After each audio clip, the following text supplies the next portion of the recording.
Like the face of a sunflower? Where are the spirals? You see this math everywhere.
Welcome back to the Gnostic Informant, and you are about to attain true gnosis.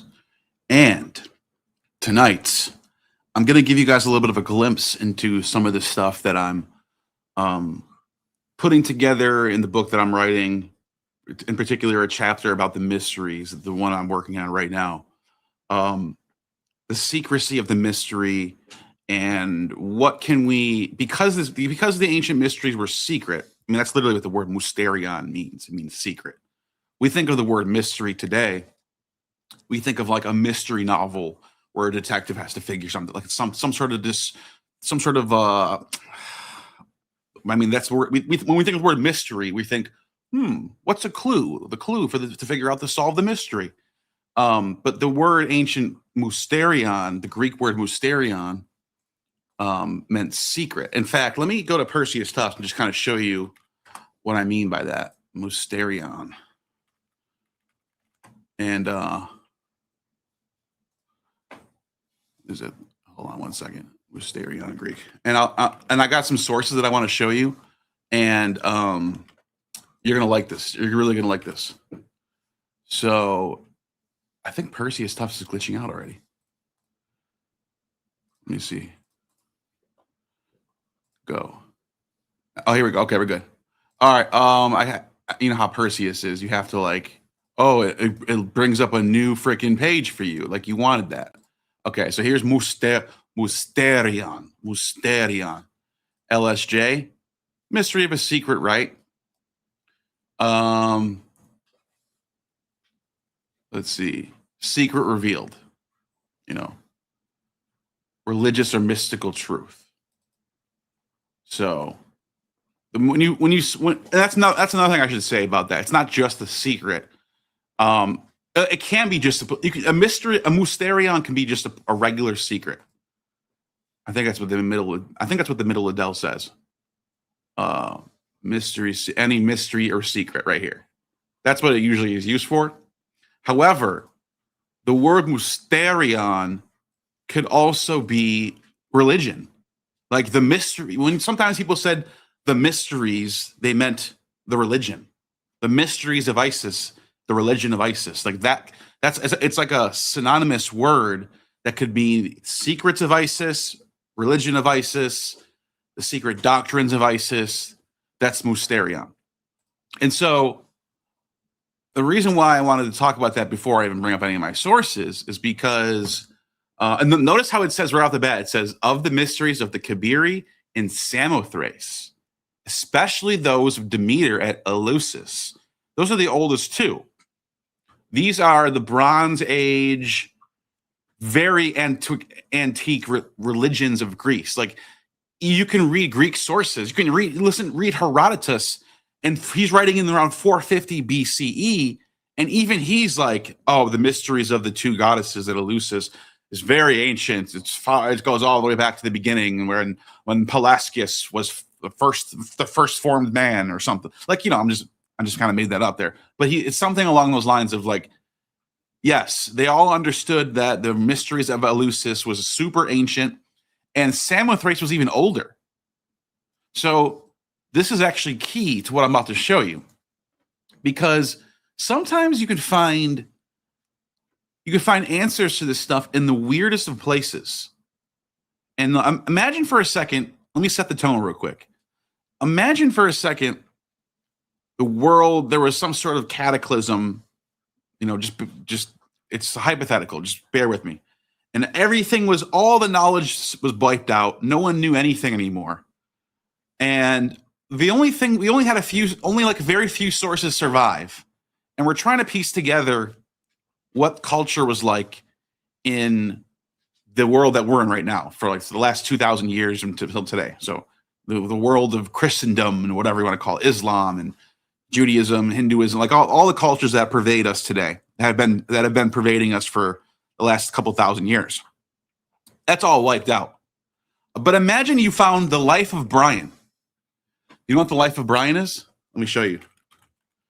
I wonder if I can play a YouTube clip of this. I wonder if they'll ding me. I'll just try it. Who cares? Life of Brian clip. We'll just do a clip. Any clip of Monty Python, right? So imagine if you, for some reason, one of the only surviving sources we had was Life of Brian. Let's see. Let's watch this scene right here. This is going to mean something. Life of Brian. Here, let me give you a better clip than that, so I can. We don't know what the hell they're talking about. We don't know what that means. What's blasphemy? What's the name of our Lord? You can sort of deduce, though. You can start to deduce things, though. You can start to deduce what are they making fun of? We know this is a comedy. This is obviously silly. They're making fun of something. Oh, what can we deduce from that? Oh, it was illegal to blaspheme the name of the Lord. That must have been a ritual of the religion. Notice how I sort of reverse engineered a comedy to actually find out something about a real serious religion. Perfect clip for this. I didn't even plan that out. I just wanted to show you. I just wanted to play any clip, and I was just going to, on the fly, sort of come up with something. That was perfect, because the ancient mysteries of Eleusis, Samothrace, and other mystery religions, they were secret. So we can't really know exactly what was going on, and we have to sort of deduce it by reverse engineering other texts, such as this one right here, Fragments of Old Comedy. So this is a comic papyri that was discovered in Oxyrhynchus in Egypt, and it dates to in the 5th century BC.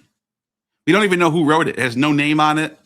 It's very random, but it's a comedy. And here's how you can tell it's a comedy for multiple reasons, but it's funny. And let me read it to you. We'll go through it, and I'll explain why I'm deducing some mystery religion language and symbolism from this text. So it starts off, and he says, have you concluded that the sheepfish is superior to the dogfish? Now, this seems to be some sort of reference of the mystery religions having different ranks. And sometimes the ranks had different animals. There was in the Mithraic mysteries, you have the level 7 rank Pater, you have the level 3 raven, you had the dog, you had these different, the lion, you have here, let me just show you the 7 levels of Mithraism. I should have had this ready to go. 7 grades of Mithraism. This is good. So you can see there's different levels of Mithraism. This is not just Mithraism, though. This is sort of like ubiquitous in mystery culture. You have different ranks. and you would move yourself up through these ranks over time. See what I'm saying? So that's the Corax degree, and you had the Lion degree, you had the Nymph grade, all these different grades, and so that's kind of what I'm getting at here. So it seems like they're opening up with some sort of comment on these different superior fishes. Now, this is interesting because he says, I say that the sheatfish is the cleverest of all fishes, the king of the fishes, their leader, their monarch, their ruler. There's a lot I can say about that, but let's just keep going. All the rest just foot soldiers, not worthy to carry a spear before the sheatfish. Have you undertaken to compose a hymn for the praise of the sheatfish? Indeed, the sheatfish does have quite the reputation, a veritable Adonis of the rivers, which would be like the best looking fish in the rivers. The sheatfish were not willing to gamble and make love. 10 talents worth of seasonings wouldn't be around him now, and wouldn't be now wearing a wide-brimmed lid and be broiling among the cadets. What's more, there is a fish that stands before the sheatfish's door, bright and early, decree in hand, and says, now that the sheatfish has finished his bath, and well,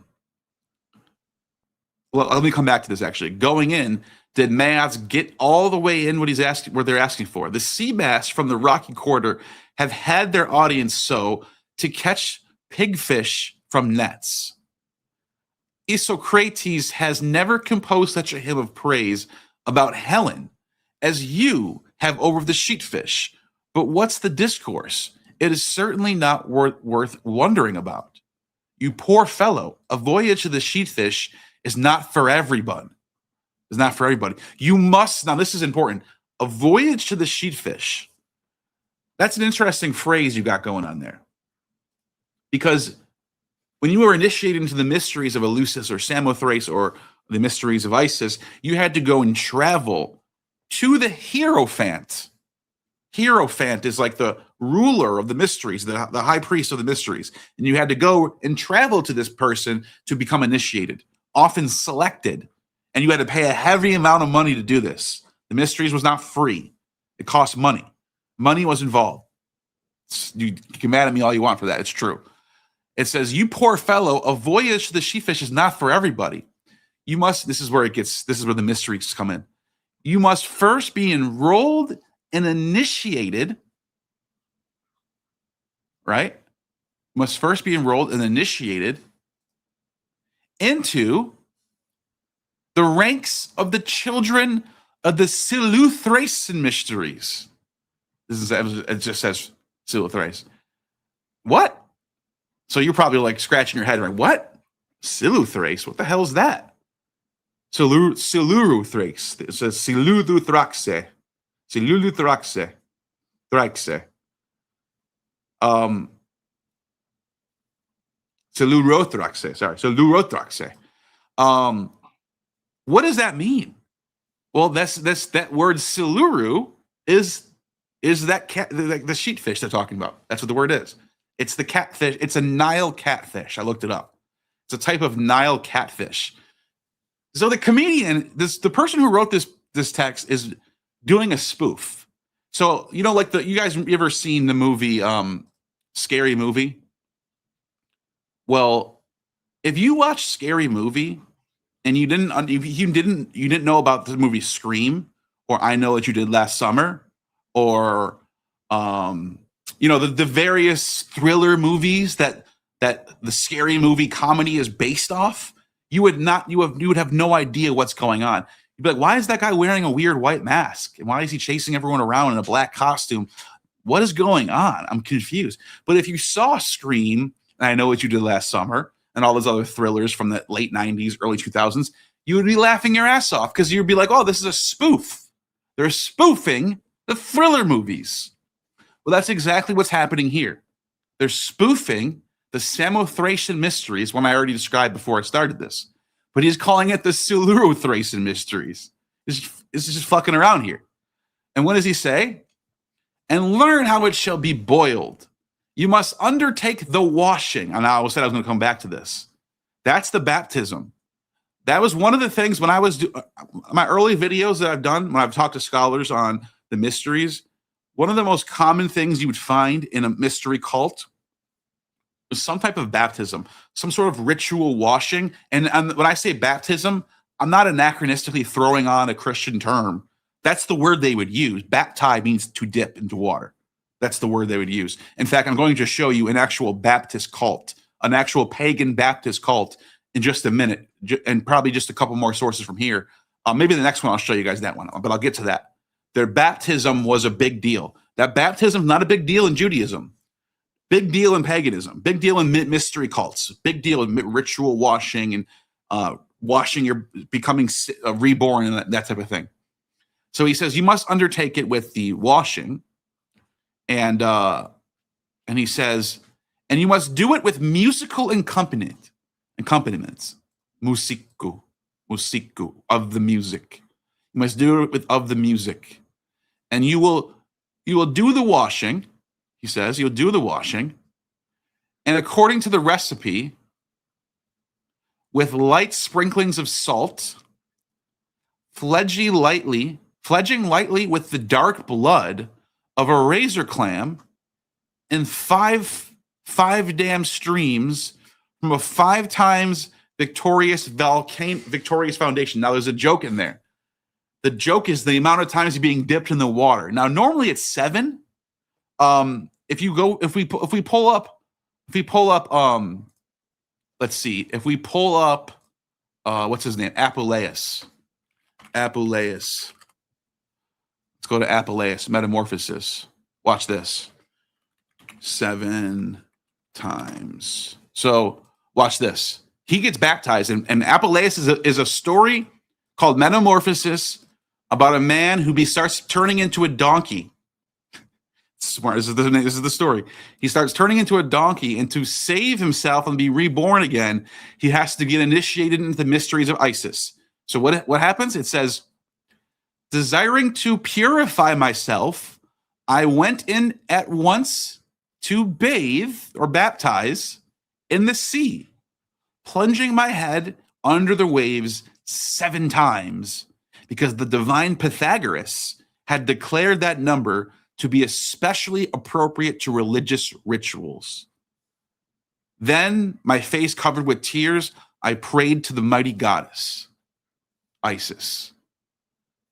O Queen of Heaven, whether you are bountiful Ceres, the primal mother of crops, Demeter, Ceres, right? Who enjoy at the recovery of your daughter, took away from men the primeval animal fodder of acorns and showed them gentler nourishment, and now dwell in the land of Eleusis. Or heavenly Venus, who at the first foundation of the universe united the diversity of the sexes by creating love and propagated the human race through ever-recurring progeny. And and now our worship in the island sanctuary of Paphos, or Phoebus' sister, which is Diana or Artemis, who brought forth populous multitudes by relieving the delivery of offspring with your soothing remedies, and now are venerated at the illustrious shrine of Ephesus, Temple of Artemis, Diana, in Roman times. Or dreaded Proserpina, or Persephone, of the nocturnal howls, who in triple form repress the attacks of ghosts and keep the gates to the earth closed fast, roam through widely scattered groves, and are propitiated by diverse rites. You who illumine every city with your womanly light, nourish the joyous seeds with your moist fires, and dispense beams of fluctuating radiance according to the convulsions of the sun. By whatever name, with whatever rites, and whatever image it is, meet to invoke you. Defend me now in the uttermost extremes of tribulation. Strengthen my fallen fortune. Grant me rest and peace from the cruel mischances I have endured. Let this be enough toil, enough danger. Rid me of this dreadful 4-footed form. Restore me to sight of my own people. Restore me to the Lucius I was. And so that's what happens. He gets restored. Suddenly, from the midst of the sea, a divine face emerged, displaying the countenance worthy of adoration, even by the gods. Slowly it appeared until its whole body came into view, and the brine shaken off. A radiant vision stood before me. I shall try to describe its marvelous appearance for you too. If only the poverty of human speech allows me the means of expression, or the deity herself supplies me with rich abundance of rhetorical skill. He's saying, I couldn't even explain how just awe-inspiring and beautiful this thing was. And she saved me and healed me and brought me back to my former self that I was, my old self. I was brought back to life again. Anyways,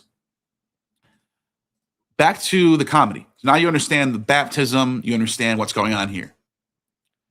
So they're playing a joke on the baptism and being dipped in 5 times here, right? And it says 5 streams from a 5 times victorious fountain, just as when by polishing you make. And this is a fragment papyrus, so there's a cut off. It's cut off right here, and it says, and it just comes back and says, like the wing of a swan or a gleaming bald head reflecting the sun. So then the aspect of the gills becomes so lovely that it seems to be more appealing than, and ... of a maiden, or actually the word I would use here, parthenu, virgin, of a virgin with white lights, with white thighs. Okay? And then it says, by the gods, get on with the rest about the whiteness. The prize is yours. Some guys just like, all right, get on with it now. This is a comedy. He says, let the cooking dish, remember, it's a spoof on the mysteries. Instead of being initiated into the mysteries, you're being initiated into a good meal. That's the joke here. So you understand what I'm saying.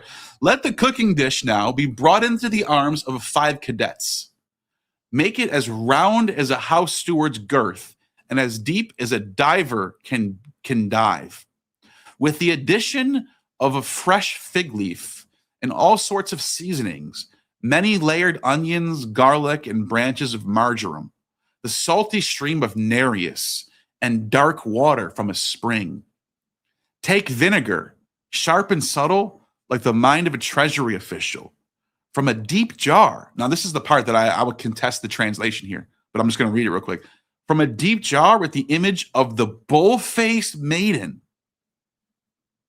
pour out a generous stream with a steady hand. Now, the phrase that I just read here, right here, ekte lekutu pateas partenu toropidos. Well, what does that say? It translates it as from a deep jar with the image of a bull-faced maiden. But what I think it should say is something along the lines of from a deep oil flask or oil jug or oil urn. Because when I looked up this word, lekuthu, it was a very rare cultic term for like flask of oil used for mummies, for oiling mummies, which is very, very crazy because that's what the anointed of Christ sort of is alluding to. Anointing for burial, anointing for resurrection. It's a play off of the anointing you do for the dead bodies, but who are going to be risen. So it says, so they translated as from a deep jar, but that deep jar is not really. It's not. See, let me show you guys what I mean. Let's take a look at this word on LSJ. So let me see if I can load this up.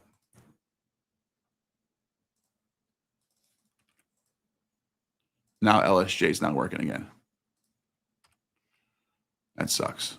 I hate when that happens. You guys know how LSJ just like glitches out? Oh, there it goes. It's working again. Okay. Let me show you what this word means. Because this is important. I really want to spend time on this. I'm going to contest this translation here. Now it comes up as oil flask. Lekutos, right? And it's interesting when the word when this word is used, for example, in Aristophanes, I think it's this one right here. Or no, what is this? Which one was it? I was looking at this last night. It was one of these sources where they specifically used, here it is Aristophanes. They specifically use this word for like mummies, for like oiling mummies. It's like an urn. It's like a weird ritual urn that you put oil in for mummies. So, whoops, what did I just do?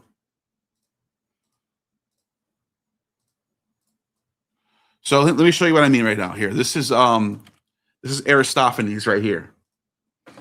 So hold on, I'm just bouncing around from. Oh, I just realized you didn't even see my screen, did you? Did you even see this? Oh, you did. Okay, you did. You see the oil? It says oil flask, right? And then if you go to Middle Liddell, oil flask, oil bottle.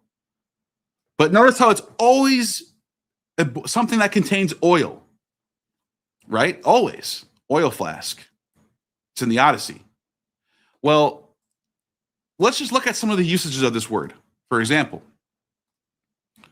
Aristophanes, right here, in Ecclesiastes, which is like church women. That's what the word means, like, or assembly women. That's the name of the play. And you can see the words being used right here, and it says kai tainiosai kai parathu tas lekuthus. And it's basically saying, bind your head with funeral wreaths or ribbons, or bind your head with a funeral wreath and set the lekuthu, the oil flask, beside me. That's literally what this phrase is right here. And you know, and it's basically saying, like tainoisai, or tainioisai right here, tainioisai, which means to bind yourself with some sort of headband or to put on a wreath or something. And it's specifically a sacred woolen ribbon. This word is not common, guys. I'm telling you, I had to look this stuff up. I didn't know what this word was. I wasn't like able to translate this on the spot. I did this last night. This word, tainioisai, right here, it literally means like to wrap your head with some sort of burial crown or ribbon that you put on a dead mummy. You put on a dead body, and you're about to bury him. This is very specific cultic language that's going on here. And then it says parathu, which means parathu, which is the what's that? Parathu, which is I didn't have that in my notes. I just skipped over that. But the point is, it's like wrap your head around this band, this like ritual band, and next, it's put next and of the oil flask. So it's in the genitive. And put it next to the oil, and put it next to the oil flask, right? So there's that word again. So let's look at it again one more time, and we'll go back to our source. Right? There's this word again, lekuthos, and it's this specific oil flask. And we just pulled up a random source, and it has to do with mummies, the process of anointing a dead body for burial. Weird. So that's really strange. So let's go back to our comedy again. Let's go back to our life of Adam, or life of Brian. Life of Adam. So what does it say? It says ekde lekuthu batheas parthenu taropidos. This right here, parthenu taropidos. That only means one thing and one thing only. They have it translated as bull face maiden. Parthenu, maiden is, I'm fine with that translation because she is also called the Kori, the maiden. But this is being very specific. The word Parthenu is a genitive word of the virgin.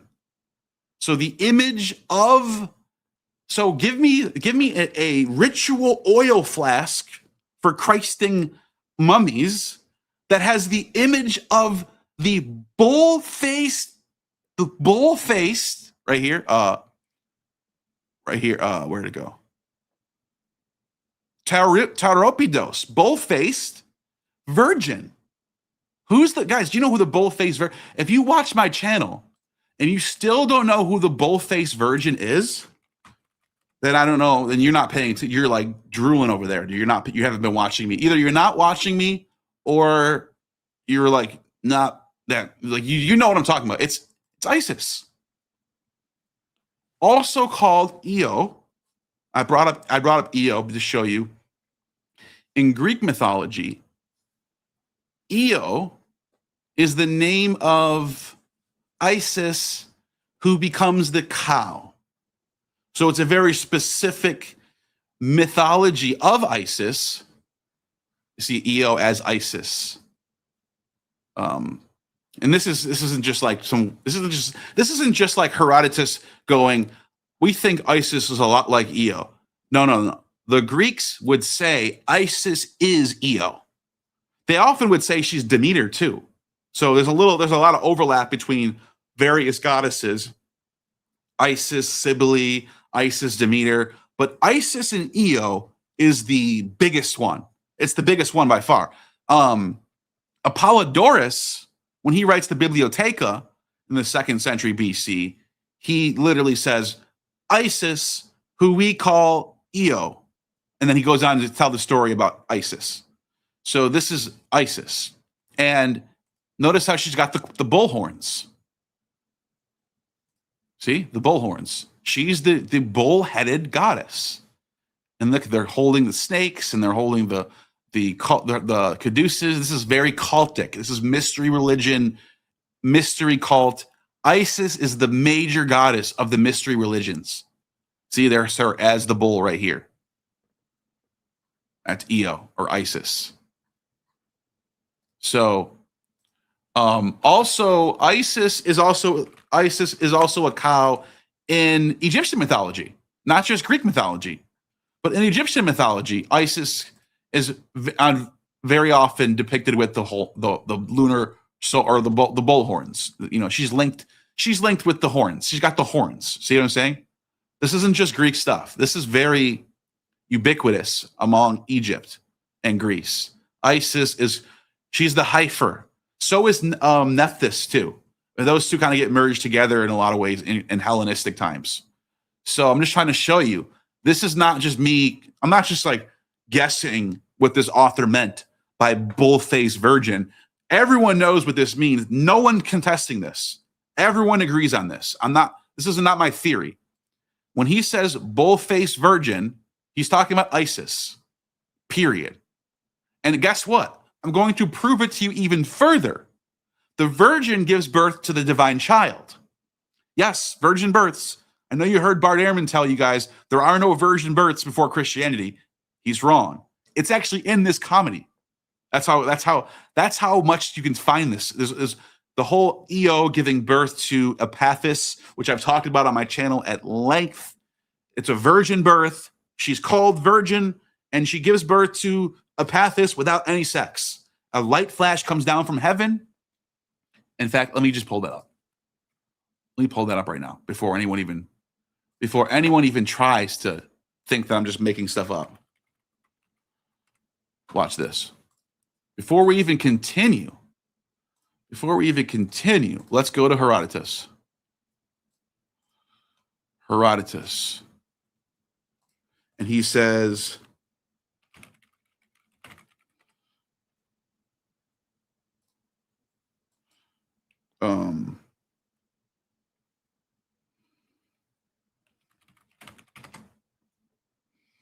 wait, where is it? I know if I type in Epaphus, it won't come up because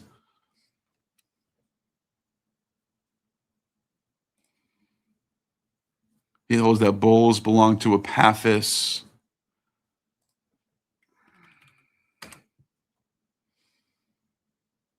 Here, I think this is it.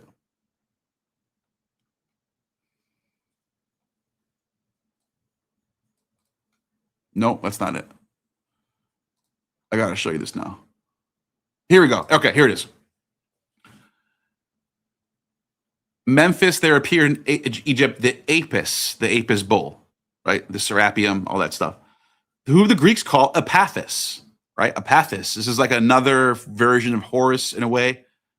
Not quite, but there's overlap. At which revelation straightway the Egyptians donned their fairest garments and kept high festival. Seeing the Egyptians so doing, Cambyses was fully persuaded that these signs of joy were for his misfortunes, and summoned the rulers of Memphis. When they came before him, he asked them why the Egyptians acted so at the moment of his coming, with so many of his army lost, though they had done nothing like it when they saw it before at Memphis. The rulers told him that a god who had been wont to reveal himself at long intervals of time had now appeared to them.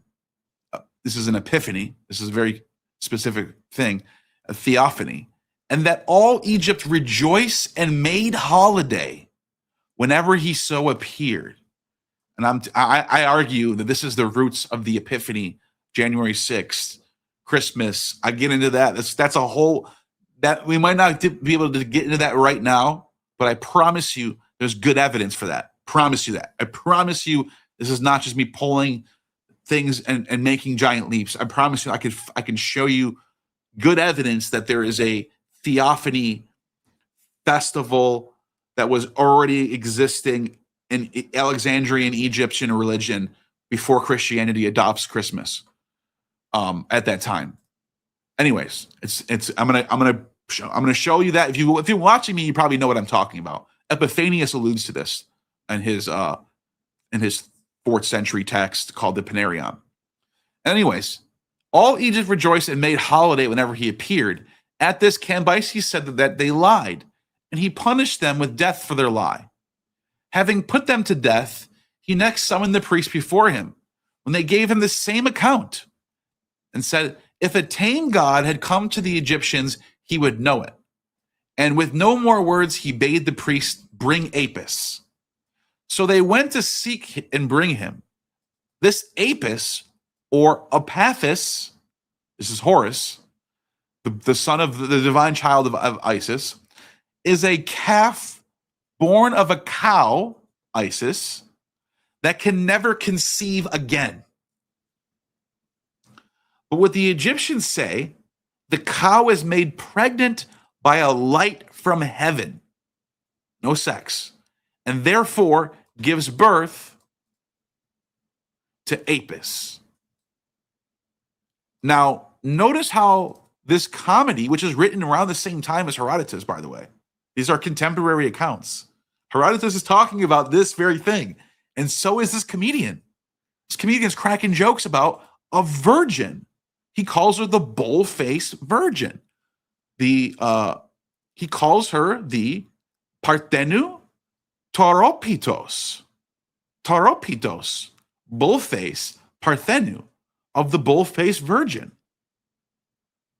So you have a virgin who we just saw in Herodotus gives birth to Epaphus, the child, through a light coming down from heaven. The virgin gives birth without any sex. And guess what it says in the next passage? If you have any doubt in my mind that I'm talking about Isis here, if any doubt I'm talking about Isis here, look what the next sentence says.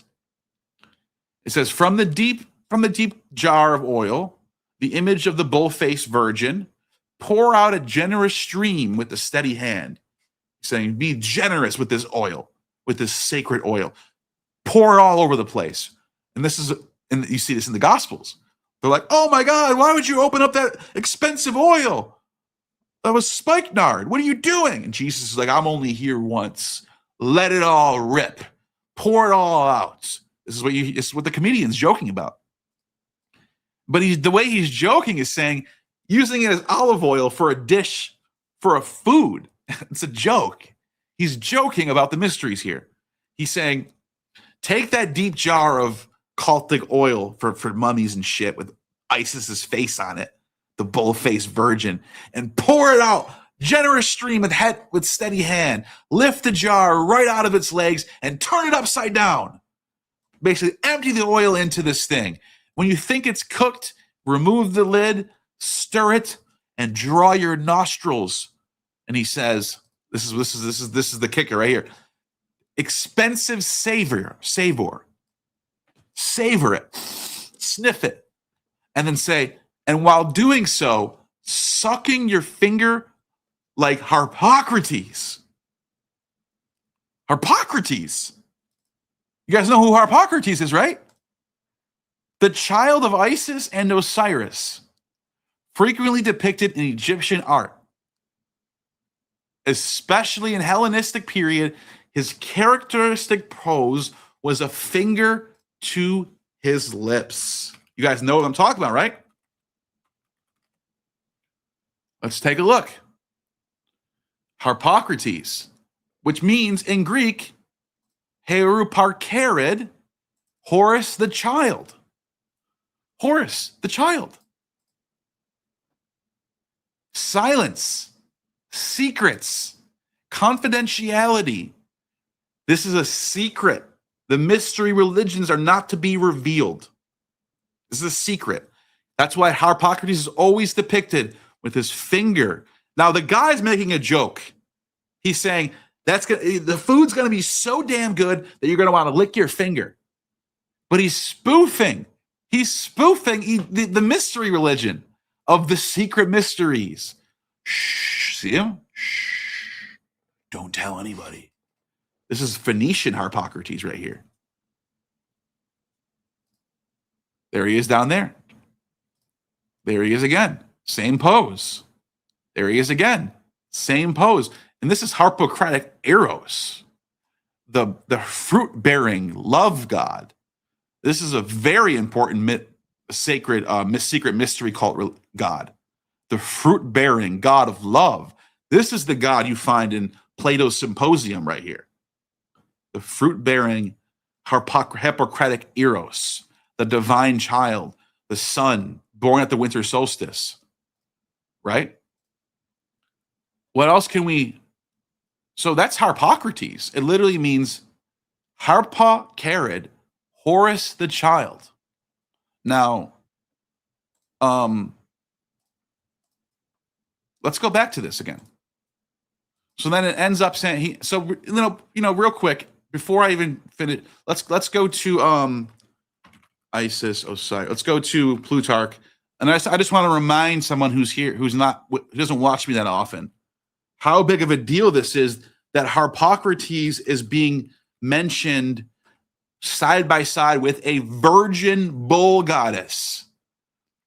Because in Plutarch, he literally says, Isis, when she perceived that she was pregnant, put herself the amulet, and about the time of the winter solstice, which in his time was December 25th, this is the Julian calendar, December 25th, she gave birth to Harpocrates, imperfect and premature. And people go, what? That's kind of interesting. But what does that have to do with like Sol Invictus or Jesus or anything? Like, aren't these two different things? Then that's a great question. That's a great question. But Harpocrates is the sun. Watch this. Birthdays. Birthdays of Horus. What are the birthdays of Horus? Look at this. The winter solstice, they lead the cow. We just saw the cow-faced virgin or the bull-faced virgin. A cow is a female bull, so that's her. It's Isis. They lead the cow 7 times, there's that number again, around the temple of the sun.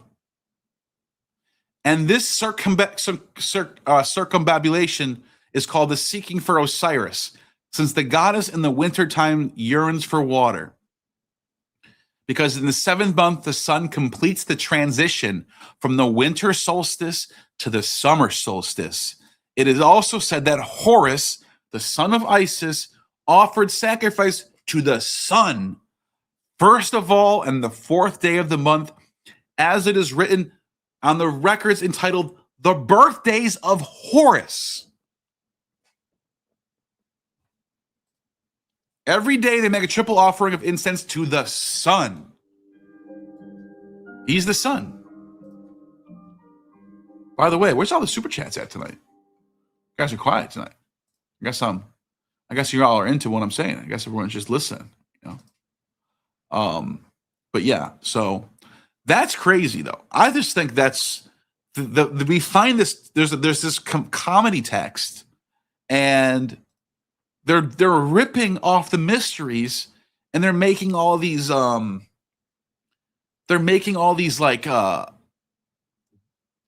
allusions to the birth of the divine child by the virgin in these mystery cults. It makes me think that what you find in Christianity is sort of a revelation of the mysteries through Judaism, through a Jewish lens. That's what the Gospels are doing. The Gospels are Jewish texts written in Greek for the Gentiles, but using mystery language to tell the audience who the Messiah is and why he's here. So, also, if I go to Julian, let's see, Julian's, I think it's this one, where he actually does say like Horus is, yes, here it is. Julian. So this is in the 4th century, right? This is the same time in Christianity and Sol Invictus are vying it out, are in competition. And what does Julian say? He says, he says, it is Dionysus who is the giver of the graces. And in this very connection, he is said to reign with Helios or Sol Invictus. Why should I go on to speak of you, speak to you of Horus, the Egyptian sun god, whose worship was introduced first into Greece and later to Rome, and other names of gods which all belong to Helios. So I think the reason why I'm bringing this up, and I'm gonna move on from this topic of the virgin stuff. It's funny to me how scholars have found a possible reference. $4.99. Oh, we got a super chat. Hail Helios. Hail Helios. Hail Helios. At Gate Rocket dropped $4.99 super chat. Hail Helios. How did that come twice? How'd you do that, dude? I'm just kidding. Thank you for that super chat, buddy. I appreciate you. So it's just funny to me how a couple of scholars, mainly Nothath and Schmidt, and this is good work, by the way. I like these guys. I'm not talking crap. Have found possible allusions that Christians were calculating the birth of Christ to December 25th. But then it's like, why aren't we looking at this other evidence too? I mean, this is going back to Plutarch in the 1st century, late 1st century. Just something to think about. I'm working on that as I go. This is one of the big topics that I'm working on. One of the big things that I'm working on. So that's that. But the mysteries seems to be the way that it's revealed is not directly, it's indirectly. You have to sort of dissect secondary reports, as I just did right there. I sort of dissected some secondary reports to even find out like what the mysteries were, or like what was like we don't even know what was going on. For example, Another comic is this guy named Eupolis, or Eupolis was Atticized, or the anglicized, but it's Eupolis. And he writes this text called The Baptist. It's translated as Dyers, but really the word is Baptist, Baptist, Bapti, I should say. It's called The Bapti here. And it's a comedy where he's sort of making fun of these mystery religion weirdos in his mind. He thinks of them as kind of like strange people who are initiated into these mysteries of the goddess Cotito or Cotuto. Codis, right? So let me just show you who Codis is right now real quick. Codis is this goddess right here. She's also called Bendis. There's Bendis, Thracian goddess who was very famous in the 5th century BC. She's mentioned in Plato a lot. There's a passage in Plato's Republic where Socrates and a priest are about to sacrifice a bull to Bendis. And so this is Bendis, right? It says, I'm just going through what it says about it. Apparently adopted publicly in Corinth, 5th century BC. So we're in that same time period. We're in that Herodotus period, right where we just read that last papyrus about the comedy, about the food, about the fish. This is also around that time. And perhaps privately in Athens about this time, she was connected to Dionysus with licentious frivolity, baptismal ceremony, nocturnal ceremonies, obscene behavior, music, dancing, ritual madness, and they're called bapti. Literally, like John the Baptist. John the Baptist, what do you mean? It's Alcibiades the Baptist. And you're like, what? Alcibiades? Yes. Alcibiades is a known member who was initiated into the great mysteries of the Baptists. And guess who Alcibiades is a student of? Socrates. So he's a student of Socrates, but he's also initiated into the mysteries of the Baptists. So some people, and myself included, wonder if Socrates was also a member of the Baptist cult. Why not? It's possible. It's possible that this was the mysteries that they were all involved in. This whole group of people that are all associated with each other. Why wouldn't they be? So what does he say? He says, let's go to the text. What does he actually say about these people? He says, and nothing there get through to you? Did you blush on realizing it? The Bapti observed such rites with secret torches used in wearing out the Athenian Cotito. Bapti is a title of work in which Eupolis portrays immoral men. He brings on the stage men dancing in the guise of women. He's probably actually relating what was actually going on in these mystery cults. Moreover, Bapti are effeminate. Now he could just be totally trying to it's up in the air. Is he really relating what happened in these mysteries, or is he trying to defame them? I don't know. That's a good question. Eupolis wrote a comedy in this title because of which he was killed by Alcibiades. So Alcibiades is the one he's trying to defame for being initiated into these mysteries. Bapti, Eupolis wrote a comedy with this title in which he brings on the stage Athenian men in the guise of women wearing out a female lyre player. Interesting. By Bapti are meant delicate and feminine males.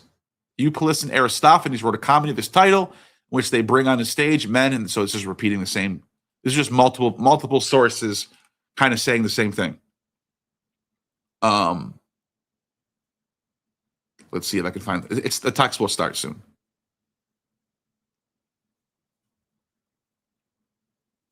So hold on a second. I think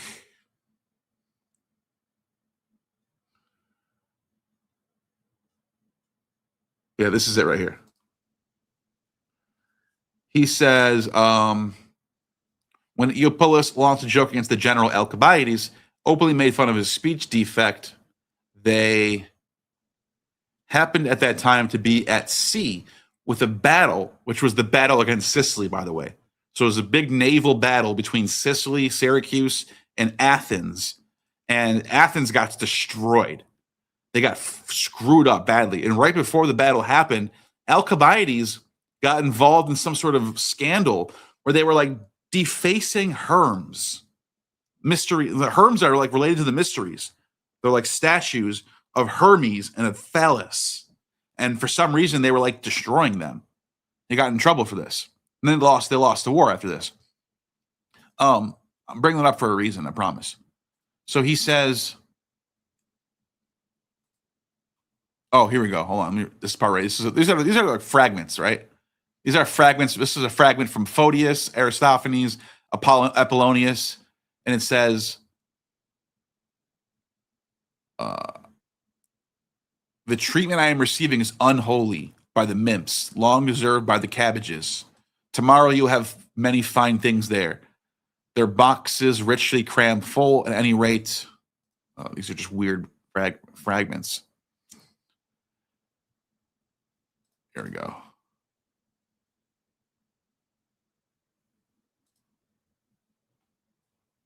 Okay, here it is.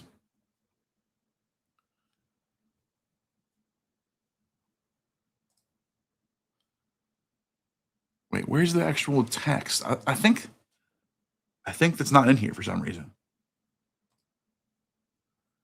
The point. Okay, so I didn't actually read this one before I started. I could have did that, but what happens is, oh, look at that. Hurrah Sabae.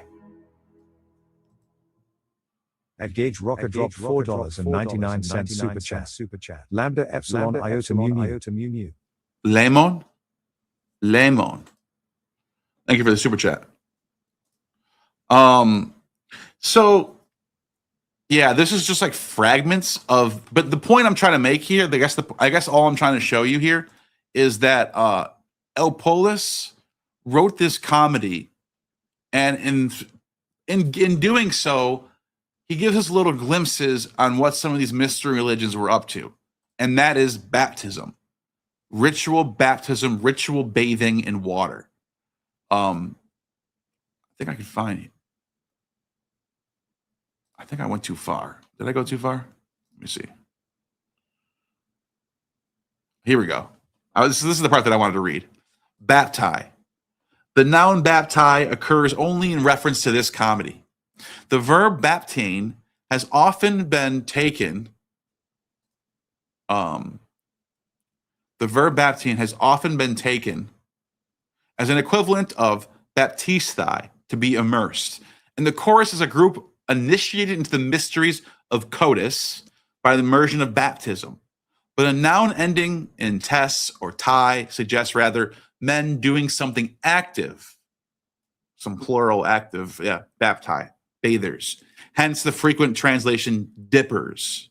Sure. But in 5th century Athenian texts, baptine means to die rather than to dip. So I guess it's the same verb as like dyeing something in purple dye. You would use the same verb to dip something in water. It's to baptane. What then did this chorus of effeminate males dye? Their hair. It's supposed to be hair. I don't know why this doesn't say their hair or their robes. Probably the latter, since dyeing their hair was to feign youth rather than display effeminacy. For choruses with effeminate males, we may compare Cratinus's poofters, runaways, and Elpolus's draft dodger. The The Testimonia reveal that the Thracian goddess Codis had role in the comedy, very likely as a character. Codis was both a fertility goddess whose rites were practiced in Sicily in the 5th century, and a Thracian goddess whose worship resembles that of the mother goddess, Cybele, Magna Mater.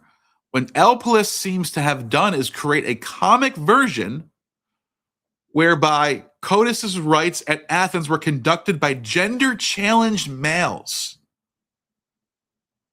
The references in both the Testimonia and the fragments to lyre players might imply that Codis appeared in the guise of a lyre player. Now, remember what I said. We don't know if we know that he's an enemy of Alcibiades. You keep that in the top of your head when you're reading this. This guy hates Alcibiades. In fact, he's killed by Alcibiades. That's how he dies. This guy gets murdered by Alcibiades during a war against the Persians. Crazy. It happens like a couple of decades later. So the comedy was, it says right here, the disguised Dionysus and Bacchae. So Codis, now this is the part that I wanted you guys to see. Because I'm able to, when I read these comedies, I'm able to sort of reconstruct the mysteries and by looking at the common denominators. So Codis appears in the guise of a lyre player, and they don't know it's her. And the point is, the ones that recognize her are the ones who would get initiated. The ones that have the wisdom and the gnosis, who can recognize Codis, are the ones that are saved. Just like in the Gospels, when Jesus is walking around Nazareth and people recognize him, people don't. The ones that recognize him are the ones who are saved. That is exactly what Dionysus does in the Bacchae. Dionysus comes as a mortal. No one knows who he is. No one knows he's the Son of God. And the ones that recognize him are saved. And he even says, watch this. He even says, let me go to the Bacchae. The Bacchae is a chilling tragedy, drama that everyone should at least have read at least once. Seriously. You should read the Bacchae.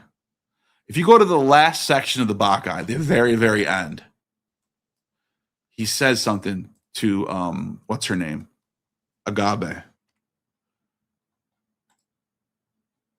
He says this.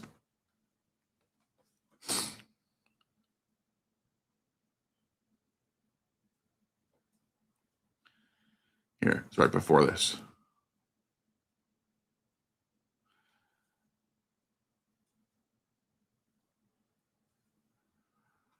I think it's right before this.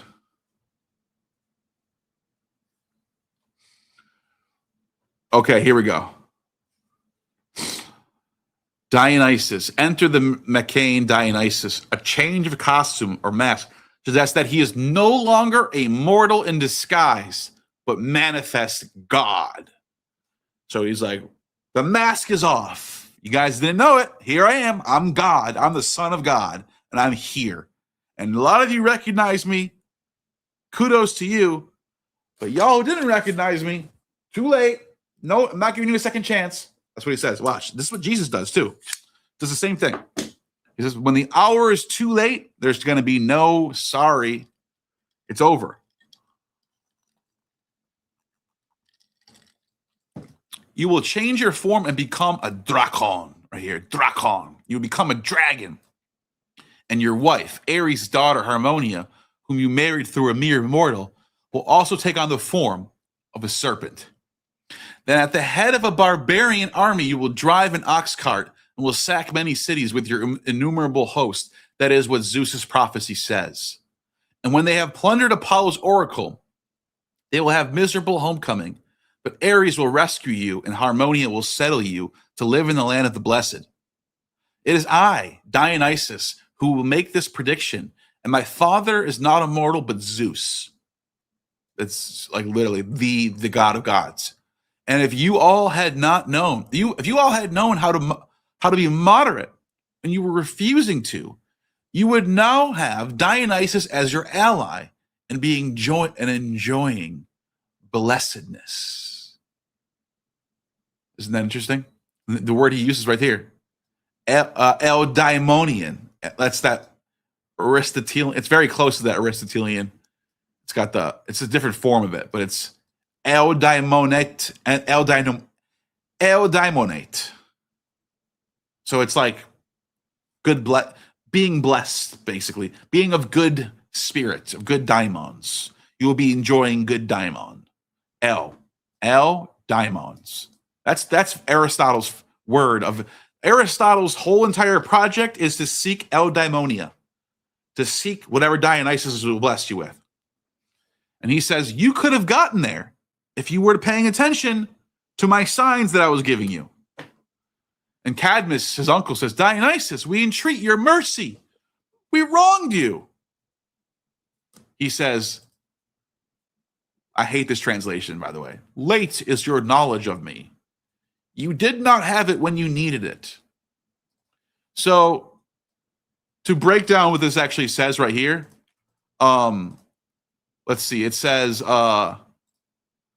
ops, like ops, C or ops, ematheth, emas, hote, de crane, uk, edete, which is too late. You're seeing it too late. Like it's too late. You saw it too late. Emathe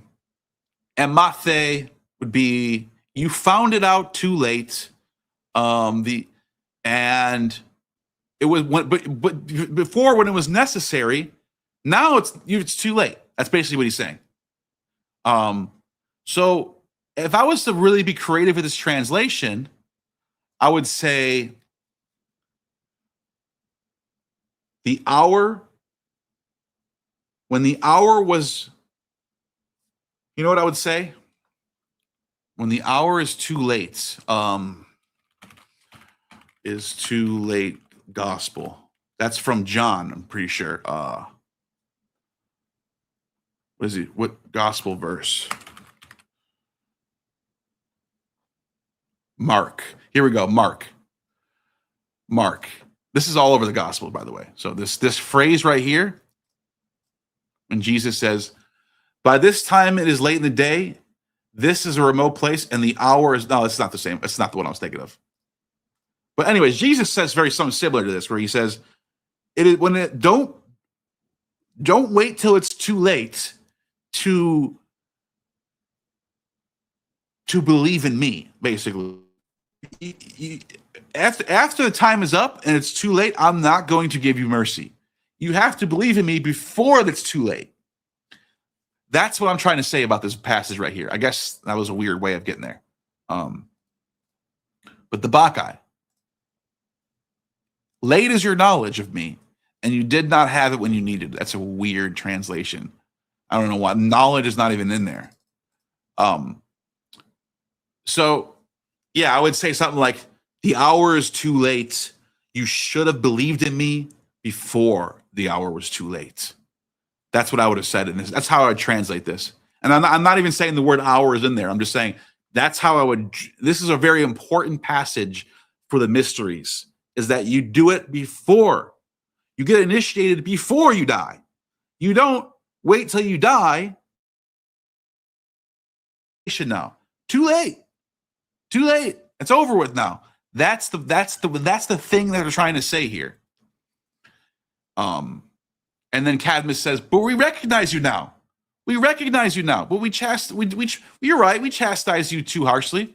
Dionysus says, well, I was treated with contempt, though a god. Though I'm a god, you treated me with contempt. And Cadmus says, gods ought to not act like mortals in their tempers. By the way, this is how you know Euripides is like very educated in the Aristotelian, Platonic, well, I guess not Aristotle yet, but he's probably aware of like Plato and like the idea of God not having flaws. That's a very Plato thing. And he, through the mouth of Cadmus, goes, God's not like mortals in their tempers. Dionysus says, long ago, Zeus, my father, ordained this. And then Agave says, oh, our miserable exile is firmly decreed. Oh, no. She's like, oh, no, I'm damned.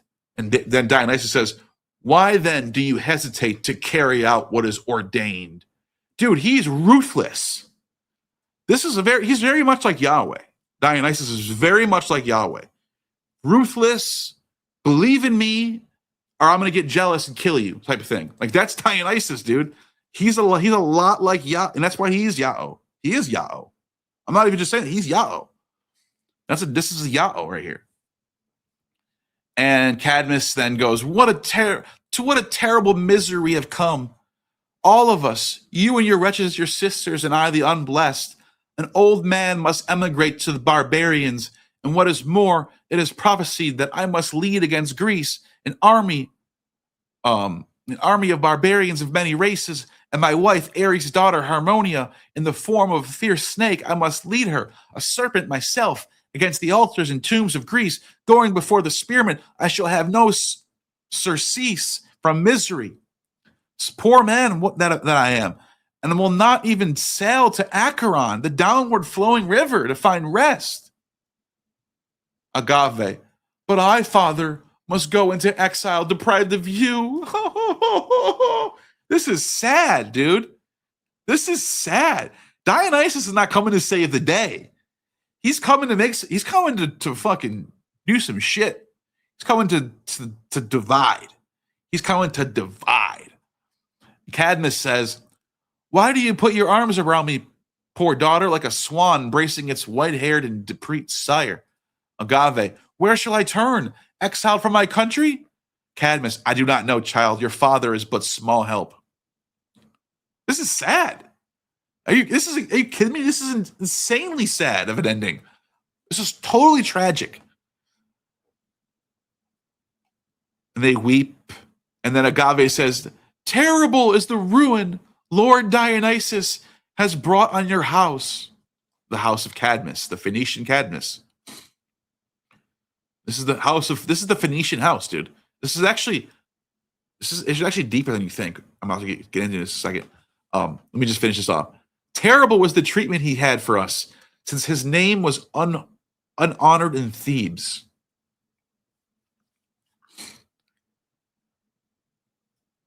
Farewell, poor daughter. You're scarcely managed to farewell. So that's it. This is not a happy ending. That's it. And they already murdered Pentheus. Pentheus gets possessed, and he has to. He's dressed up like a woman, which is what the claim was. The claim was the people worshiping Dionysus were all into like gender bending shit, and Pentheus he's dressed up like a woman, and he gets murdered. He gets put on a stake and thrown off a cliff. Let's see, how far back is that?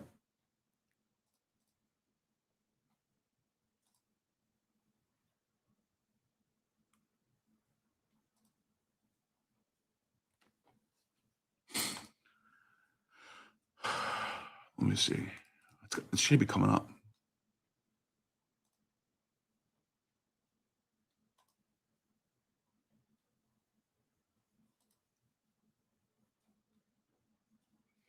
But look, I see Pentheus' mother, Agave, coming toward the house. Pentheus, the dragon's offspring. Notice that?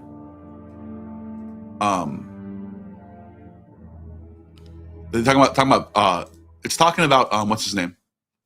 Engage Rocker dropped $1.99 super chat. Matthew 7:21-23.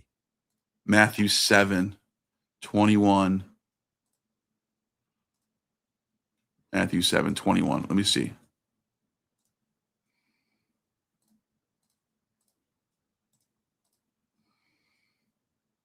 Now, everyone who says to me, here, this is what I was looking for. Lord, Lord, will enter the kingdom of heaven, but only the one who does the will of my Father who is in heaven. Exactly. This is exactly what Dionysus was just saying. He's saying, my father Zeus, he's the one who decreed this. I'm carrying out his will. You can suck it if you don't like it. And this is what Jesus says here.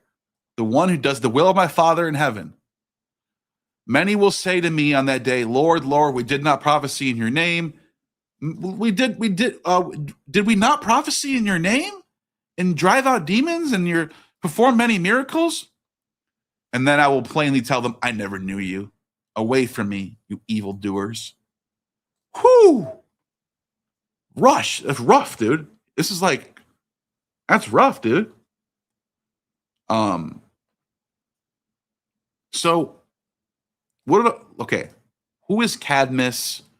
What does this have to do with Io and Epaphus?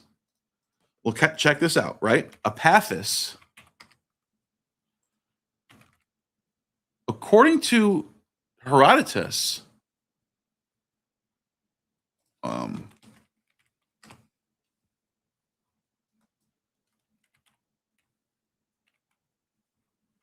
hold on, I'm trying to find this. Here we go. Epepi. Here it is. According to Herodotus, Epaphus, the child god of Isis, was a pharaoh in Egypt. You're not going to believe this. You're not going to believe this. The Dionysian line is Semitic.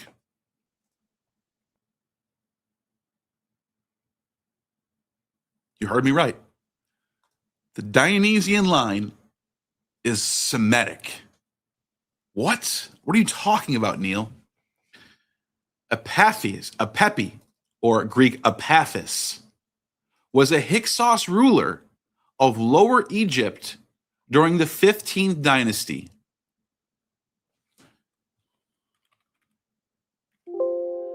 Herodotus even says this, by the way. It's not in here for some reason. But if we go to Herodotus, I think I should find that actually, where he says Epaphus pharaoh. See, he says like Epaphus was a pharaoh, and hang on, let me see if I can find this.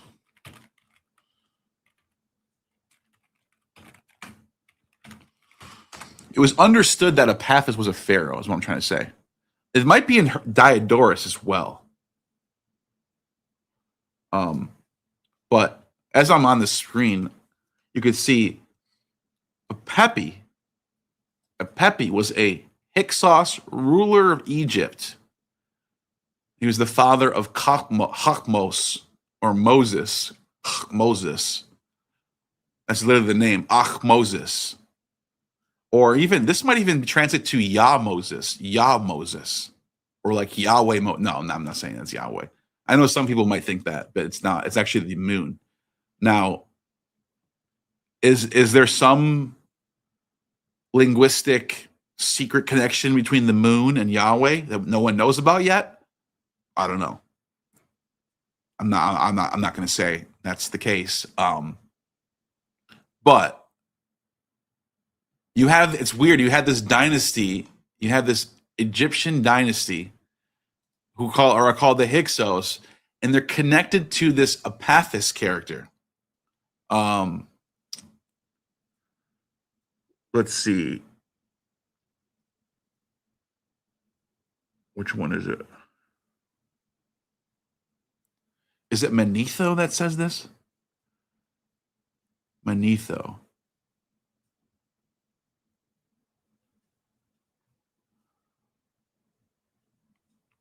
Anyways, the point I'm trying to show you is that Epaphus, who people thought actually was this pharaoh, people thought this pharaoh was Epaphus.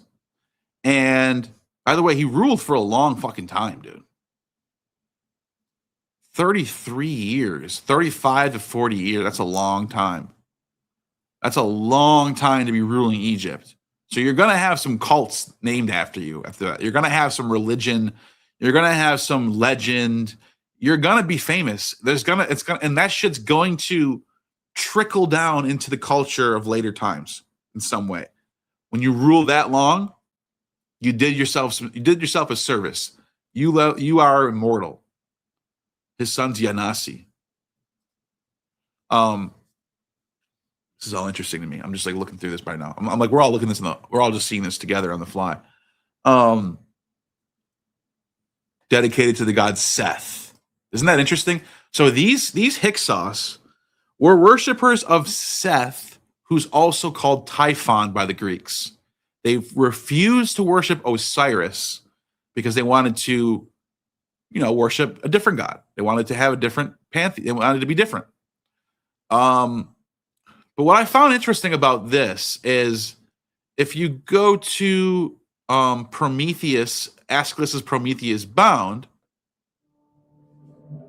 he says, we got a super chat.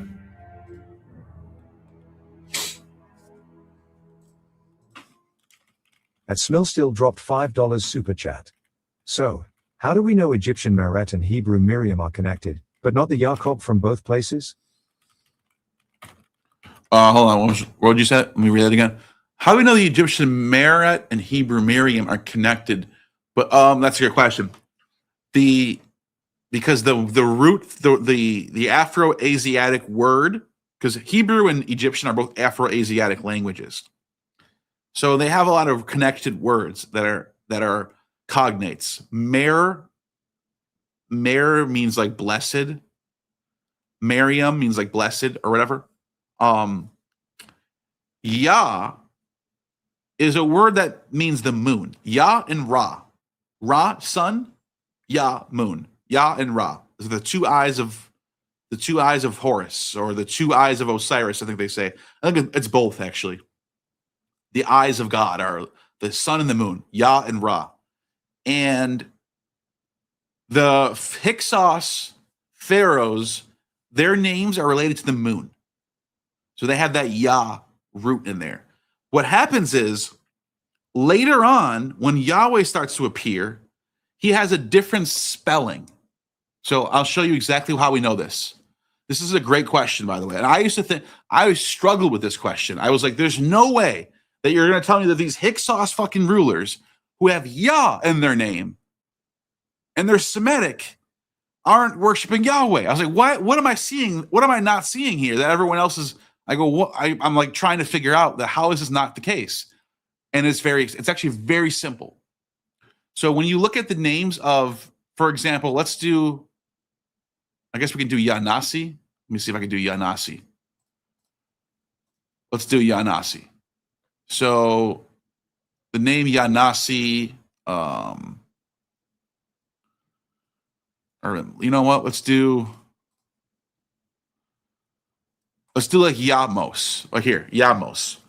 So you have the word Yah, the moon is born. Moses means born of. That's what the word Moses means. So you have a guy named Yah Moses, right? And if you look at his name, so let's do Yah Moon. So if you look at the actual hieroglyphs for Yah, for the moon, it's this. It's got a moon symbol with this right here, a hand, and like this feather thing, right? That's the moon god.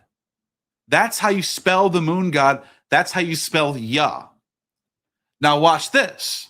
I'm just going to leave this on the screen for now and just look at it and study it for a few seconds while I show you what Yahweh of Shashu is. Of Shashu. Now watch this. Keep looking at it. Keep looking at it. Now notice how it is. Hold on. Can I do a breakdown of this? I think the breakdown is yeah, there it is. Okay. Here's the breakdown. It is the moon is a determinative symbol, and the actual meaning of it. Oh, these are the different meanings over time.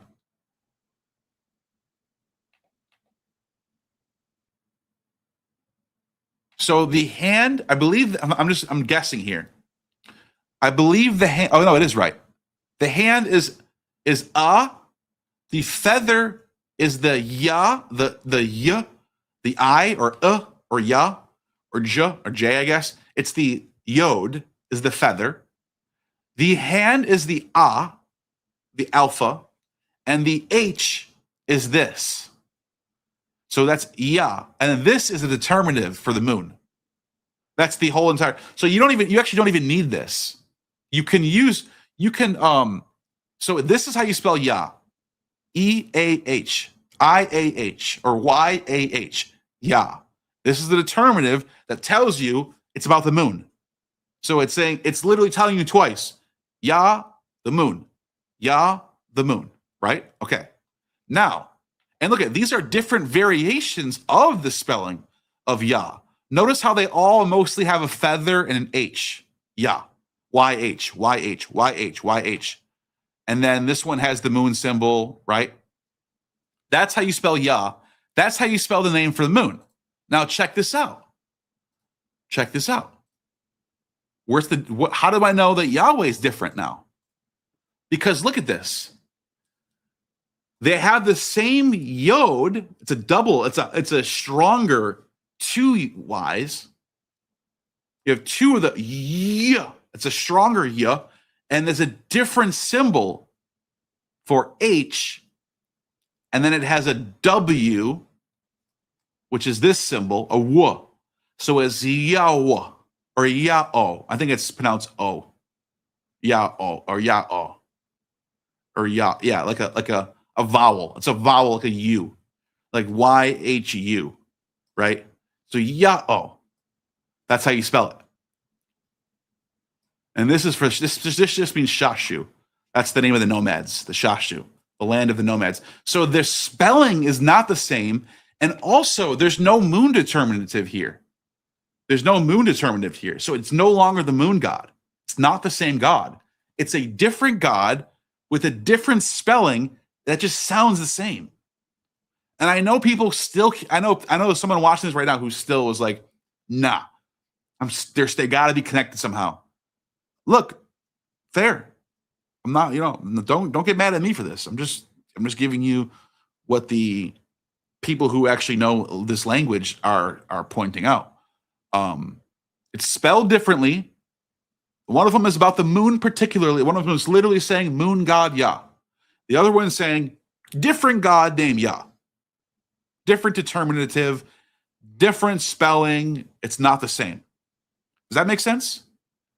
Esmil, if you're in the chat, let me know if that made sense. If you're still watching. I would like to hear your thoughts on that. I'm looking at the chat right now, by the way.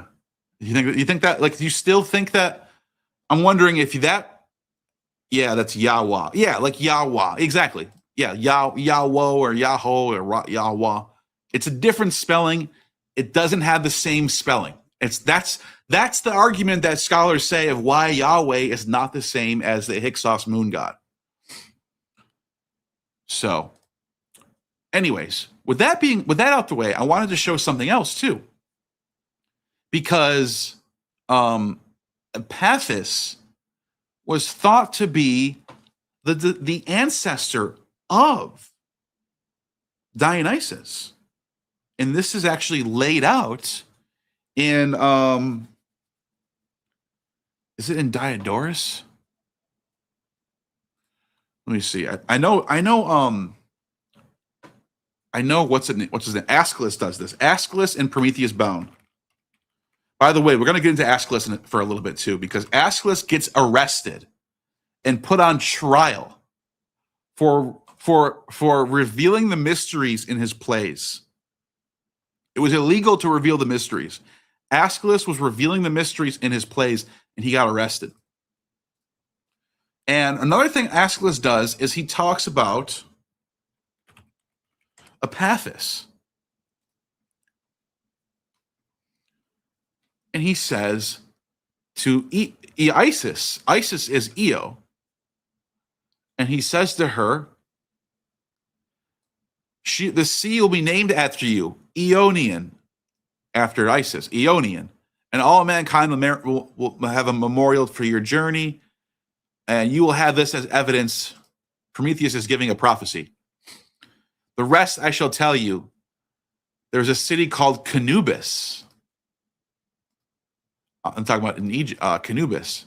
on the edge of land and sea, right at the mouth of the Nile, where it lays down its silt. There Zeus will restore your right mind and cause you to conceive simply by touching you and laying hands on you. Virgin birth. Isis giving birth to a virgin child, as a virgin to a child, and he will bear a black child, Apophis. What? You will bear a black child, Apophis, named after the manner in which Zeus engendered him, which means he laid hands on him. And by the way, it's weird that his name is the laid hands on man, like the one whose hands were laid on by Zeus. He's the almost like kind of like the anointed one, the one who had Zeus anointed, the one who Zeus touched. This is the anointed child is Apophis, named after the manner in which Zeus engendered him. And it says the 5th generation from him. Look at this. Now we have a Davidic messianic lineage. I use Davidic to just give you to compare it to something. It's not really Davidic, but it is interesting that it is like this. They thought of it as this Phoenician, Eastern, Egyptian, other. They're like, that's not Greek, but it's something over there. They thought of that. And they said, the 5th generation from him, a female brood of 50 children, will come back to Argos, not by choice, but in flight from a kindred marriage to their cousins. The cousins, their minds excited by lust, hawks following close behind doves, will come to hunt marriages that they should not have been hunting, but God will deny them possessions of their bodies. The Pelasgian land will be drenched with blood by deadly female violence. Still dropped $2 super chat. So Meret and Miriam have the same hieroglyphs? Yes, they do. Egyptian beloved Meru.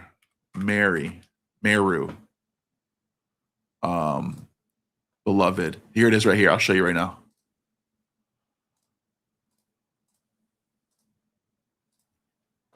Merit or Meru.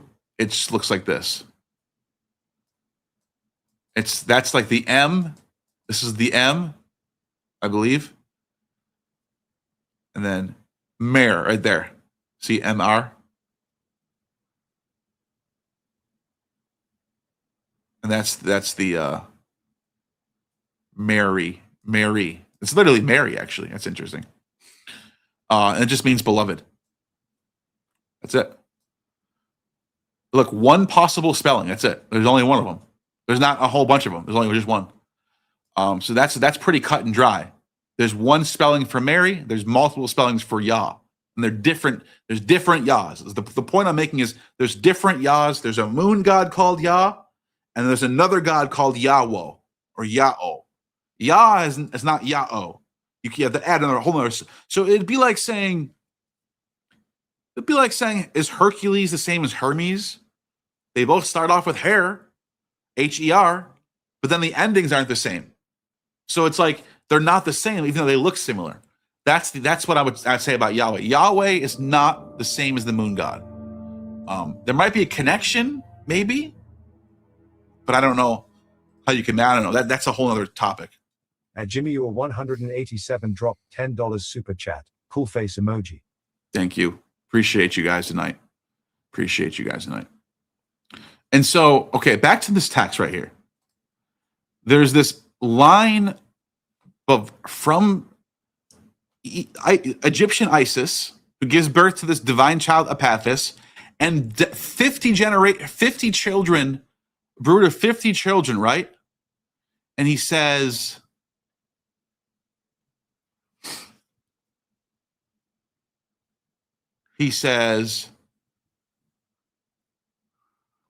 such is the prophecy that was narrated to me by my mother of ancient birth, Themis the Titaness. But how and what way this happened, it would take a lengthy narrative to explain, and you would profit nothing by learning it. Elelu. Because that's Eo giving her her Bacchic chant, her cry, if you will. Elelu. like hallelujah, like you know what I mean. So it's one of those like weird religious kind of chants, like hallelujah. My mind is struck again by hot spasms of madness, and I am pricked by the gadfly's fiery dart. You know what's interesting about this word pricked is that the word they use is kriye, to be anointed. I'm anointed by the gadfly's fiery dart, oistru of the gadfly. So she's anointed, she's kriye, she's anointed by the prick of the gadfly. That's what she just this is world-changing information that she just heard from Prometheus, that she has to bear the child, the divine child of all of humanity. And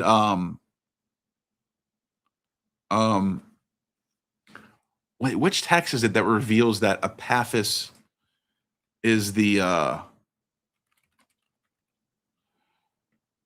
oh, it's Joseph. Sorry, first of all, we got to go to Josephus. It's Josephus who claims that Apophis is is an Israelite. So is it? Let me see. Is it in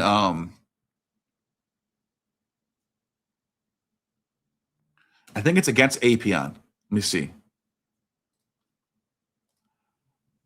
Let me just look this up. I'm guessing here. Apophis. Yep, here it is. He says his successor ruled for 36 years. Next, Apophis 61. I don't know that that's true. Apophis ruled for 61 years. But look at he correctly names his successor, Ianus, is the next one, for 50 years. And 1 month later, finally Assis for 49 years. The continually growing ambition of these was the extricate of the Egyptian people. Their race bore the generic name Hyksos, which means shepherd kings or king shepherds. For the hook is sacred, means king, and sos means shepherd. By the way, that's backwards. That's backward. Josephus is wrong. Hook means shepherd. Sos means king. I don't know why. I just recently learned this. So it's funny. Josephus gets it backwards. Hook is sacred for king, and sos is dialect means shepherd. The combined word means Hyksos. And some say they were Arabians. In another copy, however, it is stated the word hick does not mean king, but contrary. Oh, so he's flipping it around. Okay. The view appears to me more probable with reconciled with ancient history. The kings of the so-called shepherds and their descendants remained masters of Egypt, according to Manetho, for 511 years. Then the kings of the Thebaid and the rest of Egypt rose in revolt against the shepherds, and a great war broke out, which was a long duration, under a king, Misfragmuthos. The shepherds was defeated, driven out, all of the rest of Egypt confined to a place called Auris, containing 10,000 aurare. The shepherds, according to Manetho, enclosed the whole of this area with great stone strong wall in order to secure possessions of the spoils. Thumosis, the son of Misfaguthis, invested the walls with an army of 480,000 men. And I'm just going to skip ahead a little bit where he says, who at the time were masters of Asia, the Assyrians, they built a city in the country now called Judea. See? He's basically saying these people evacuated Egypt upon these terms, 40,000. They left Egypt. They traversed the desert to Syria. Then, terrified by the might of the Assyrians, built a city country now called Judea. He's literally arguing, and he's citing Manetho, by the way. I don't know if Manetho actually says this, but he's citing Manetho, and he's saying, we are the Hyksos. We're the Hyksos. Apophis is our ancestor. The reason why that's interesting is because Apophis is the ancestor of Cadmus, who's the ancestor of Dionysus. And I think this is in Herodotus. Give me 1 second. I'll find it right now.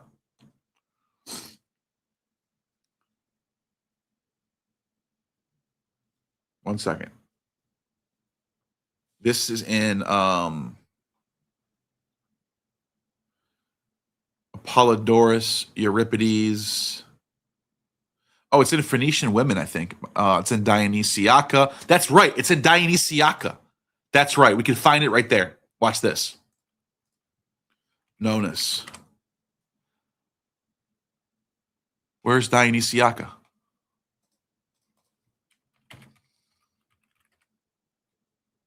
Okay. Watch this. Wait, I think I could do Epaphus.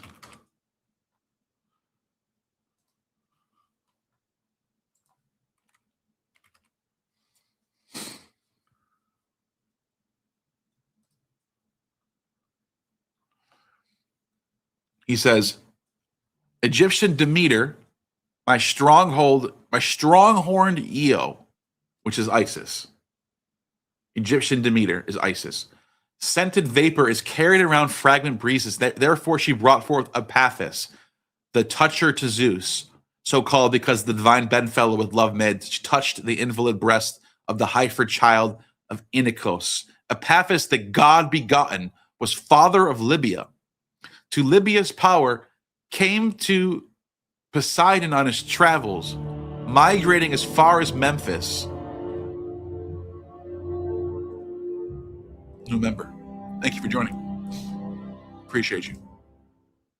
KZQ 6 year has become initiated. Hell yeah.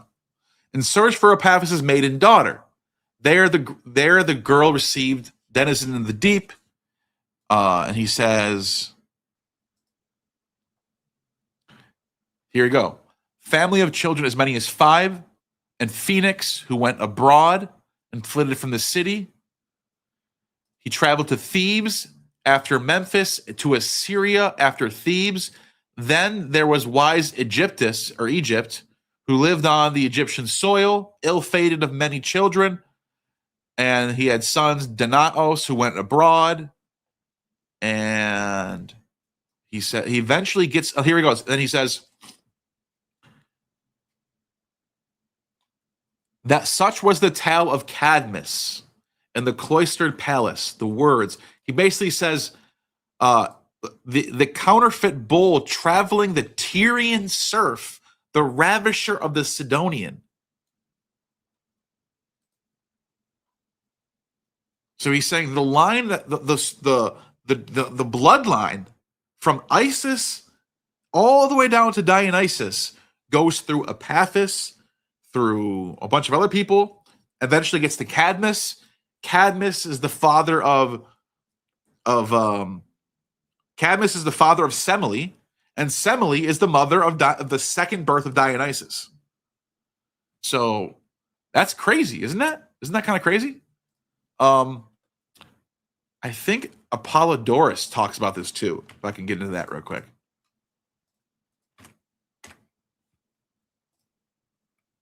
Watch this.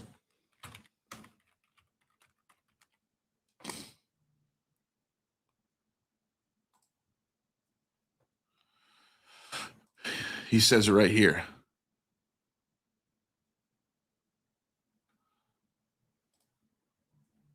She came to Egypt, where she recovered for her original form, gave birth to his son Epaphus beside the river Nile. Hera besought the Curetes to make away with it, and make away with it they did. When Zeus learned of it, he slew the Curetes, but Io set out to search for her child. She roamed all over Syria, because there it was revealed to her that the wife of the king of Byblos was nursing her son. And founding Epaphos, she came to Egypt and was married to Telegonus, who reigned over the Egyptians, and set up an image to Demeter, who the Egyptians called Isis. And Io, likewise, they called the name of Isis. Reigning over the Egyptians, Epaphus married Memphis, daughter of the Nile. It founded the city of Memphis. And let's see, if you keep going. Here's right here. You can keep going all the way to Cadmus. Let's see if I can keep going. Danaus. There's a whole genealogy. This is like what you find in like Kings and Chronicles. A whole genealogy going on. Cleopatra, and then you keep going, you keep going, you keep going. 12 sons of Egyptus. Look at this. Look at this huge genealogy. Keep going, you keep going. There's Danaus. So we're getting closer. Where's Cadmus at?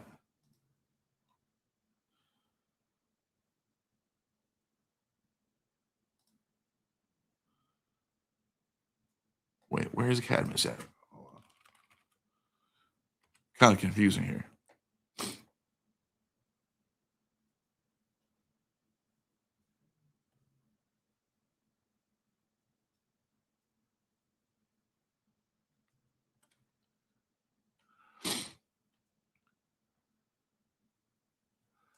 Eventually, it says right here.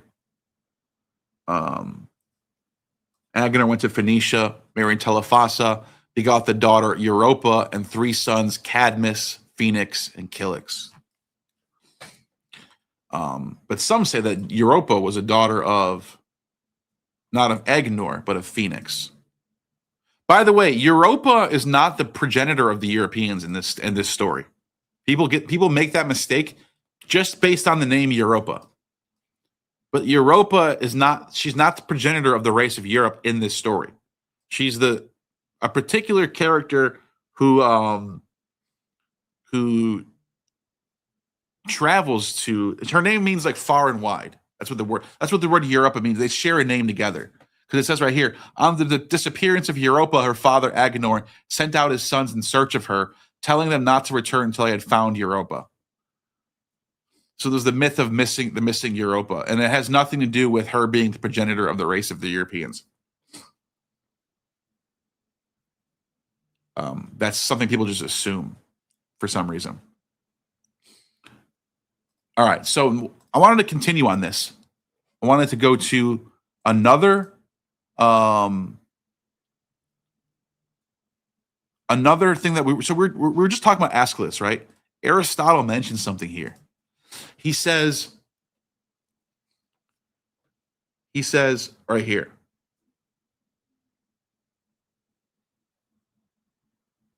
What he is doing, for instance, when people say it slipped out while I was speaking, I didn't basically saying I didn't mean to say it. It just came out of my mouth. They were not aware of the matter was a secret, as Aeschylus says of the mysteries. And then there's a footnote here. It says, Aeschylus was accused before the Areopagus of having divulged the mysteries of Demeter in certain of his tragedies, but was acquitted. A phrase of his, it came into my mouth, became proverbial, and may have been used in this occasion. So basically what it's saying is Aeschylus got arrested and was put on trial for revealing too much of the mysteries in his works. And the reason why, and there's actually a source that actually tells us what particular play. There are different theories of what plays. Is it a little bit of all of his work? I would assume Prometheus Bound probably does reveal the mysteries to some extent, but one of them that I think is pretty obvious is this one right here called Ghost Razors. And we lost it. That's another clue of why this might be the reason. Ghost Razors. So the play stood first in the Odyssean tetralogy. So there's either it's a trilogy or a tetralogy, 4, and there's stories about Odysseus, the either after the events of the Iliad or after the events of the Odyssey. And there's 4 written stories about him by Aeschylus. And he's being followed by Penelope, the Bone Gatherers, and the satyr drama Circe. So these are the different plays that are go along with Ghost Razors. Now, what's interesting about ghost raisers is it's got the word suke gogoi. So soul raisers would be, I guess that would be the etymology. I wonder if Perseus Tufts has this word in there. I'd be surprised if they did.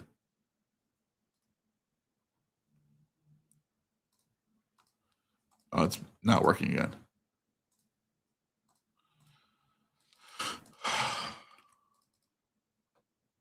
No, it doesn't have it. But anyway, it's got the word sukai gogoi, and it has to do with raising spirits, raising ghosts, raising the dead.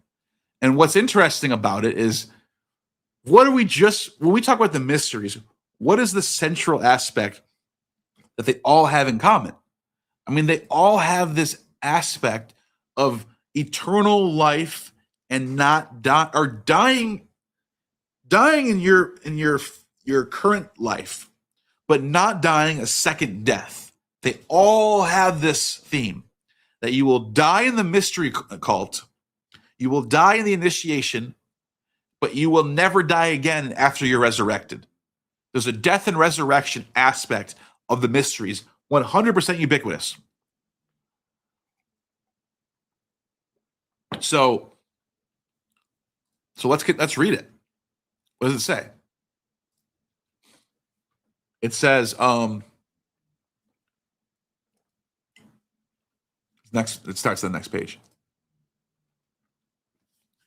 Remember, this is fragments. We don't actually have the full text. So we're going to look at this to kind of make our assessment here. We, the folk that dwell around the lake, honor Hermes as our ancestor. Isn't that beautiful? We honor Hermes as our ancestor. Come now, stranger, take your stand on the grass-grown borders of the fearsome lake. Slit the windpipe in the neck of this sacrificial beast, and let the blood run for the dead. Let the blood run for the dead to drink. What?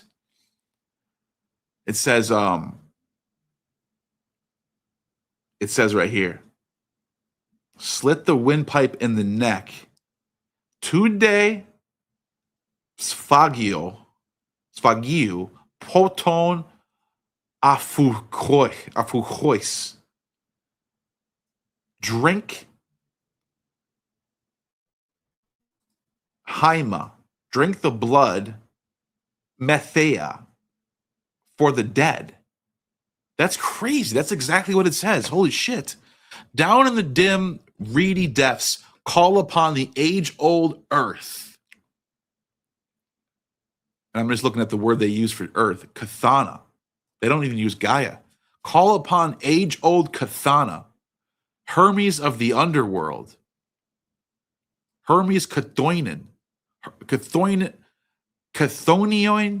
Hermane.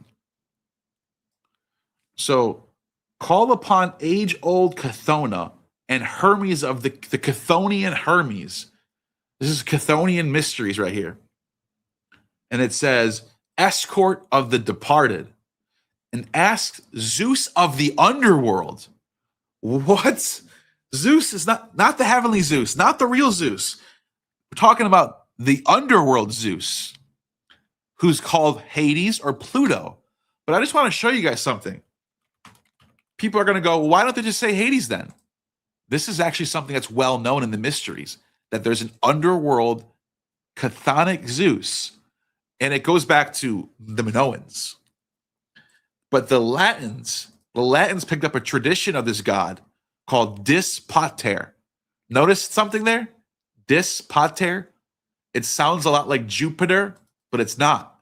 It's Dis, father of riches.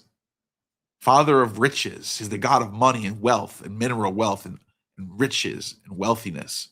But there's a play on words here, because it's understood that the occurrence of deity Dis together with Pater is due to the association with Dies Pater, Jupiter. And notice how it says right there, Proserpine Sacrum, So it says DT, it says DT Patri et, which means father of riches, sacred Persephone. And at father of riches and sacred Persephone. And this is an offering table where a sacrifice would be done in honor of the father of riches and the sacred Persephone. Isn't that crazy? Don't you love that? So, watch this. Zeus Volcanos. There's a Zeus. Here it is right here. Volcanos.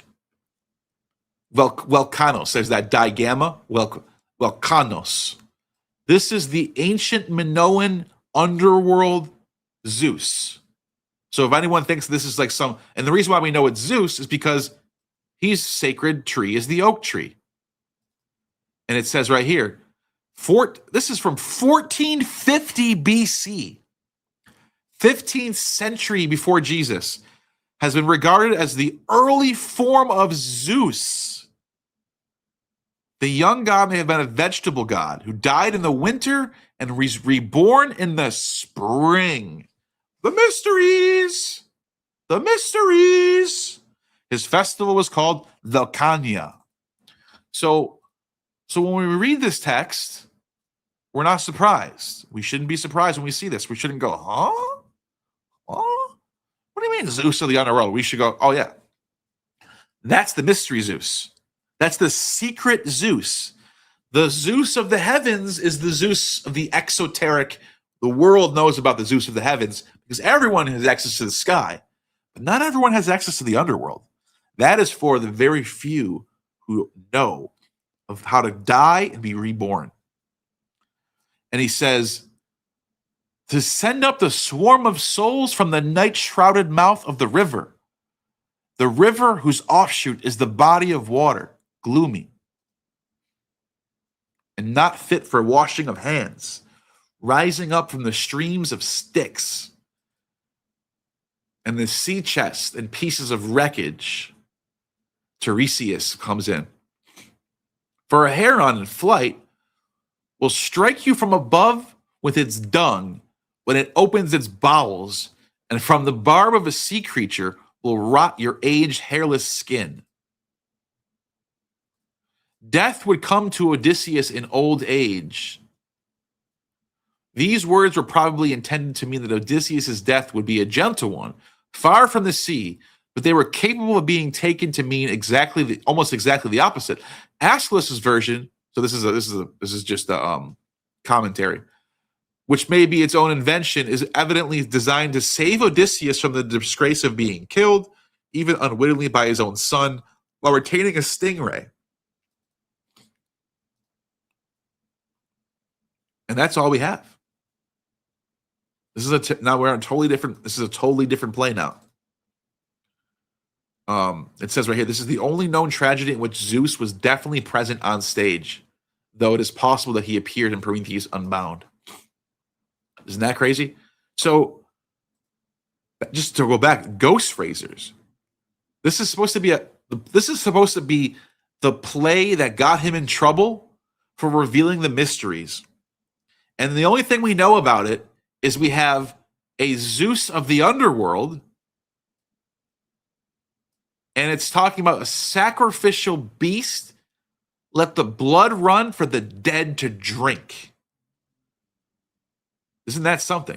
Now, when I think of that, I think of the Tauroctony, because let me show you what I mean. When the bull is slain, the sacrificial animal, and the blood is look at this. There's different grades of initiation. They come and they drink from the blood. So you have a dog, you have a snake, and you have a lion. See the lion right there? And they're all drinking from different parts of the sacrificial animal. They're all drinking the blood. The blood. See this? The dog sips from it. The snake takes a sip of it. There's a scorpion right there taking his little piece of the pie, and that is the image of the initiates all in different levels taking part in the sacrifice. They're all being given the blood of eternal life, the blood of Christ. They're all taking part of the Eucharist. That's what that is. Yeah.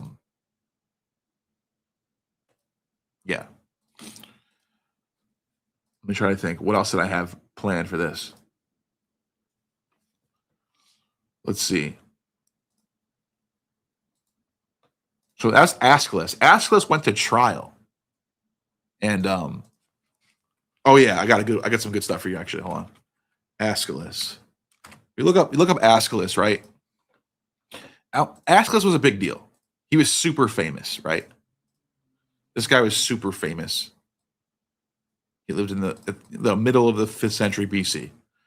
And it says right here, where did it say?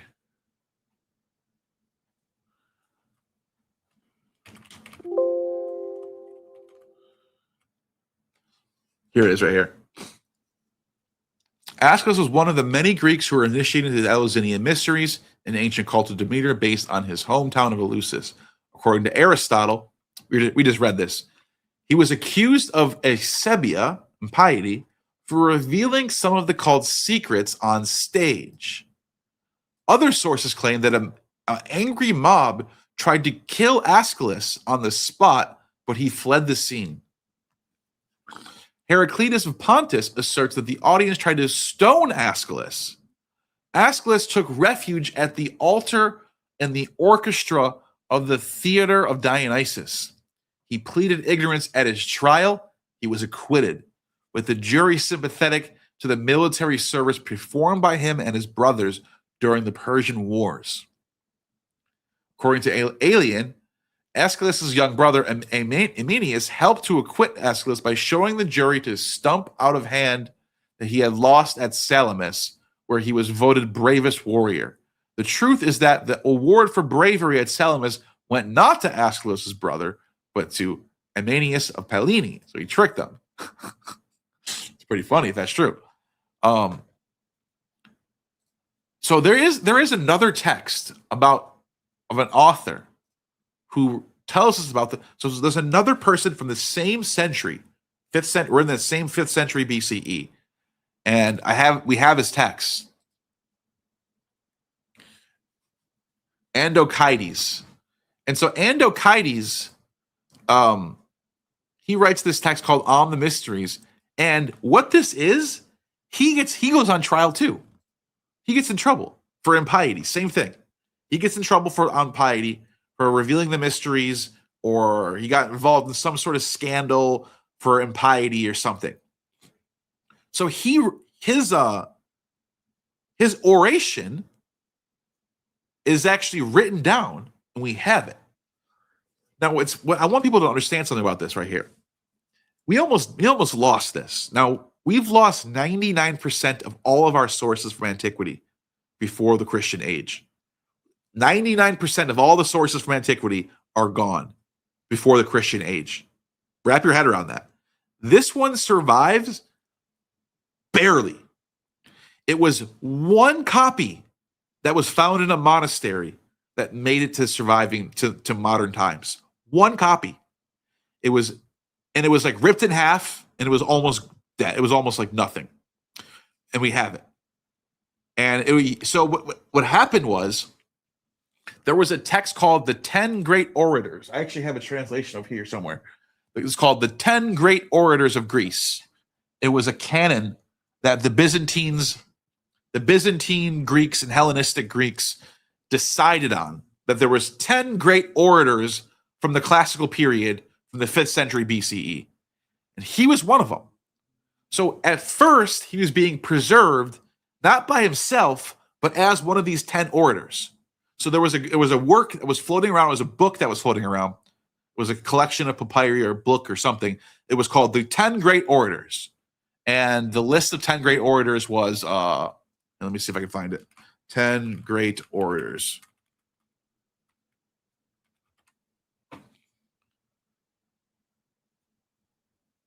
Attic orators, that's what it was. Here it is, right here. So I knew the Wikipedia page for this. So these 10 Attic orators from the classical period, 5th to 4th century BCE, and they were included in the canon of 10. I just mentioned this, which started in Alexandria. So the Alexandrian librarians, they didn't just save this guy's text as they wanted to. They saved it because he was part of a collection of text of way more famous people. For example, Isocrates was super famous. We have tons of his texts that survived to us. Aeschines as well, tons of his stuff. Lycurgus, tons of his stuff. And Andokides was he happened to be part of this little team, I guess you will say, and we barely even have him because of that. If it wasn't for that, we wouldn't have him. So, Plutarch writes the lives of the 10 orators. Anyways, so I'm just giving you a background of who we're dealing with here. Very ancient, very, very well respected, very famous guy. He says this: the systematic and untiring efforts of my enemies, gentlemen, to do me every possible injury by fair means or by foul, from the very moment of my arrival in this city, are known to almost all of you, and it is unnecessary for me to pursue the subject instead. Instead, I shall make a request of you, gentlemen, a fair request, which it is easy for you to grant as it is valuable for me to gain. First, I ask you to bear in mind that it is not because I have been forced to face my trial that I am here today. I am here on bail, nor have I been kept in confinement. I am here first and foremost because I rely upon justice. Secondly, because I rely upon you. I believe that you will decide my case impartially and far sooner allow my enemies to defy justice by taking my life. Will uphold justice by protecting me, as your laws and your oaths as jurors require you to do. So you can see he's on trial here. This is an oration. And he says, if you skip ahead a little bit, he says, because the text called On the Mysteries. And he says,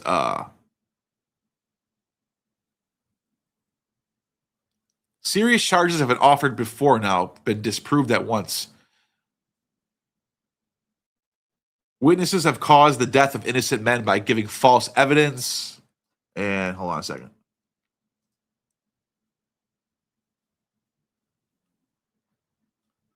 I shall deal with the first actual charge with furnished grounds for the lodging on the information that has brought me into court today. The profaning the mysteries. Okay? This is a serious charge. You could get killed for this. He's on trial for profaning the mysteries. Let's hear what he says. I shall show that I have committed no act of impiety, that I have never turned informer, that I have never admitted guilt, and that I do not know whether the statements made to you by those who did turn informers were true or false. Of all this, you shall have proof. The assembly, by the way, the word ecclesia, it's the word for church. The church had met to give audience to Nicias, Lamachus, and Alcibiades. Remember, this is the same time period as Socrates, Alcibiades, all these other people, Elpalus. Same time period. Very famous time period for Greece, for Athens. The generals, Nicias, by the way, this guy right here, he died in the war following, right before or after this speech. He died against the Sicilians. He was the general leading the army. Oh, he says it right here, by the way. The generals are about to leave with the Sicilian expedition. So this is right before. He says, Nicias, Lamachus, and Alcibiades, the generals about to leave for the Sicilian expedition. Now, check this out. Check this out.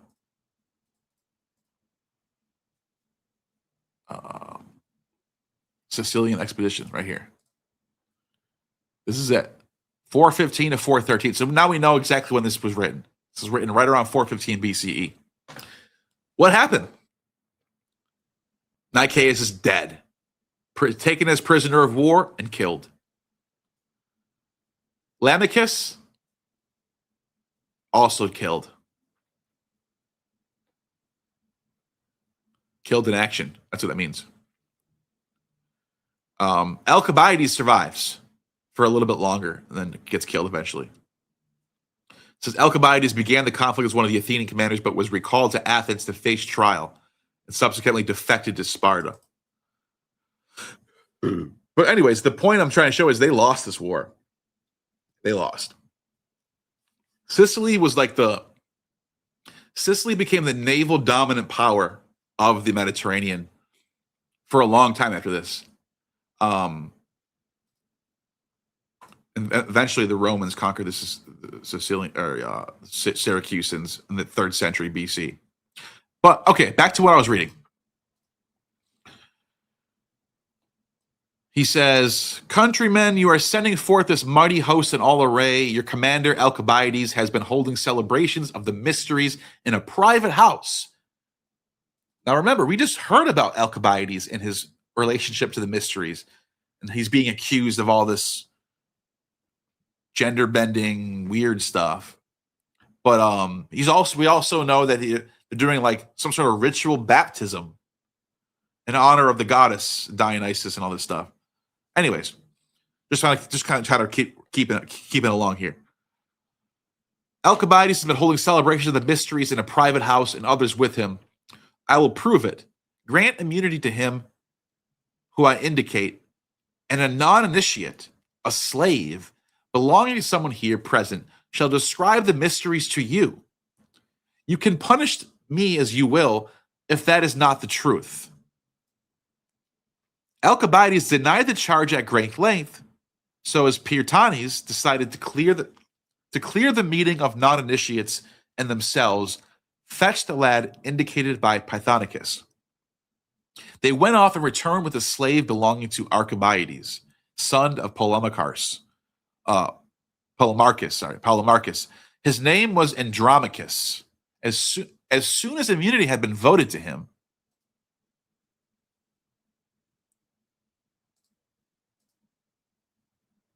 he stated that the mysteries had been celebrated in Politoian's house.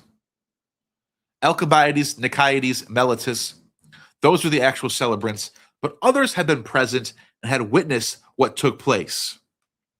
The audience had also included slaves, namely himself, his brother, the flute player Hecasius, and Meletus' slave. Such was the statement of Andromachus, the first of the informers. He gave the following list of persons concerned, all of whom, save Polystratus, fled the country and were sentenced to death by you in their absence. Polystratus was arrested and executed. Take the list, please, and read out their names. Following names: Alcibiades, Niciades, Meletus, Archibiades, Archippus, Diogenes, Polystratus, Aristomenes, and so forth. This was the first information, gentlemen. It was due to Andromachus and implicated the persons mentioned. Now call Diogentus, please. You were the commission of inquiry, Diogentus. Why Pythonicus impeached Alcibiades before the assembly? Yes. You recollect the Andromachus laid in information as to what was going on in Polydian's house? He says yes. And these are the names implicated by that information. Now look, isn't this crazy? What is going on here? This sounds like an insane situation going on here with these people. They're all turning on each other and pleading on each other and witnesses against each other. What is going on here? A second information followed. An alien named Terocrus, resident in Athens, quietly withdrew to Megara. From Megara, he informed the city council that if immunity were granted to him, he was prepared not only to lodge information with regard to the mysteries as one of the participants, he would reveal the names of his companions. What? But he would also tell that he knew the mutilation of the Hermae. All right, now we got to stop and explain what's going on here. This was the big deal. This is why he's on trial. Alcibiades and Docades They were accused of going around Attica and destroying the sacred Hermae. You know what the sacred Hermae are? These.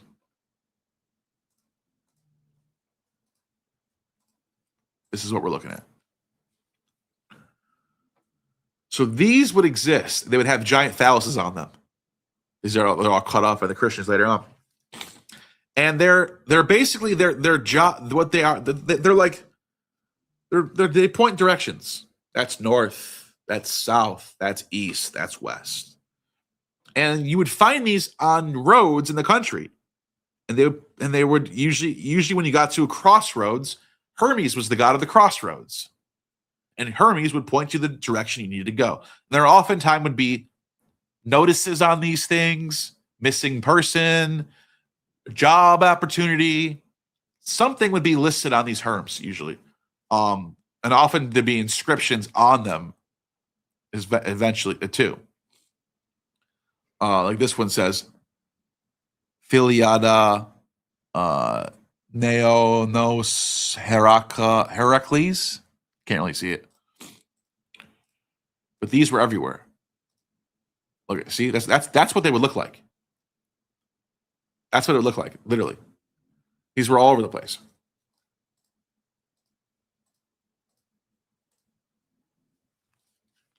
So what happened was a bunch of these got destroyed and vandalized around 415 BCE. And Alcibiades and this person reading this text right here were accused. And they're saying, I didn't do it. Why are you blaming me? They got blamed for this.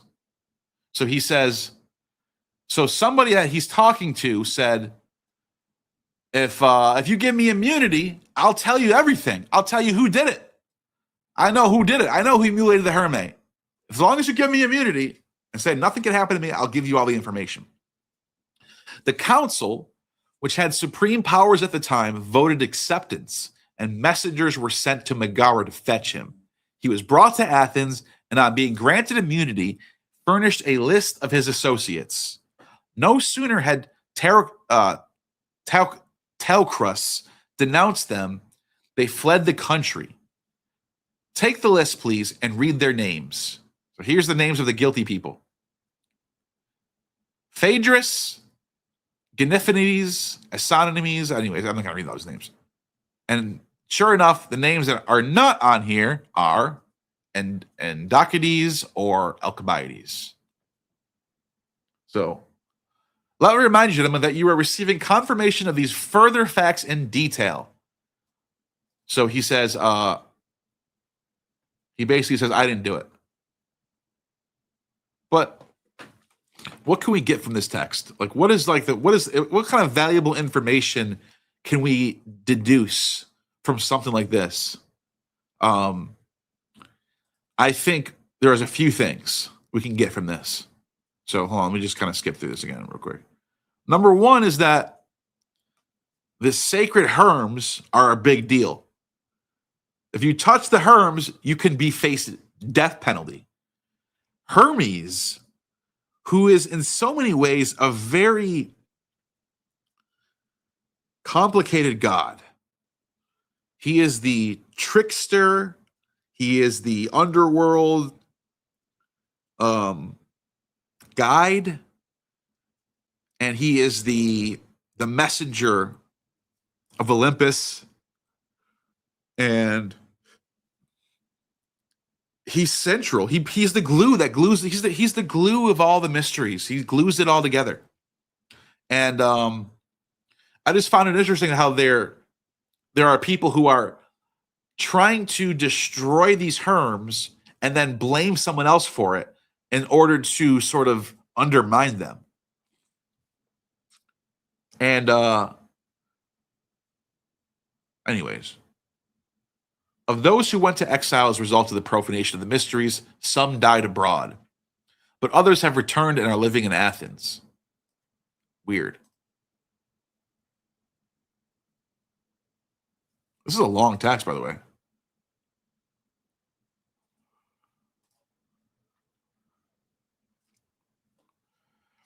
Here's what he says here. Indeed, the name of the two goddesses, I repeat, yet more sternly in charge laid upon you by my accusers, for the sake of both the rites which you have witnessed and of the Greeks who are coming to this city at the festival. If I have committed any act of impiety, if I have admitted guilt, if I had informed against another, or if another has informed against me, then put me to death. I ask no mercy. But if on the other hand, if I have committed no offense, and completely satisfy you with the fact that I ask you to let the whole nation see that I have been brought to trial wrongfully. He is forbidden to set foot within the sanctuary of the two goddesses under the pain of death.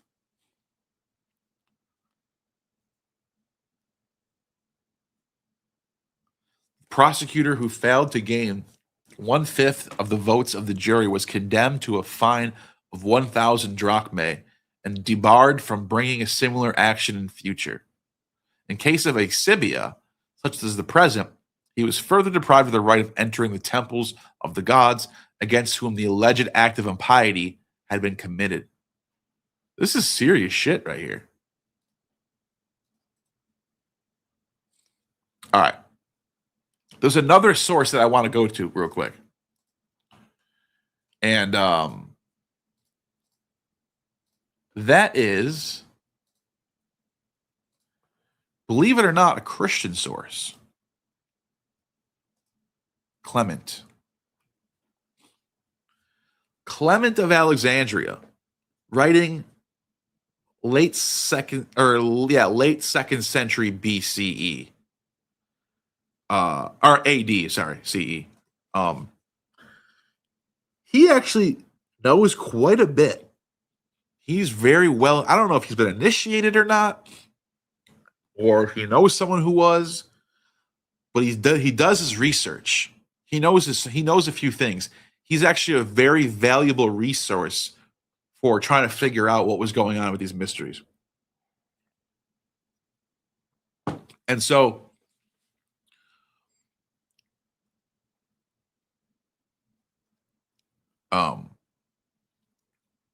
I'm just looking at this real quick.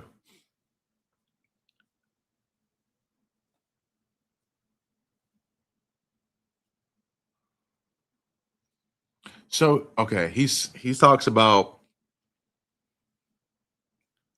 let's see.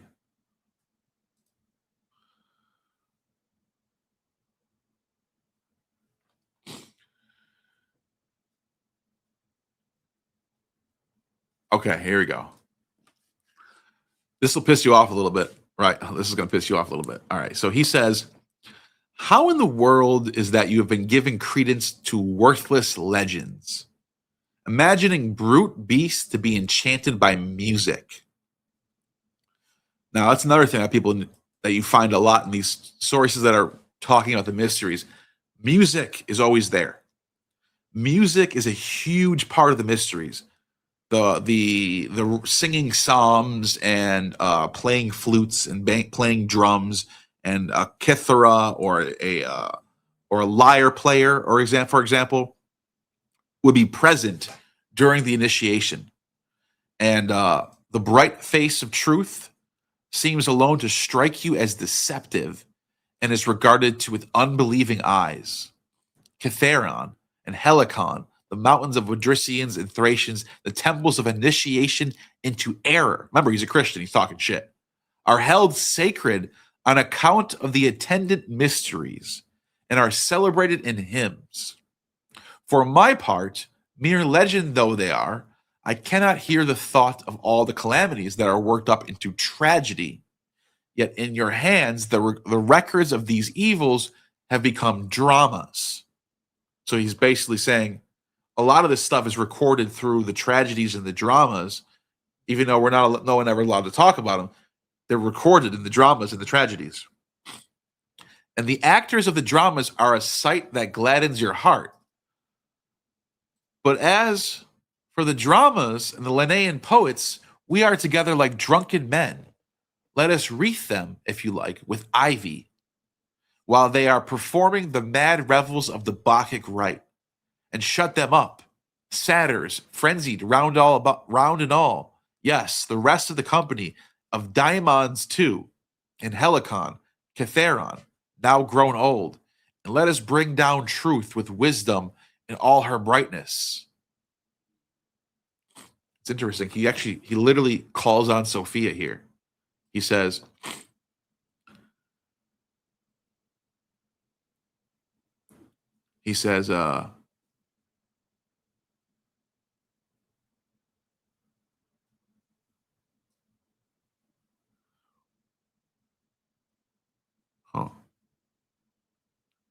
Elethean ama phanotai phronese es oros agion theou.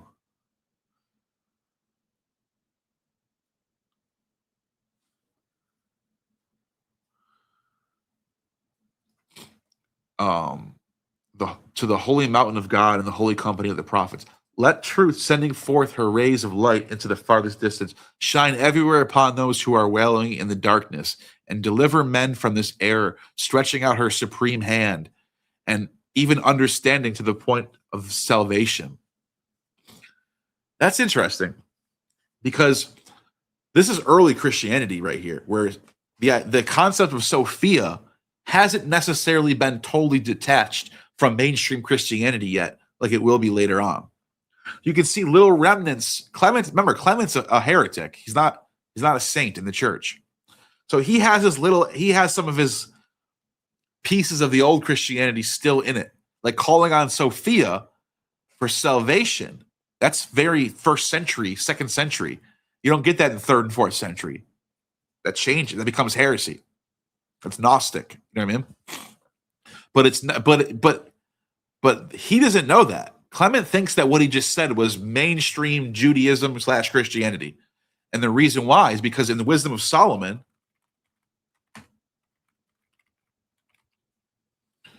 you can see right here in the Wisdom of Solomon, it straight up just says that. I think it's in chapter 8, or love for Sophia, and that's what the Greek says, love for wisdom, or chokmah. I loved her and sought her from my youth. I desired to take her for my bride, and she became enamored of her beauty. She glorifies her noble birth by living with God. And the Lord of all loves her, for she is an initiate into the knowledge of God and an associate in her works.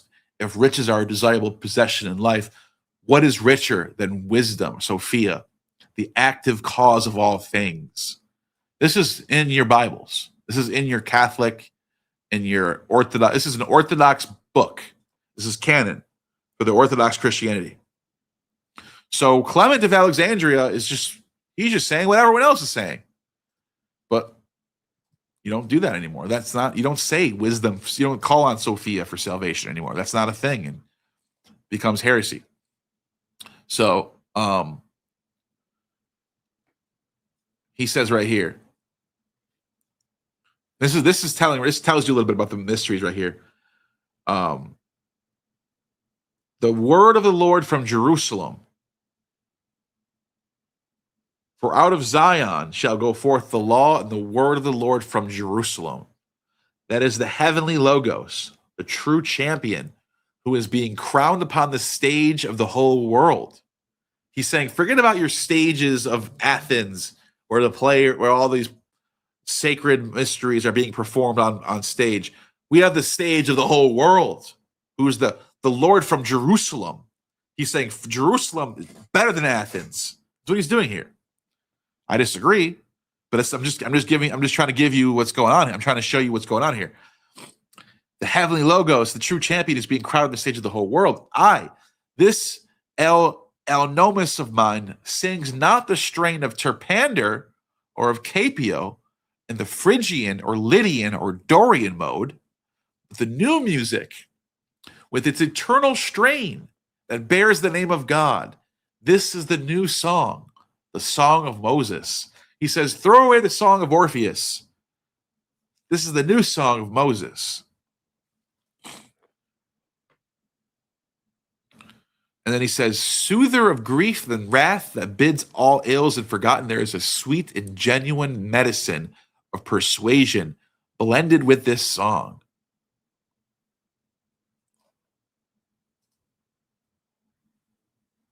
In my opinion, therefore, Thracian, Orpheus, and the Theban, and the Methymnian too, are not worthy of the name of man, since they were deceivers. Under the cover of music, they have outraged human life, being influenced by daimons through some of the artful sorcery to compass man's ruin by commemorating deeds of violence in their religious rites, and they bringing the stories of sorrow into worship. They were the first to lead men by the hand of idolatry. Yes, the stocks and stones, that is to say, the statues and pictures, to build up the stupidity of custom. You know what's interesting about this? Clement has no idea that 2 centuries later, or no, I'm sorry, way later than that, centuries later, pictures and images or icons are central to Christianity. I mean, it's what separates Islam and Christianity is icons. Icons. You walk into a church, it's all icons. There's more icons in a Christian church than there was in an ancient pagan temple, that's for sure. There's way more idolatry in the church Christianity than there is in paganism. Now, not in his time, not in when he wrote this, but it's just funny how things change. And you read these things and you have no idea. These people had no idea how much things were going to change later on.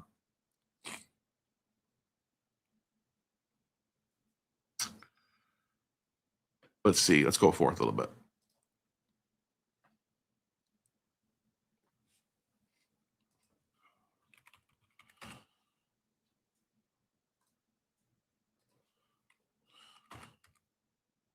Wait, what is he saying about Sabazius here? He says the snake, right? Bosom. Oh, this is, or breast. I think it's the word breast. Yes, here it is.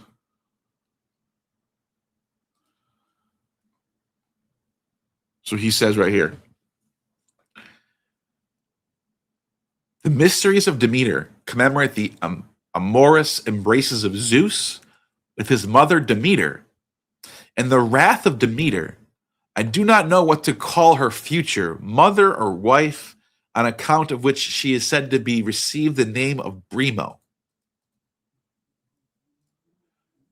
Also the supplications of Zeus, the drink of bile, the tearing out the heart of victims, and unspeakable obscenities. This is what he's saying about the mysteries.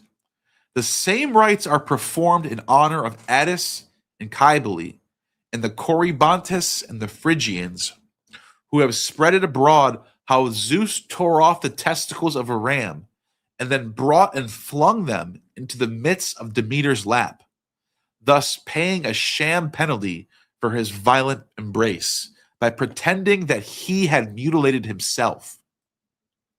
If I go on further to quote the symbols of initiation into this mystery, they will, I know, move you to laughter, even though you are not laughing or no laughing humor when your rights are being exposed. Here we go. This is the sacred line right here. I ate from the drum, I drank from the cymbal, I carried the sacred dish, I stole into the bridal chamber. Are not these symbols an outrage? Are not the mysteries a mockery? But what if I were to add the rest of the story? Demeter becomes pregnant, the Cory, or the maiden, grows up, and this Zeus who begot her as further intercourse, this time with Persephone herself, his own daughter, after his union with her mother Demeter. Totally forgetful of his former pollution, Zeus becomes the ravisher as well as the father of the maiden. Meeting her under the form of a serpent, his true nature being revealed. At any rate, in the Sabazian mysteries, the sign given to those who are initiated is the god over the breast. This is a serpent drawn over the breast of the votaries, a proof of licentiousness of Zeus. So he's kind of full of shit here, because that's not exactly what happens. Hades is not the father of Persephone. So I don't know where he got that from. So he's kind of like making bad arguments. He's just wrong. As also bears a child which has the form of a bull. So there's this apathis imagery, right? To be sure, we are told by a certain mythological poet that the bull begets a snake, the snake a bull. On hills, the herdsman bears the mystic goad. The herdsman's goad being, I think, a name for the wand which the Bacchans wreath.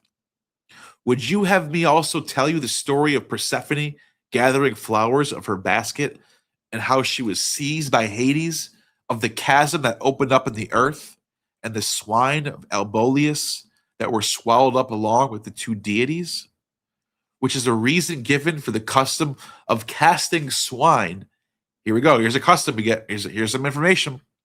A custom of casting swine into the sacred caverns at the festival of the Thesmophoria. This is the tale which the women celebrate at their various feasts in the city: Thesmophoria, Scarophoria, Ereterophoria, where in different ways they work up into tragedy the graping of Persephone. The mysteries of Dionysus are of a perfectly savage character. He was yet a child, and the Curetes were dancing around him with warlike movement when the Titans stealthily drew near. First they beguiled him with childish toys, and then those very Titans tore him to pieces, though but an infant. Orpheus of Thrace, the poet of initiation, speaks of the top. Now notice what he just did there. This is a bullshit artist.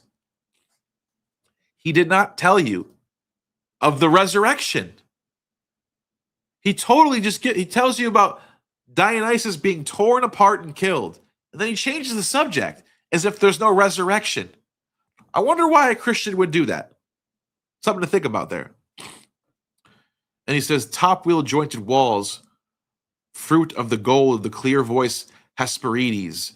And it is worthwhile to quote the worthless symbols of this rite of yours in order to excite condemnation. The knuckle bone, the ball, the spinning top, apples, wheel, mirror, fleece. Now Athena made off with her heart of Dionysus and received the name of Pallas from its palpitating. But the Titans, they who tore him to pieces, placed a cauldron upon a tripod, and casting the limbs of Dionysus into it, first boiled them down, then piercing them with spits, they held them over Hephaestus. Later on, Zeus appeared, perhaps since he was a god, because he smelt the steam of the flesh that was cooking, which your gods admit they receive as their portion. He plagues the Titans with thunder and entrusts the limbs of Dionysus to his son Apollo for burial. In obedience to Zeus, Apollo carries the mutilated corpse to Parnassus and lays it to rest. Once again, no resurrection story. Isn't that interesting? Here, I'm going to show you the real story here for a second.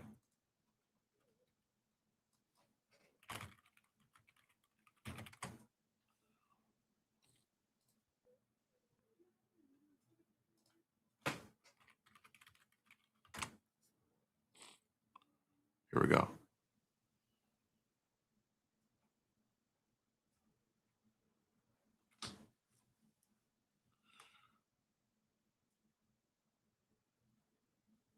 Where is it?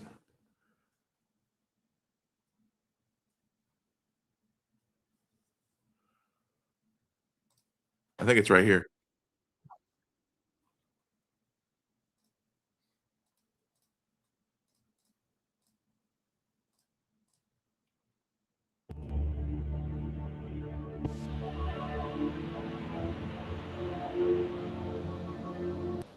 By Euripides Bacchae. A similar argument is made by Dr. John Moles in his peer-reviewed article, Right here. Jesus and Dionysus and the Acts of the Apollo.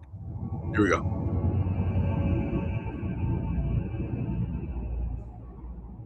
At this time, when Christianity was on the rise in the Roman Empire as the main competition of the Greek mystery religions and the Roman imperial cult, there was another reoccurring holy symbol of iconography, like the symbol of Christ on the cross. This symbol was central to the cult of Mithras Sol Invictus, the image of Mithras slaying the bull. Mithras, who is also equated with Apollo by both Persians and Greeks, as shown here in the inscription that shows Mithras Helios Apollo next to King Antiochus. But there is also a Dionysian layer that is even more interesting, and I think it shows close proximity to Christ as a sin offering. An inscription reads, Christos Pater Kai Garos Eboisan, consecrated by Father Christos and Garos. We see Mithras slaying a bull with a snake and a dog feasting on its blood. In the corners, we see Sol and Luna, who are also equated with the twins Apollo and Diana Lucifera. Identical images like this are found all throughout the Roman Empire, thousands even. Sol and Luna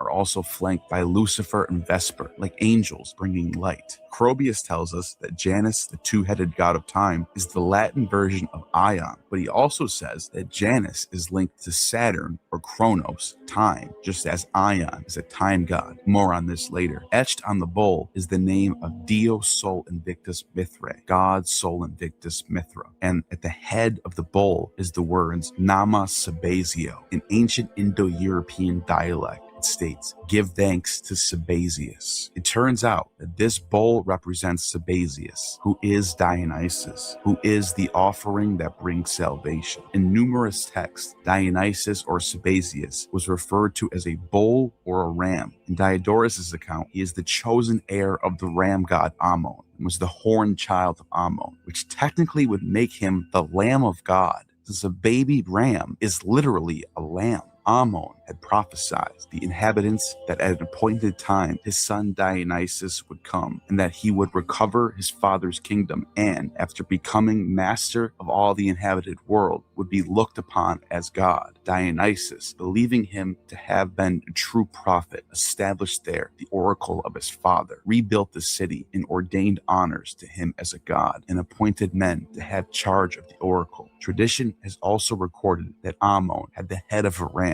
that in very truth there were little horns on both sides of his temples, and that therefore Dionysus, also being Ammon's son, had the same aspect as his father. And so the tradition has been handed down to succeeding generations of mankind that this god had horns. More often than this, Dionysus was called bull-horned. In an Olympian ceremonial song dedicated to Hera, Dionysus is summoned in the guise of a bull, described as raging with bull foot. Walter Burkitt notes that Dionysus often appears with bull horns in art, and in Kysikos, he is depicted in a bull-like form. Burkitt also mentions an ancient tale where Dionysus, embodied as a young bull, is brutally slaughtered in a sacrifice and sacrilegiously consumed by the Titans. I call upon you, blessed, many-named, and frenzied Bacchus, bull-horned Nicene Redeemer, god of the winepress, conceived in fire. Orphic hymn to Bacchus. Other hymns go on to say that he is bull-faced. Dionysus may have had origins in Crete, where the sacred bull was especially venerated. Rural, ineffable, two-form, obscure, two-horn, ivy-crowned, Ewan, pure, bull-faced, and martial,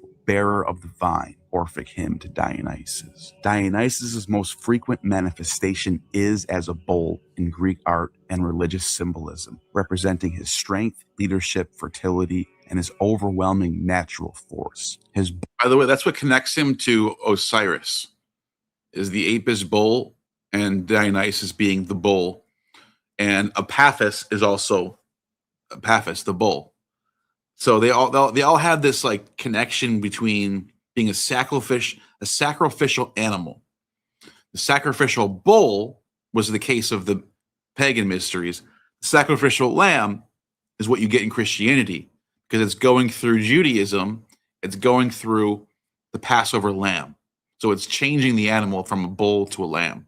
Bull-like aspect is often referenced in worship and poetry. Notably, Dionysus and his sacrificial bulls offered in his rites shared a common form. This is evident in Euripides' Bacchae, where the Maenads violently dismember bulls during the ritualistic sparagmos, as recounted by the cowherd. In the case of Pentheus, he perceives Dionysus as a bull. He attempts to bind the stranger, but ends up grappling with the bull in the royal stables in the form that Dionysus took on. Under the influence of madness, the stranger appears to him as a bull. Some writers of myths, however, relate that there was a second Dionysus who was much earlier in time than the one we have just mentioned, for according to them, there was born of Zeus and Persephone, Cori, Dionysus, who is called by some Sabazius, and whose birth and sacrifices and honors are celebrated at night and in secret. They state also that he excelled in sagacity and was the first to attempt the yoking of oxen, and by their aid to effect the sowing of seed. This being the reason why they also represent him with bull horns, Diodorus of Sicily. In another hymn to Dionysus,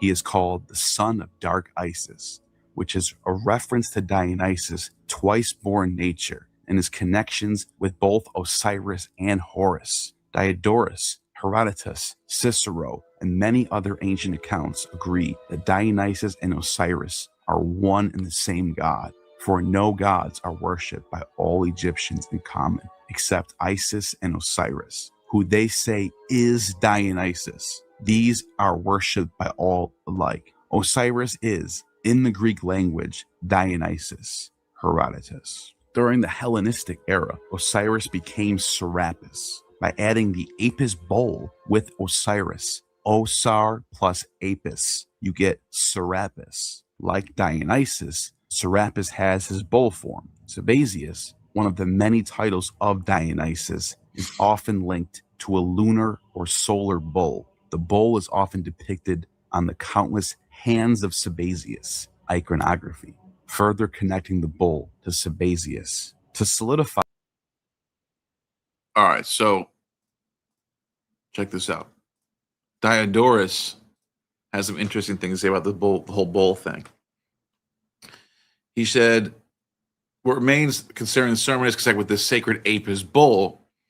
After he has died and has received a magnificent burial, the priests who are charged with this duty seek out another young bull, which has on its body markings similar to those of its predecessor. This has been going on since the Old Kingdom, apparently. Almanac and Saqqara. This is a ritual that was going on for thousands of years in Egypt. Thousands of years. And they stopped it. The Christians are the ones that stopped it. Isn't that crazy? Thousands of years. And they just like, nah, we're done with that. And by the way, Christianity owes so much to this. The whole dying and resurrection and death and resurrection motif is this. This is where it all comes from. And when it was found, people would seize their mourning, and the priest would have would have the care of first take of the young bull to Nilopolis, where it was kept for 40 days. Have you heard that number before? And then putting it on a stage, barge fitted with a gilded cabin, conduct as a god the sanctuary of Hephaestus at Memphis. Ptah, actually. During these 40 days, only women may look at it. These stand facing and pulling up their garments, showing their genitals. But henceforth, they are forever prevented from coming into the presence of this god. Some explain the origin of the honor, according to this bull, in this way, saying that the death of Osiris, his soul, has passed into this animal. That's where you get Serapis from. And therefore, up to this day, have always been passed into its successors at the times of the manifestation of Osiris. The Apis bull is considered the living soul of Osiris. But some say that when Osiris died at the hands of Typhon, Isis collected the members of the body and put them in a box made of wood, covered it with fine linen, and because of this, the city was called Osiris. So there's that. Yeah, there's something. If I had to put together, like, what is the thing that ties the mysteries together It's the theme of death and resurrection. Simple. That's the simplest way to put it. The mystery religions are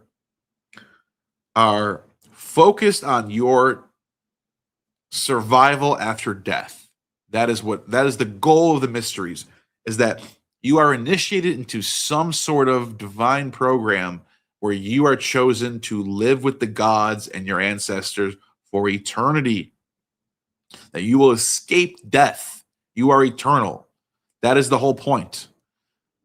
That is the thing that Christianity adopts from these mystery cults. The salvific function of these things.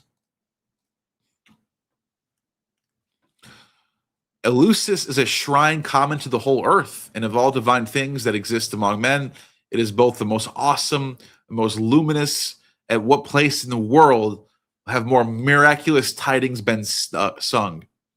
And where have the events called forth greater emotion, whereas had been greater rivalry between seeing and hearing? Persephone, daughter of Demeter, gathers flowers for the daughters of Ocean. When Persephone pulls the 100-head Narcissus, a gateway to Hades opens up. The god Hades bursts out of the underworld in its chariot, scooping up Persephone. Demeter hears her daughter scream from afar, but no one will tell her what happened. Finally, Helios, the sun, all-seeing eye, tells her that Hades, her daughter in marriage, with the consort of Zeus. In wrath, Demeter causes all the vegetation to wither and die. She wanders the world in search for her daughter. She sits down in the form of an old woman by the well at Eleusis. Notice how she's in disguise. She is met by the 4 daughters of Calais, who invite her to be nurse of her baby, Demophaon. One of the sisters makes Demeter laugh with her coarse jesting. Orphic tradition inserts the Baubo episode. Demeter drinks the kykeon, becomes the nurse of this son, Demophaon, son of Metanera. She tries to immortalize Demophaon by rubbing him with ambrosia, anointing him with ambrosia and laying him in the fire. The immortalization is interrupted by Metanera, and then Demeter reveals her true form. Demeter orders a temple to be built, that the mystery rites to be established there at Eleusis. Humans will die without vegetation. Zeus agrees that Hades must release Persephone. Hades gives Persephone a pomegranate seed to eat before she leaves.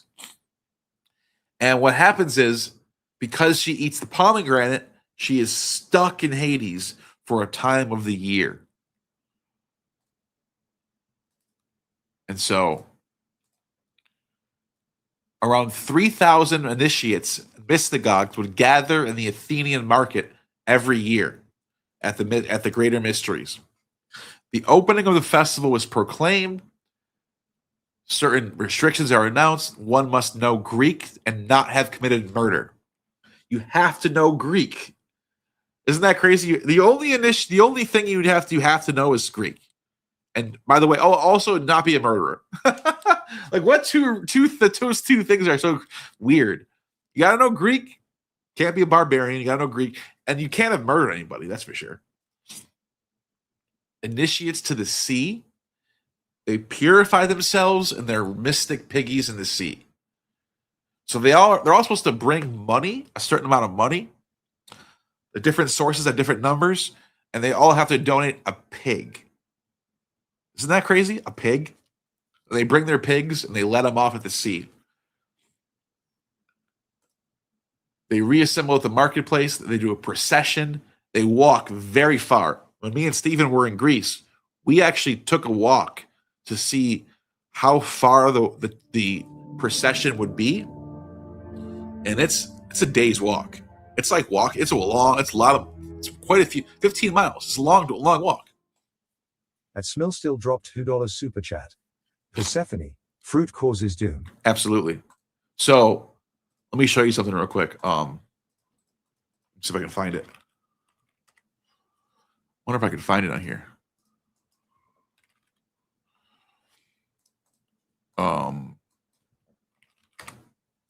can't I find it on here?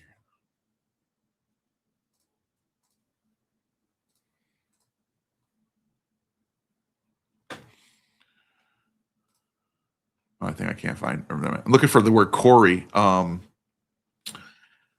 There's so the word Corey, which is like the word for Persephone.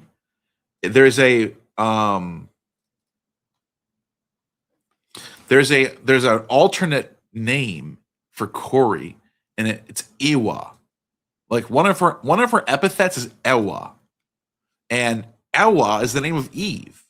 And by the way, Clement of Alexandria, who I was just showing, watch this.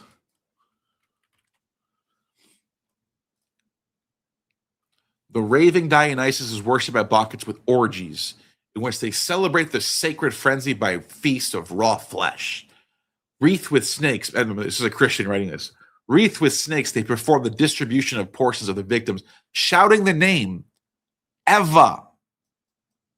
It's Ewa. Shouting the name Ewa, Ewa.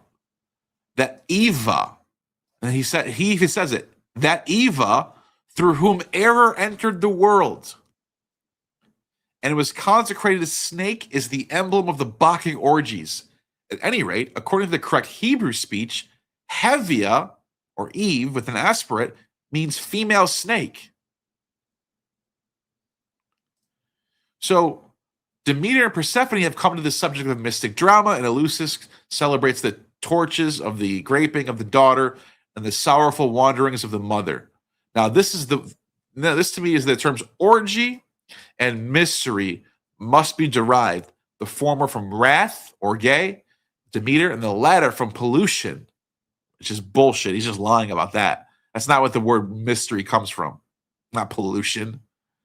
It comes from musos, which means to close. Close. Watch. I'll show you.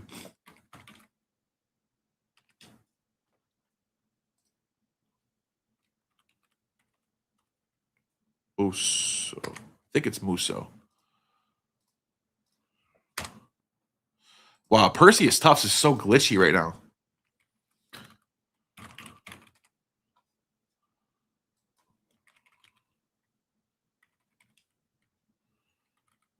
To close Greek word. Muo. It's the word muo. Okay. Yeah, hold on. Let me find it right now. Muo. Here it is. Okay, I found it. So Clement just lied there. I could prove it. I could prove you wrong right here. Watch this. Muo is actually the word. Why is this website so broken? I don't understand why this website's so broken, dude. I can't even look at these. I can't even read the. So look at this right here. Initiate into the mysteries, right? Right here. But I can't click on it. There it goes. Muo. What does it say? Shut. Shut of the eyes. To close. Of the mouth or any opening. Shut the eyes. Close, to shut. So the word musterion or mueo is derived from the root muo, which means to close, and it means to shut your mouth. It means it's a secret. That's what it means. So when he says the word comes from pollution, like you're just making shit. That's not even believable. Why would somebody do that? Well, oh yeah, we're going to start a religion based on pollution and orgies and horrible killing each other and you know, like, dude, no one. That's not how people operate. Like, it's so obviously bullshit what Clement says here. However, the Eve thing is interesting because this is not working anymore. I don't know. This website is like so broken, dude. You see what's going on here?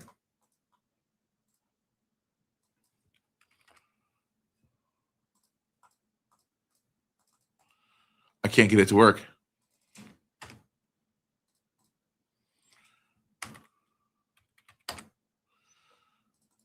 It's just totally broken now.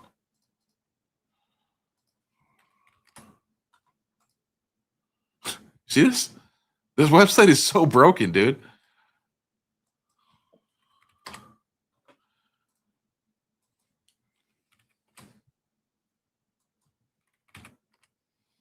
Here we go. So Ovatio, you have that one. You have to cry, Ewatso, to cry, to Bacchus. Look at to cry, Ewo, to Bacchus. And then there's this one. Not working. Why isn't it working?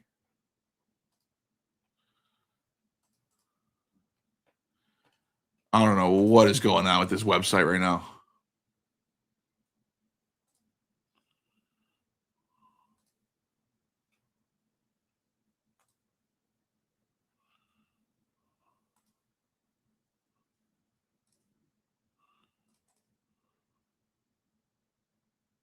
It just won't load for some reason. Oh, is this it? Oh, there it goes. Now it finally loaded. Okay. See how it says Elwas? And then it says one who cries, Ewa, Abakana, and then it says Kure, Orphic, a name of Bacchus. So there's a deep connection there between the Persephone and Eve. Persephone takes a bite of the fruit, and she's stuck in Hades. And that's the mystery, is like the forbidden fruit will alter your access to some sort of like it's a fatal, it makes you, it's fatal. That's what it is. And then Eve does the same thing, but she does it in paradise. So she gets kicked out of paradise rather than being stuck in the underworld, Hades. It's a yin yang type of thing. Two opposites happening. Yeah.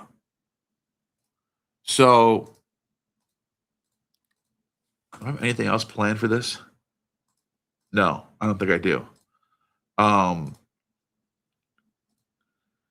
want to have people challenge me though. That's my part two of this. My part two of this was I was going to see if anyone wanted to come on and challenge me.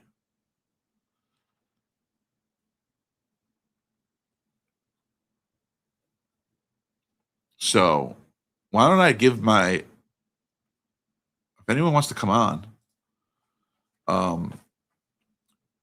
be a challenger though. Let's do some actual challenges.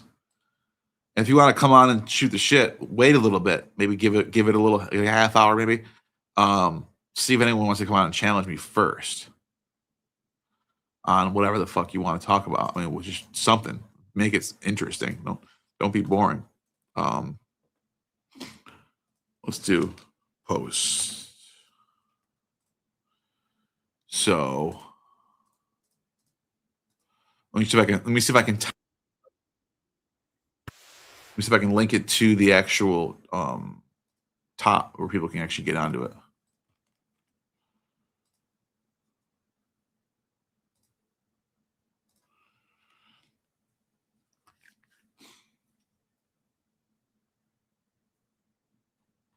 Proverbs 8 is written way later, by the way. Proverbs 8 is not, no one thinks Proverbs 8 is like 3rd century BC. So I don't know what you mean by that. Proverbs 8 is Hellenistic. Is like one of the most obviously Hellenistic. I don't know if it was written in Greek first though. So I don't know. I don't know if that's you can make that argument. Why? Because it's Sophia. Make your case.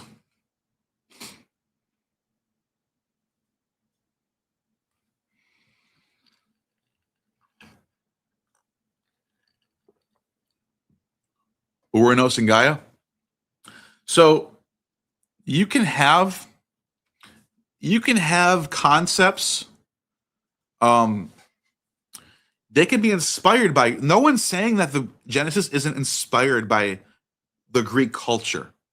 We're taking a linguistic approach. We're looking at the linguistics and going, which one looks like it was written first? which one looks like it was a translation of the other one. And overwhelmingly, I'm telling you, overwhelmingly across the board, most of the Bible looks like it was written in Hebrew and translated into Greek. Not all of it, most of it, the majority of it. That doesn't mean that people writing in Hebrew weren't influenced by Greek concepts, which would have been concepts that would have been known of in Alexandria or even in Jerusalem.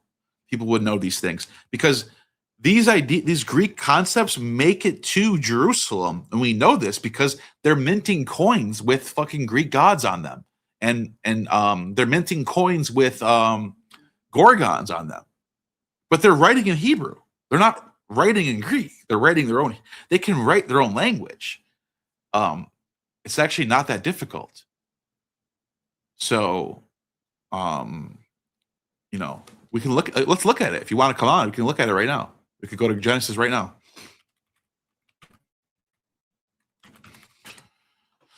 Cross Bible.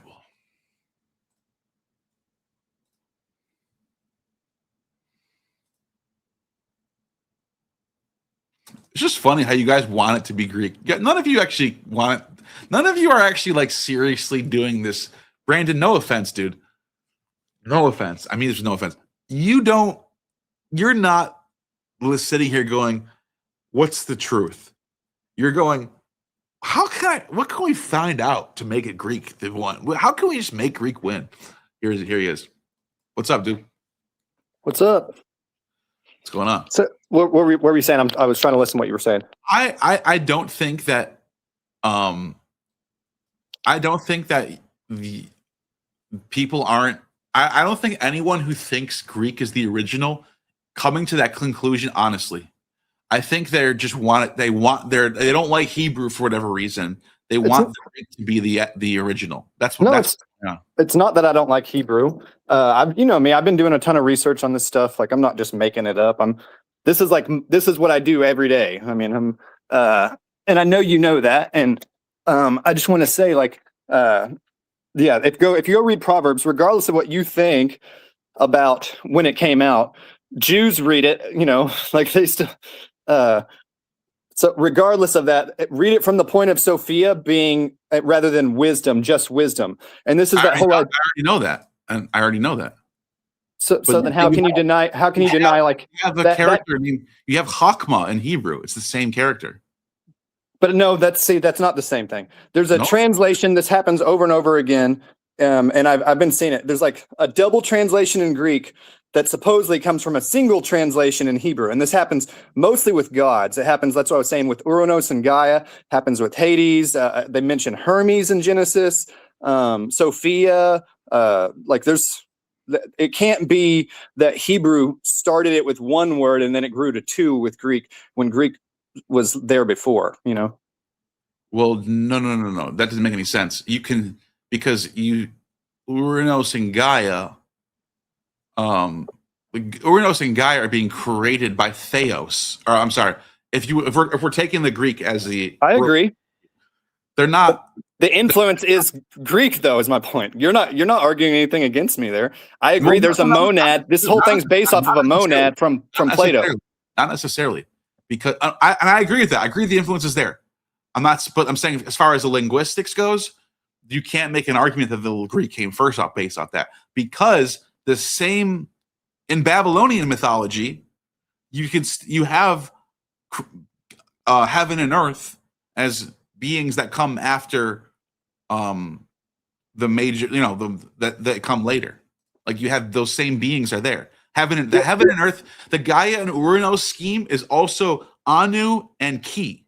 That's what the Anunnaki are. Anu and Ki, literally. I agree.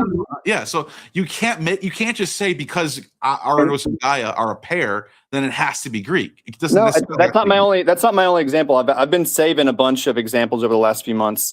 It's a very good example though. Right off the bat. No, you know why it's not. I mean, let's go to it. I'll tell you why it's not. Okay, go for it. This is you can't just go to one part and go that part sounds good. This is a book. This is a story that's being told, right? And what happens in this story is you have these figures called Adam and Eve that are created. And so When Eve gets when Eve gets introduced in the Hebrew side, her name is Hava, right? Hava. On the You know- Hebrew side. But what happens on the Greek side? What is it? What are you getting at? So in one place it translates her name into Elwa or into Zoe, Yeah. which is the word for life. Hava means life in Hebrew. But then in other places in the Greek, it transliterates her name as Eve. It's Hava is Eve. But that's that connection to that Proto-Indo-European language that we all know, the Awa and the Dewa. No. No, it's not. Eve, Okay. Hava is a Hebrew word. It means life. Yeah. Okay. But Elwa doesn't mean life. right, and there's a whole idea of the ionic life that's there, which it was, I think, speaking of that. But my point. Wait, hold on. You do this all the time. You know what gish galloping is? Yeah, I've heard it. Throw shit, and I have to like stop you and go. That made no sense what you just said. I made a point. I just said Eve. The word life in Greek and Hebrew is Hava, and that word shows up before the Bible and other Semitic texts. Hava means life. It's Okay, it's a very common word. which text because you're saying I'm gish galloping. Show me the text that it shows up, and Okay. then because I have research on a lot of these texts, whether they were fraudulent or not, and I would be curious about that. But I know you don't like to necessarily discuss that. 'Cause it's No, more this is conspiracy. great. This is great. I can show you right now. So Eve, Hava in Semitic. I know for a fact it's in Ugaritic. So I'm going to find that right now. Because that would be convincing, right? If we found, oh, look, Hava is a word that already existed in the Bronze Age in other Semitic languages that are really close to What, Linear B? Hebrew. No. Ugaritic is not close to Linear B. It's close to Hebrew. So Linear B is to Greek what Ugaritic is to Hebrew. Ugaritic is the Bronze Age version of Hebrew. You understand what I'm saying? Yeah, but do you not agree that Linear A and Linear B have that relationship? That I would think they influence each other, and beyond that. Yes, that's what I'm trying to tell you. In Semitic languages, Ugaritic influences Hebrew, the same way Linear B influences Greek. Yeah, okay, I can agree with that. My Hebrew whole wasn't point, invented but as my whole linear. point about arguing this isn't a gish gallop. It's that Hebrew wasn't first, and none of the Hebrew writing was first. It's that there was another language that used this word, but that doesn't prove that Hebrew was the thing that comes up with the Bible or what's your Judaism, I should say. What's your evidence that the Hebrew came first, or that the Greek came first? So that's what I was saying. I've been working on this. It's just something I've been trying to keep up. Can you read Hebrew? Can I read Hebrew? No. How would you be able to do this then? How would you because I map them all out. I map out Hebrew words and Greek words. Okay, can you understand if I'm someone who can read Hebrew and I can read Greek, and I'm hearing you, and I know, and I actually can read, and there's people who are far more experienced in this than I am. Yeah, and they all ubiquitously understand the Hebrew to be the original. When doesn't that, like you if you're coming with something different, it better be like that sounds delusional. Like you don't even know how to read Hebrew, but everyone's wrong except for you. Okay, so you said Proverbs. No, so I'm pushing back because I'm looking up things. I'm not trying to gish gallop. You said Proverbs 8 was later. You said later than everything else in the Old Testament, right, or something along those lines. Proverbs 8 is probably Hellenistic. No, so from what I'm seeing, okay, and this is just a Google. It's just I just Googled. I'm actually having to do a big update right now on my. I know Google will probably say Proverbs is well. There's probably sections of Proverbs that are older, but Proverbs 8 specifically. Proverbs 8. Wasn't even. Hold on a second. Proverbs wasn't even part of the original Septuagint. The original Septuagint is only 5 books. Okay, but it was original. They added it, and then it was written in Greek, and the new version of it that it is in there. Even the Greek side is admitting that the Septuagint is not older than 270 BC. Well, I mean, I wouldn't agree with you. I agree with you actually, but that's a fringe idea. Real quick, that's a fringe idea that Google and all these academics and scholars. No, it's not. Everyone agrees that the Septuagint does not exist before 270 BC. 270 BC, you think so? Even Alvin says this.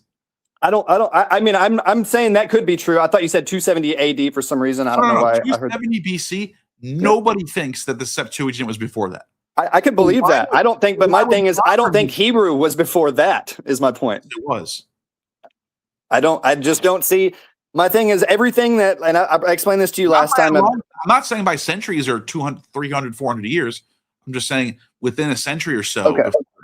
Okay, I want to hit a few of these. I just want to see. I want to get your take on it. I'm not trying to press you like hard or anything. I just want to see what you think. I created this list. I'm trying to get it up here.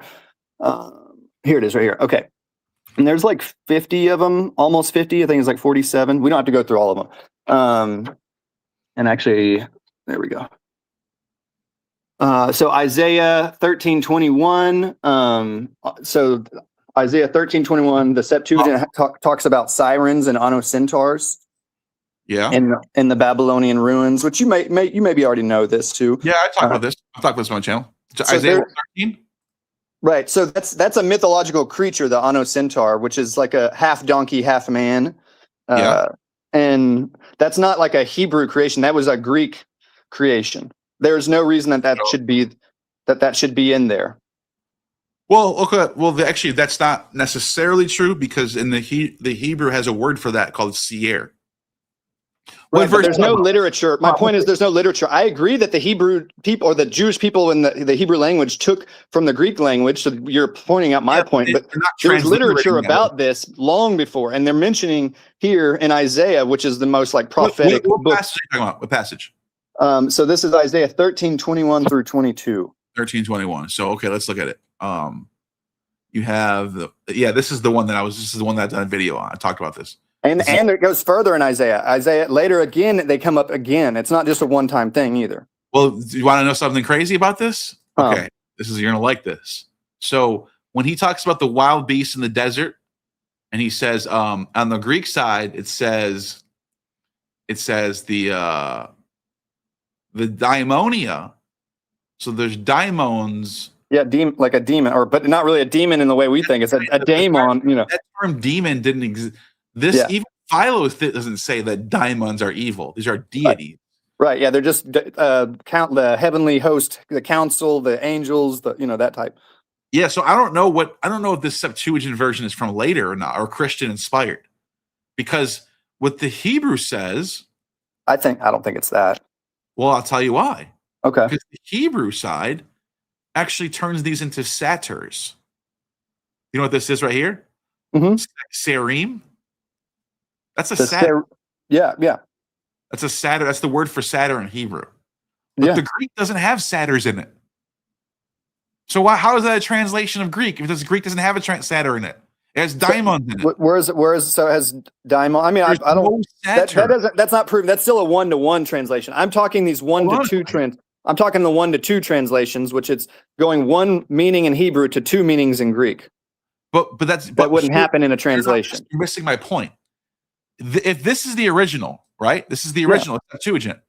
It says, and daimons. It says, and daimons will dance there. Yeah. Orchestra. That's the word for orchestra.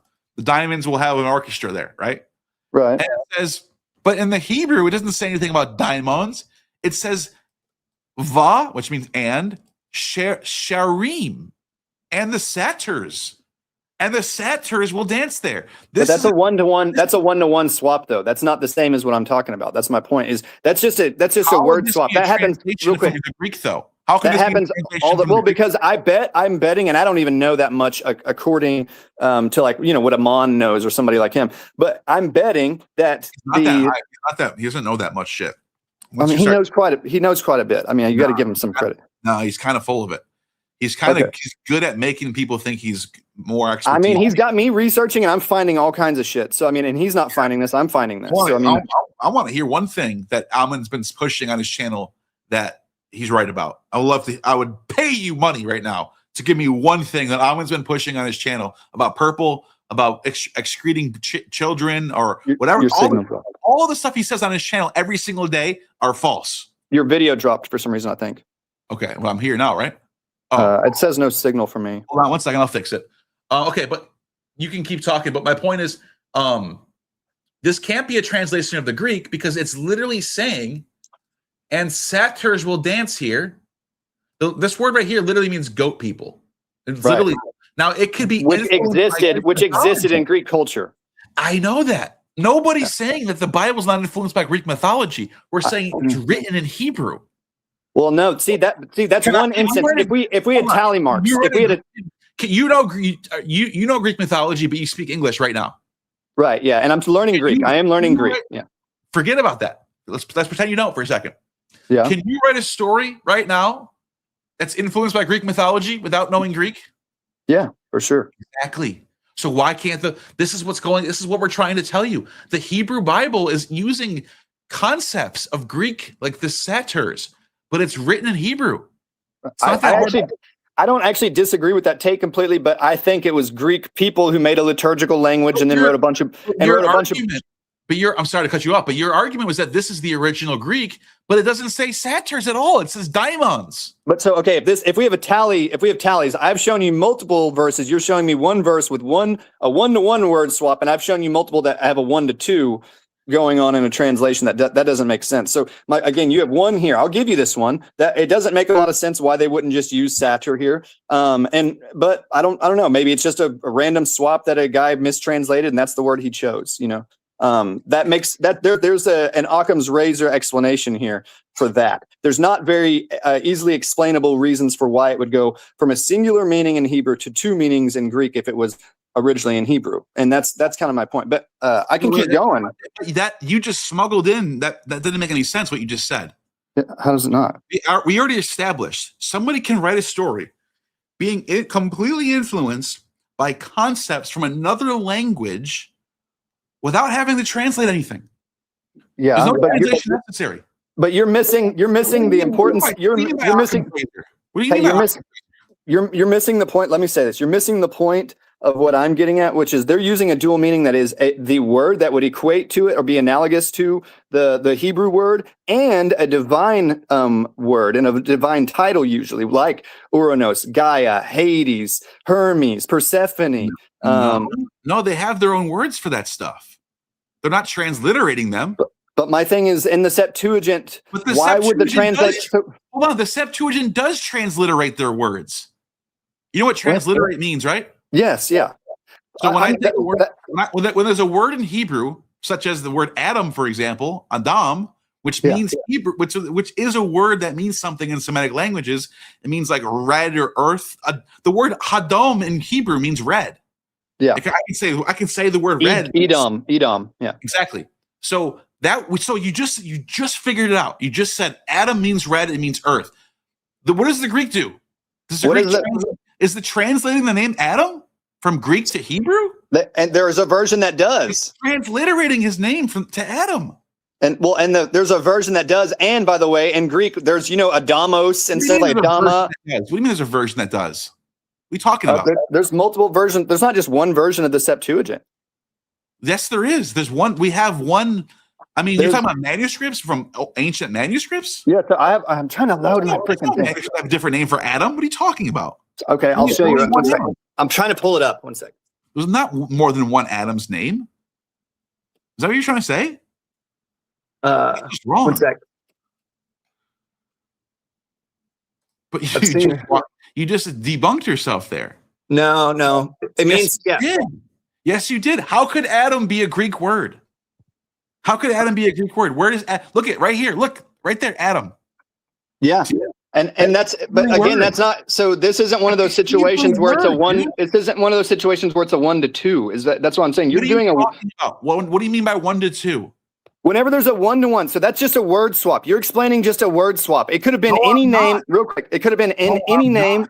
Let me give my explanation. There could have been any name in that position, and someone chose another word. That's very easily explainable. There's not an easy explanation for going from 1-to-2.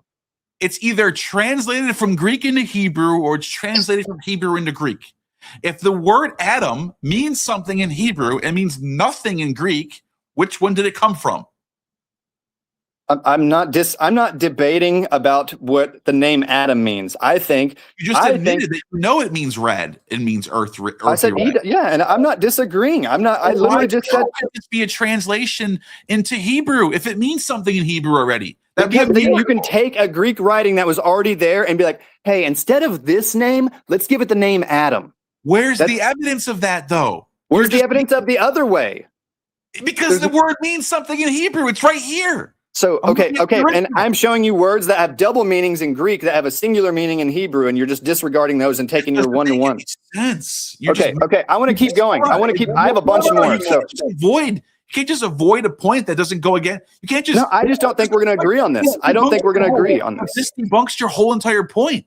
If No, okay, no, it doesn't. Can we keep going? I want to go. I have, Not like I just said, I have Adam, like dude. 50 It's of not them. just Adam. It's all the names in the entire Bible. All mean something in Hebrew, and they mean nothing in Greek. They're all transliterated. It sounds like you're fighting on behalf of the Christians. I don't know. I'm just saying. Okay, I don't so care about the Christians, dude. so Hold on. You know what? This is pathetic. You care about truth or no? yeah, I do. I'm trying to read you a bunch that I have right here, Why the so fuck we would can you do debate that? about them. And Why you're the staying fuck- on one thing. I'm fighting for Christians. Or, So I, if mean, I don't know. It seems you disingenuous lie- to me. Do you lie to beat the Christians? Is that what you do? No, what are you talking about? I'm not lying right now at Why all. should I lie then? I'm not You saying. should- I'm saying it feels disingenuous what you're saying here. Are you fucked in the head or something? What Okay, is wrong? no. Okay, I want to keep going with Why this. would I Second lie then? Samuel. Why would I Second- lie? Answer no, fuck that. This is way more important. Why would I lie? This can't be just rhetoric. This can't just be me saying fucking. It sounds like you're blocking for the Christian I don't sect. give a fuck. I want to know what the truth is. Well, you're just saying without proof that Adam Adam came first, but the thing is, there's zero evidence of that. It could be an easy one-to-one word swap. You just which- admitted that the word means something. It means earthly red. Yeah, you could choose the word. They could have chosen. Chosen. Look at your they could- eyes.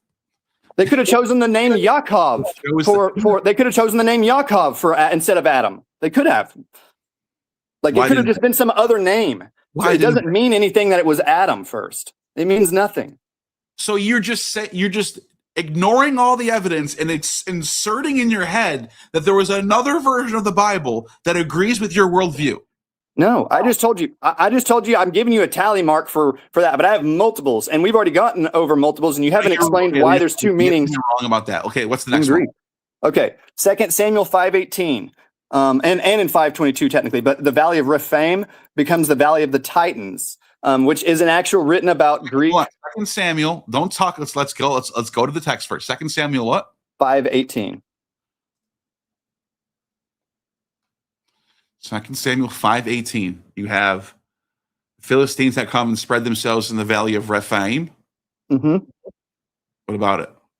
So originally there was a Valley of the Titans in Greek Right here in mythology. Greek. Valley of the Yeah. Titans. Yeah, there's the Valley of the Titans in Greek mythology that is nowhere to be found in Greek or Hebrew culture before any of the Septuagint. Rephaim. That's the valley of the Rephaim. Right, but instead, so my thing, this is that point I'm making again. It goes from instead of it being a one-to-one translation where they're doing like a word swap, now this has two meanings in Greek again and one meaning in Hebrew because they're saying, well, no, our word for that is Valley of Rephaim, but the Greeks are saying, well, no, well, we have an actual. That's what translating is. You take You a don't give word. it. You don't give it a dual meaning to express who a god is or a titan is or a valley of gods is. Brandon, people who know Hebrew and Greek Okay. understand when you translate a text. Are you gaslighting me, dude? It feels like I'm No. being gaslit. No, it's not. I'm trying to tell you something. When you translate a text, you translate it into something that makes sense in your language. That is what you just showed me is a translation where they take a word that means Rephaim is the Titans, Yeah. is because you know what the Rephaim are, right? There's just Yeah. there's distinct beings. Right. And there's It's like the giants, right? okay. So So- how many words are in Greek? 250,000. Why didn't they choose another word in any of these situations that I'm explaining? Why did they choose Oronos and Gaia? Why did they choose Hades? Why did they? Stop doing the. We're on one thing right now. We're on 2 Samuel. No, Let's you asked a stand- question. You asked a question about that explanation. When you translate a text, you make a decision. What would make sense? How would my audience understand what a Rephaim is? Oh, it's like the Titans. Let's put the Titans there. Now, sometimes they don't know what to do here. So what happens is the Greek will transliterate stuff. And they literally write the word Rephaim in Greek. That never happens in Hebrew. It only happens in Greek. That's why everyone agrees that the Greek is a translation. Do Not everyone. Not everyone. Every single person who studies this understands this. Not one person thinks Greek came first. I Not mean, one okay, there's multiple people. Ken James- Wheeler, Amon James- Hillman, Yehuda from the. Of course he does. He's an idiot. So okay, my thing is, so you're being disproven just by the words you're saying. That's what I'm saying. I feel like I'm being No, gaslit. I'm saying every single credible person who knows Alman doesn't know Hebrew. He can't do this work. He cannot determine which came first. A language that had 7,000 words versus 250,000 words, and you're telling me. Well, yes, it does. Well, it means this. So, do you think they didn't have another meaning for the word universe and earth in Greek? Because they did, and you know they did. Why did they choose Uranos and Gaia? Because heaven and earth is Uranos and Gaia. Right, and there's other words, just like there's other words, and just like there's other words. What is it? What do you say? I don't know. I've looked them up though. My thing is Uranos and Gaia. That's the. No. Those are the deities that are explaining those. One sec. I'm trying. That's what a translation is. Are you stupid, man? Are you? No.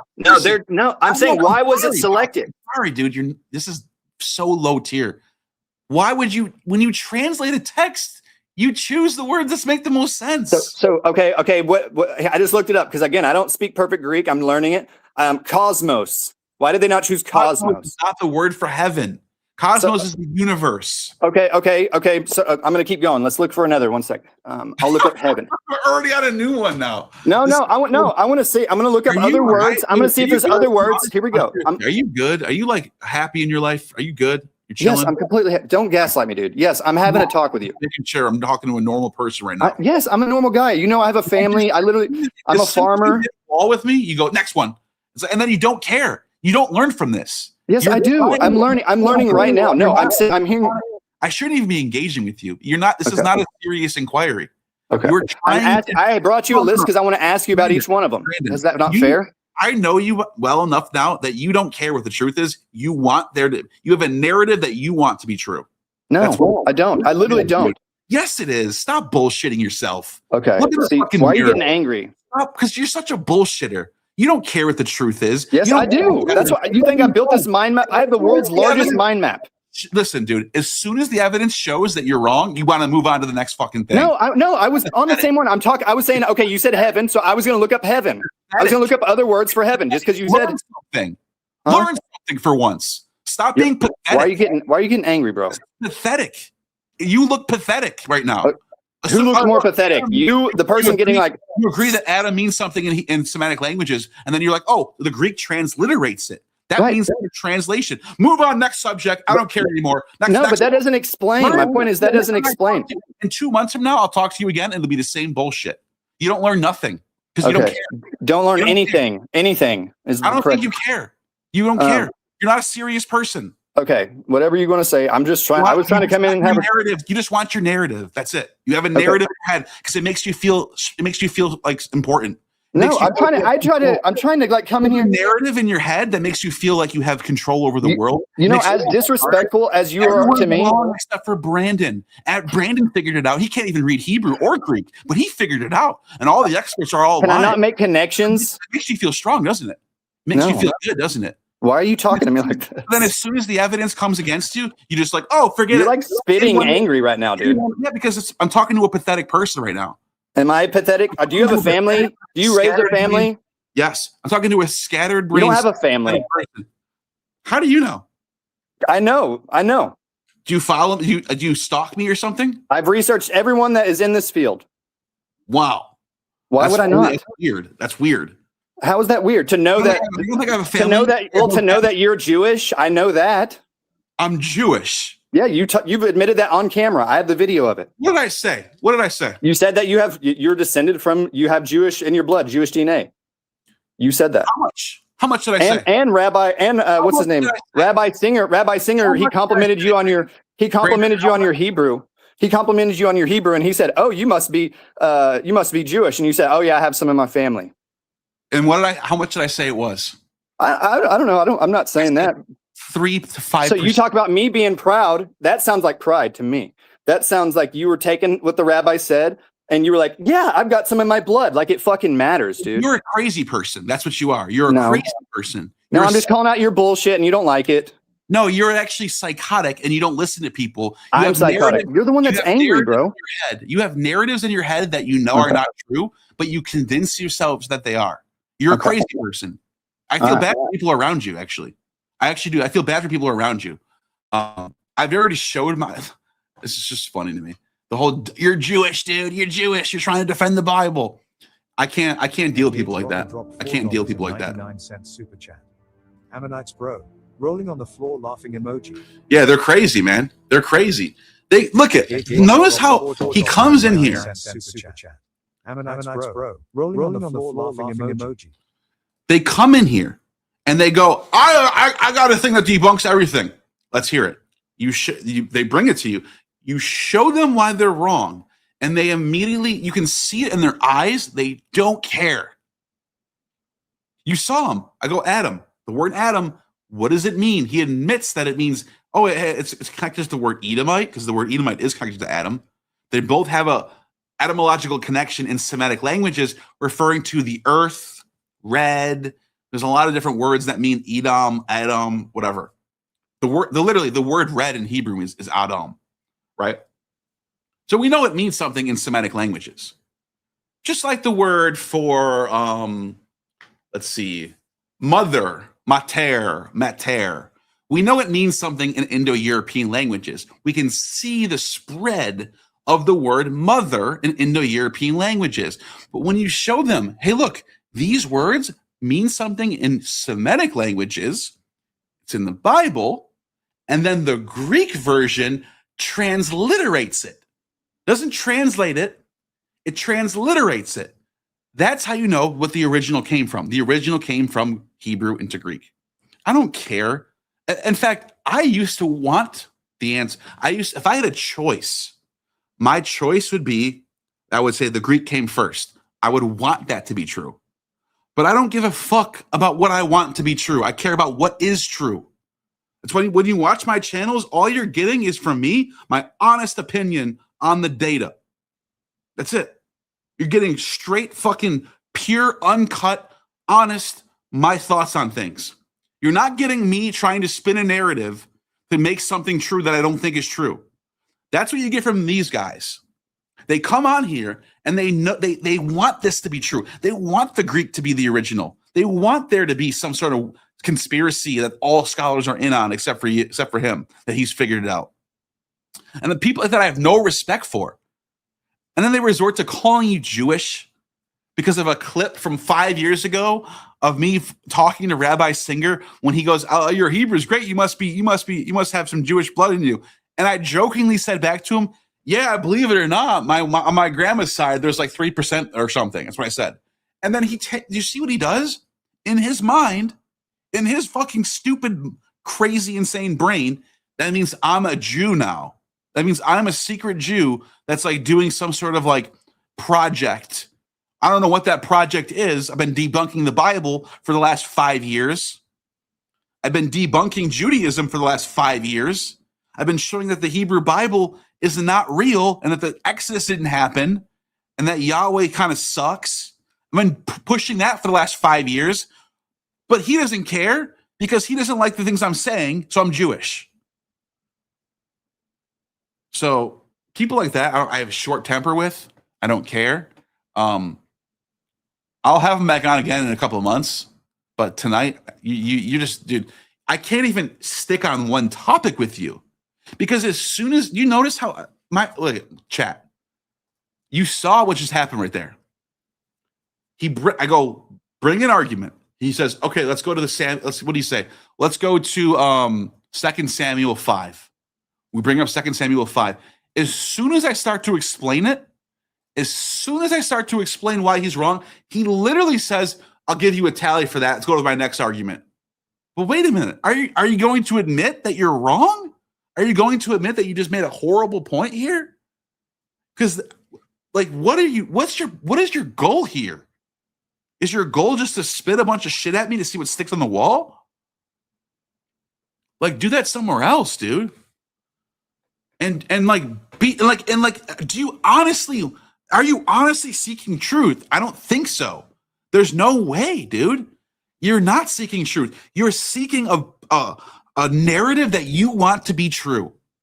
And for that, I don't respect you. For that, I think you have a small brain. This is what I notice about people who are really stupid and low IQ, they can't think in terms of nuance. They can't see things. Either you're on one team or you're on another team, and you have to fight for one side. There's no nuance. Their brains can't comprehend nuance. Their brains can't comprehend it. That's probably why when Brandon, when he encounters an actual intelligent person, he probably hates them. He probably thinks, fuck this guy, because it probably really messes with his psyche. That a person is intelligent, it probably threatens his thought process. That's probably he hates scholars. He probably hates fucking PhDs. He probably hates people who can do math. These people probably seriously affect him. I can tell. People like that, they can't handle people who are smarter than them. What's going on, man? Yo. What do you think about what just happened?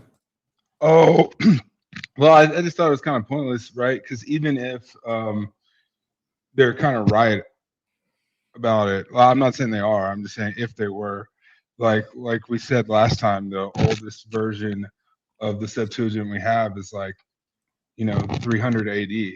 And we don't actually have the one from 300 BC. Oh, you're talking about physical copies? Yeah. Yeah. We don't even have that version, and we know that they're changing words to That's another thing is the Septuagints that we have are Christian Bibles. Yeah, and they clearly rewrote it to match the. That's why I made a point about the daimon thing. That looks like a later translation of something. That's like they changed something around, because that word would not make sense in the 3rd century BC context. It makes sense in a 2nd century, 3rd century AD context when Christians start to redefine what a daimon is. But if you get a text that's in Hebrew that says, and the goat people, Serim, that's what the word is, are dancing, and the Greek says, and the daimons are orchestrating, you can't say that the Greek is the original, because that's not what the Hebrew's not even saying what the Greek is saying. So in that particular case, I don't know where that Greek came from. There might be a different version of that it came from. That's another thing, a possibility. But this is what I don't understand about these people. I grant them, and so do all the scholars that exist. All the good scholars that are out there are all saying the Hebrew Bible is heavily influenced by concepts of Greek thought. We all agree on that. That's the winning argument that you need. You don't have to further go, oh, but it was written in Greek first. Now you just that's not even the important thing. The important thing is, what is the inspiration behind the Hebrew Bible? The Hebrew Bible is heavily inspired by 4th, 5th century, 3rd century BCE philosophy and theology, pre-Socratic thought, maybe Zoroastrian thought, maybe some Egyptian monistic thought, something like that. You can see the sort of philosophical leanings of the Hebrew Bible author. That doesn't mean you have to say it all came from a different language. You know what I mean? Yeah, no, I there's even if it was written in Greek first, it would be written 5 years earlier. It's not like it was it's probably there's probably written pretty close to the same time either direction. Even if it's Hebrew first, they probably translated it to Greek 5 years later. And if it was Greek first, that's what Gamerkin says. Gamerkin thinks that the Hebrew Bible was composed not much before the Septuagint was translated, which I think makes the most sense. There's no evidence for anything biblical before 300 BC, for example. The first person to actually, I shouldn't say that. There's a fragment from Hecataeus of Abdera. Hecataeus of Abdera lived right around 300 BC. He probably wrote around 310 BC, and he's the first person in any language ever to mention Abraham or Moses or whatever's in the Bible. So he would have to have access to some sort of biblical text at that time, which means there would have been some sort of, and he's saying these are written. He even says it's written in the letters of the Syrians or something. He says like he uses like a phrase that he's talking about Hebrew, obviously, but the words, the phrase he uses, he says it's written in a character similar to the Syrians. He's even saying it's written in that language. He's the first person to write about it. He doesn't say it was written in Greek. No one does. Even the this is the funniest thing ever. Ammon is such a liar, dude. He told Danny Jones right to his face, and these idiots like Brandon watch this shit and go, oh. Ammon told him that Julius Africanus agrees with me, and Julius Africanus, he's been saying for thousands of years, there's a text that says the Bible is written in Greek. Do you know what text I'm talking about? Oh yeah. The one that says like the exact opposite, basically. It says right? the exact opposite. It says all the Bibles. It says the entire Bible was written in Hebrew, except for not even 2 books, 2 chapters of one book, 2 chapters of one book. So Ammon being the liar that he is, he's never retracted the statement, and he still pushes it on his channel. You could still hear him from time to time bring this up on his channel. Julius Africanus even says that the Bible was in Greek. It's not what he says. He literally says, and I showed this to Ammon before, and he admitted that I was right. And he got sick of me for this. He got totally sick of me for this. For me going, Ammon, you've been saying this, but I'm looking at this, and I'm just trying to figure out what's going on here. And he would go, he'd get visibly angry with me. Get visibly angry. Well, Yeah. Yeah, no. Well, okay. So here's what I wanted to ask about tonight. So I didn't see like much of it, but I saw enough to kind of get an idea of kind of what you're talking about. You know that guy, what's his name? Like Adam Green, is that his name? Yeah. Yeah. Okay. So yeah, you had one with him, and you guys were talking about John, I think the book of John, and then, like I said, I was only catching parts of it, but you also mentioned like the divine ratio, the golden ratio. Yeah. Yeah. Okay. Yeah. So, all right. Now, I was going to see if you could pull up the source. I don't know if you're going to be able to get this one, but it's this book here. Archimedes. Yeah, but it's T.L. Heath. Is it a translation So of him or something? Yeah, it's like a translation. So the works of Archimedes, edited by T.L. Heath. I can get Archimedes in general here. I can get him. What I wanted to pull up from there is like he's got like a chapter like explaining like the terminology of Archimedes. Mhm. So it kind of explains how like it works, right? Because it's Greek words and it's math concepts, and it's like, how do the Greeks talk about the math, right? So they don't talk about it necessarily in the same way we would. So he's got to like do a lot of terminology explanations. And so anyway, if you're not able to find it, I can just kind of go over it a little bit. But basically, there's this a section on proportions, right? And so the first line in it is a ratio is logos, right? So that's like kind of like the genesis of the thought line that I'm taking here. So, logos means word, right?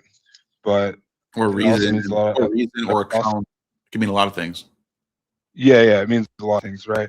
But like, was one of the things it means. And if you go through some of the proportion terminology, he uses the word logos for ratio right here. yeah.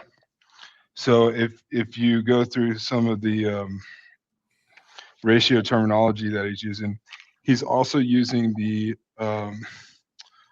what are they? The prepositions like pros and apo And basically, you know, the first sentence of John, if Right you here. look at it, Gross.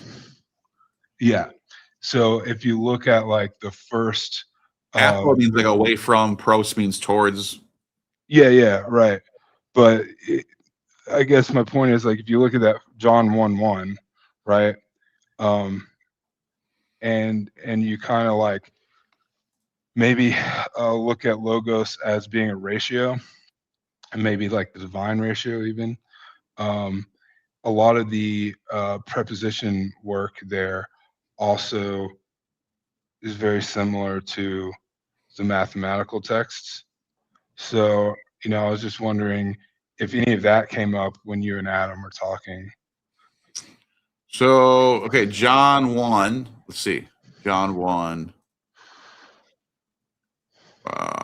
And RK and a logos. Talking about this pros right here.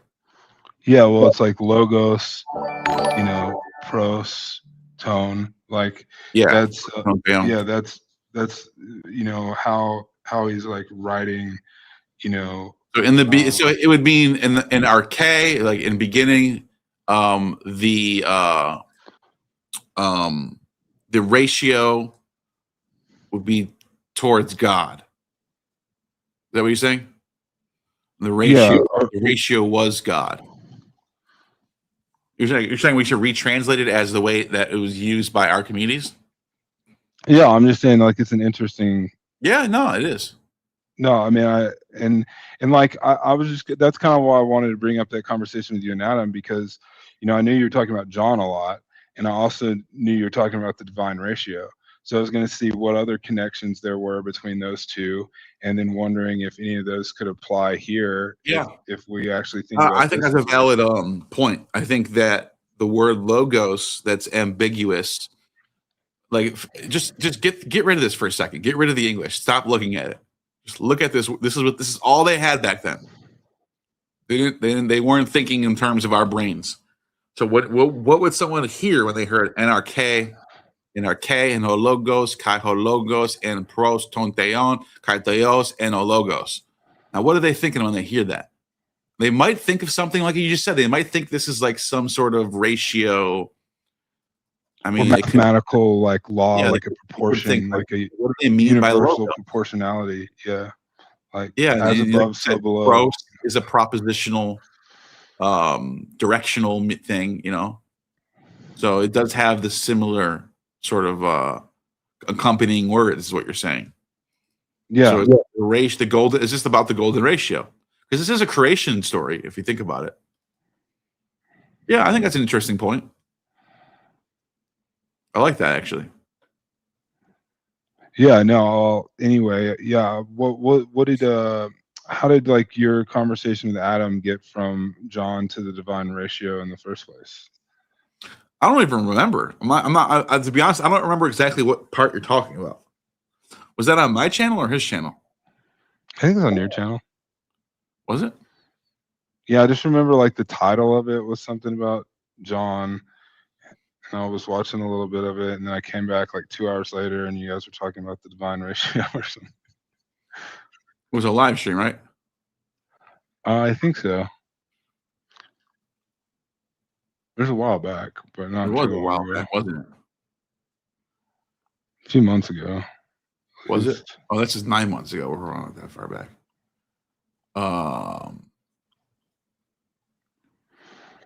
When was it again?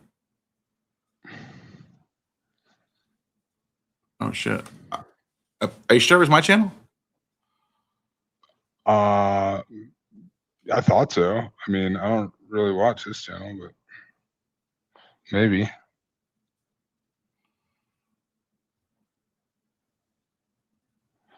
Maybe it's that. Is it that Logos Magus one?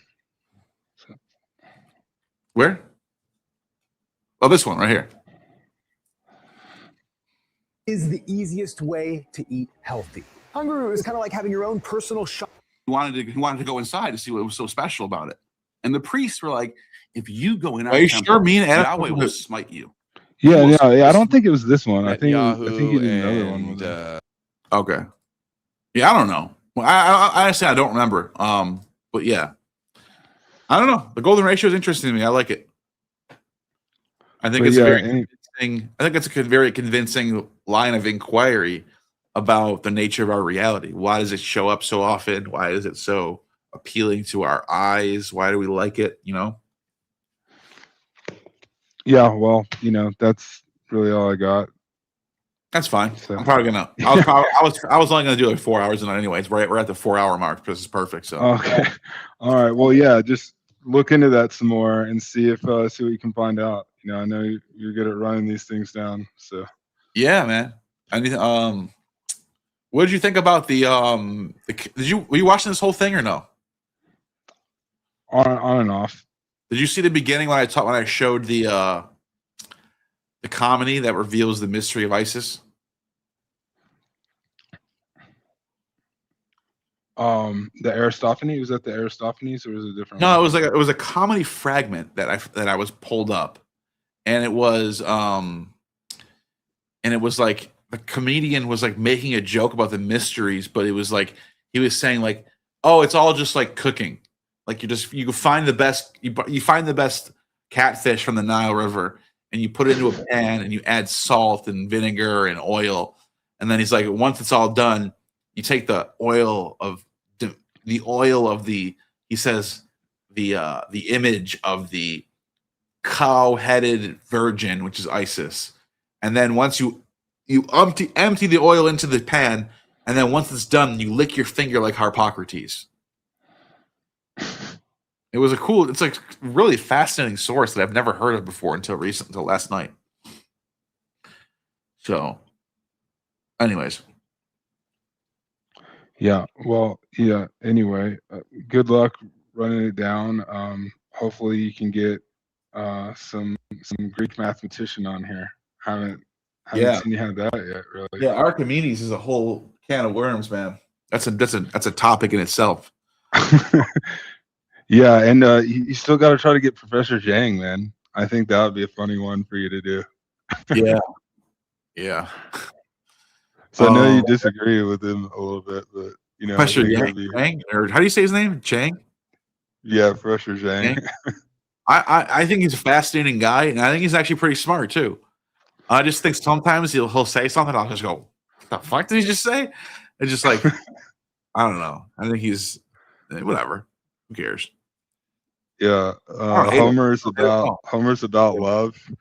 The Virgil is about the opposite of that, basically, and then Dante is a return to love and beauty. Is that what he said? I don't know. Is that what he said, though? Well, what? Is that what he said though? James? Yeah, Huh. yeah. A return to love and beauty? Well, because I guess what he's saying is Virgil was trying to install like Roman virtues. So it wasn't about like love and personal like happiness. It was about like service to the empire or something, basically. Yeah, but Virgil writes like love poems and stuff. So no, I mean, maybe not as much as like Ovid does. And then he says like Dante, that's why like Virgil is traveling with Dante through like hell and stuff, is that he's basically like, okay, this is how we're going to transition like back from Virgil to more of back to the way things were with Homer, where like like love and stuff was, because like I guess this one is like in the Iliad, Achilles, he loses his best friend / lover or whatever, and it causes him to go crazy. Then he massacres Hector and does all the whatever, dragging him around, and then that because they love Hector so much, that drives the Trojans crazy. And then in the Odyssey, Odysseus is trying to get back to his love, his wife, and then his son and his wife are waiting for him, and they're they've been waiting for so long, but it's that love that keeps them going. And then anyway, but he says with Aeneas in the Aeneid, it's more about like the destiny. You got to go fulfill your destiny. You might love Dido or whatever, but or you might have loved your wife in Troy, but you have a destiny to go found Rome. So you got to just ignore all that, put it behind you, and like go on. Like, and so I don't know. He says like that. That's I like very. I don't know if it's wrong. I just don't know if it's like what he's saying is Yeah, I don't either. wrong either. Like it's not not that he's wrong. You might be right about that, but it's like, what are we saying now? Like what was the point of that? You know? Yeah, it's a good. Yeah, I mean, I don't know. It's not like the Greeks were. I mean, they were doing some pretty weird stuff. They had a bunch of slaves. They were. Like women didn't have any rights. That's another thing I keep hearing from Amon's channel is like there was a time in ancient Greece where women were in charge. What? Dude, no. And like, look, I'm not saying they were like in chains and couldn't do anything, but they were not in charge, dude. This was not a time when women were in charge, dude. Sappho is a rare, like there's a few women poets. Sappho is one of them. That's not a lot of people though. You can count on one hand how many women poets there are in ancient Greece. Maybe two hands. At Ride Tilak dropped the point is, it's not a lot. $7.99. Yeah, there was probably more like Where was women that did stuff in Rome than there were in Greece. Like, yeah. Yeah, it's like I don't know what he's trying to do. He's teaching his audience a caricature of Greek. Like he sat in front of Danny Jones and told him that there was a ritual in Athens where the whole city was clam baking weed. Like it was a ritual. The whole city was all clam baking weed. And Danny Jones thought this is like a real thing. Like there was a ritual when the whole city was like, all of them were lighting weed and incense. We're all getting high together. That's not a thing. Now, I'm not saying there's no evidence of cannabis. I'm not saying that. I'm saying what Amon told Danny is not true, and it's based on a Herodotus source about the Scythians who aren't Greek. They don't live in Athens. They're a whole different people, and they did a hotbox ritual, and it's not talking about the whole city either. It's talking about a few people. Like this is what Amon does. He takes a source and he like filters it through his own like brain narrative shit, and he makes up a new whole version of the source and somehow convinces thousands of people that it's legit. It's just beyond my comprehension. Like we live in a weird time where people are like, there's these people who are leading people online, and like they're all just like grifting liars, and it's not always about money. Sometimes it's just about wanting power over people, you know. go ahead. Oh yeah, I'll let you do the super chat. Yo, Neil, where was the Torah finally formed? That's a good question. I mean, it seems like Jerusalem makes the most sense. But it could have been Alexandria. I would probably bet, based on like the most likely scenario, I would say that at some time towards the end of the 4th century BCE, you start getting a collection of Hebrew texts that are brought to Alexandria at the end of the 4th century, early 3rd century BCE, and then are translated into Greek. That's what the evidence looks like it's pointing to. It looks like the Torah was written in Jerusalem by Jews late 4th century BCE, using other sources from older times, whatever, and then sort of like canonized and finalized in that early 3rd century BC period. That's what I would say. So. Well, yeah, I was just going to say that I did, full disclosure, I did do Amon's Greek class, like a couple of years ago. Did you with a bunch of people in it? Yeah, I was in like the first 'Cause Greek class. That was why I stopped. I was doing one-on-ones with him, and he told me, "This is why I didn't quit." By the way, this has never happened. First of all, he was starting. It was starting to get to the point where he couldn't even come anymore because he was busy doing stuff because he started getting bigger, and it was fine. I was like, "All right, I'll let this thing ride out, see what happens." And then he goes, "Oh, I'm doing classes now with more than one student." I was like, okay. I was like, what is it, like 10 times less the price now or something?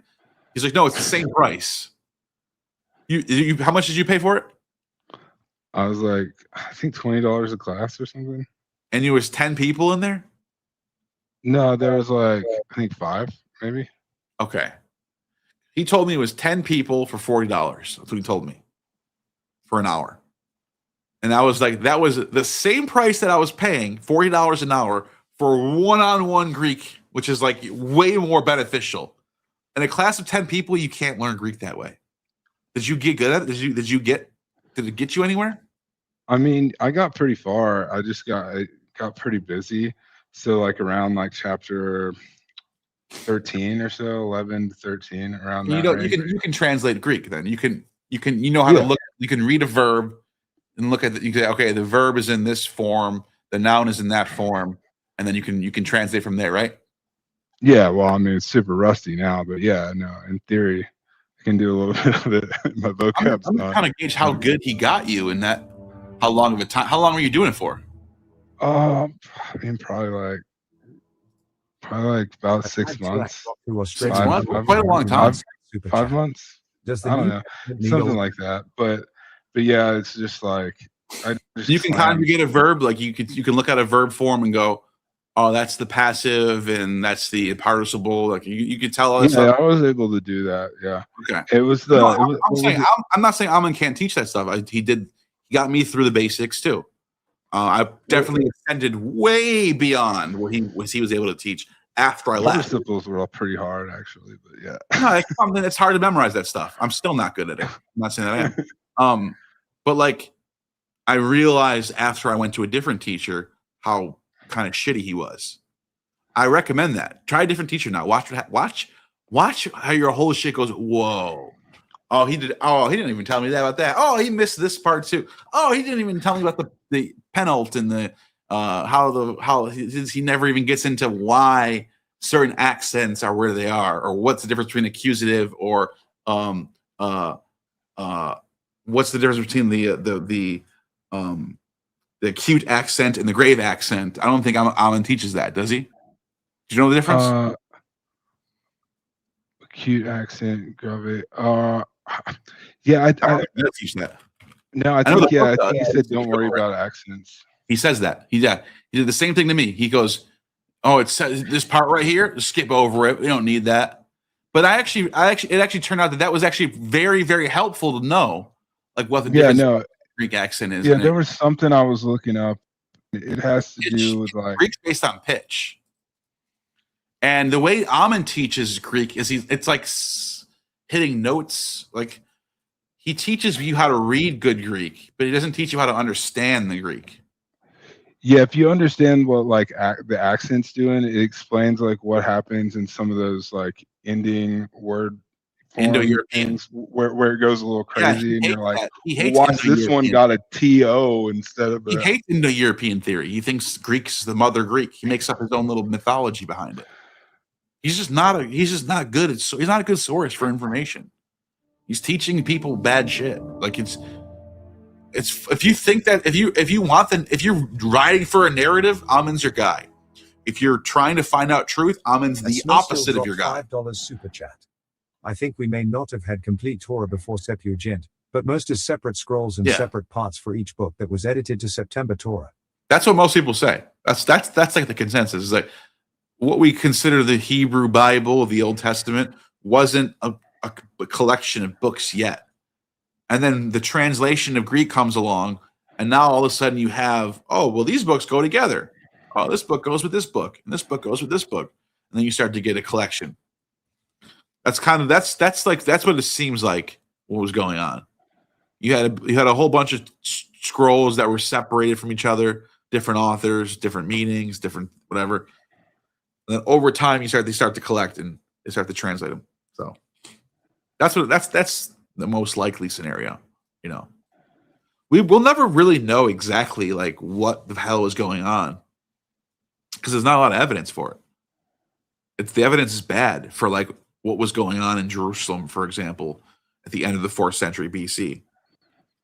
There's nothing that talks about that. You know, there's like nothing that we can look at that can give us some insight on that. So, anyways. But yeah, so you do cross Bible training now, or is that where you're getting your? Yeah, and I also have some apps that I go through and some booklets that I have, you know, stuff like that. Yeah, I reached out Why to don't him. you go to Steven and get some Greek from him? No, yeah, I reached out to him, but like I just don't have the time right now. Yeah, I hear you. Slammed. I'm pretty, you know, it takes you gotta Well, like you can get books and stuff and work through them on your own. you Like, gotta you- spend like Oh, you let's know, see. what to have like you probably gotta put in like 10 hours a week minimum to like really get Yeah. anywhere. I think that's a good amount, 10 hours a week. Let me see. One of the books that I got here that I worked through by myself is where is it? Where'd it go? I have a few workbooks here that I go through. It's not just one. I have a bunch of them. But I don't know what I did with it. Must be in my other room. Anyways, But next time you talk to him, ask him about what he thinks about the little ratio thing. You know, he'd probably be a pretty good person to. talk about Steven. Yeah.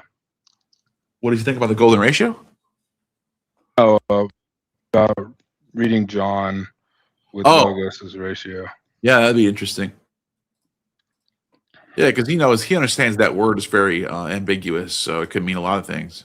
Yeah, I mean, like I said, like it's probably a good idea to look at some mathematical text and see. Yeah, how to be they're interacting. completely honest, I think that what makes the most sense is to go with like Philo's usage of logos, because that's a Jewish author writing in Greek around the same time period. Like the context is right there. To go to Archimedes in the 3rd century, 2nd century BC is like it's sort of like why? Oh no, yeah, no, I'm with you. I'm saying like it could be like a weird play on words kind of things. Like No, I what agree. maybe logos could even mean they could be using multiple logoses in the same sentence or something like. Yeah. You know, they could really be pulling a trick on there, like you know, or something. It's hard to know. Yeah, because Philo uses that word as like God's account for things. Like that's what I would say. Philo, when Philo uses the word logos, he says like God's account, or like word is fine because it's like the things that he decrees are his logo. Like the things that he wants to do, it's like his action. God's action in the world is the logos. His unfolding, the unfolding of reality. That's the logos. You know. Yeah, that's better than like And you know what I think funny is all religions, by the way. You don't have to have Christianity to have the logos. You can. This is a concept it's universal. It's something that everyone sort of understands. That there's some sort of unfolding happening. We're kind of living inside of it. That's I just like that the LSJ has like its own like the last definition is like the word, and it's like as in the Bible, the word of God or whatever. Like, I'm just like, okay, well, that's ridiculous. That's what LSJ says. Yeah, well, no, it's got like 10 definitions, but like the last one is like Bible specific, like word of God or something like the word. I can pull it up right now just to show people what you're talking about, and then I gotta get going after this. So this is logos. Let's see. Of course, this website's been. Oh, it says computation. That's weird. Computation, reckoning. I like the word reckoning. Oh well, reckoning is a mathematical term because Yeah, Archimedes has a book called The Sand Reckoner. the sand reckoner. Yeah, the sand logos. Yeah. Why is I don't know why this is not working. Weird. This is like it's been doing this all night. It's been just glitching all night. I mean, this website's very buggy, but it's one of the best websites out there for Greek.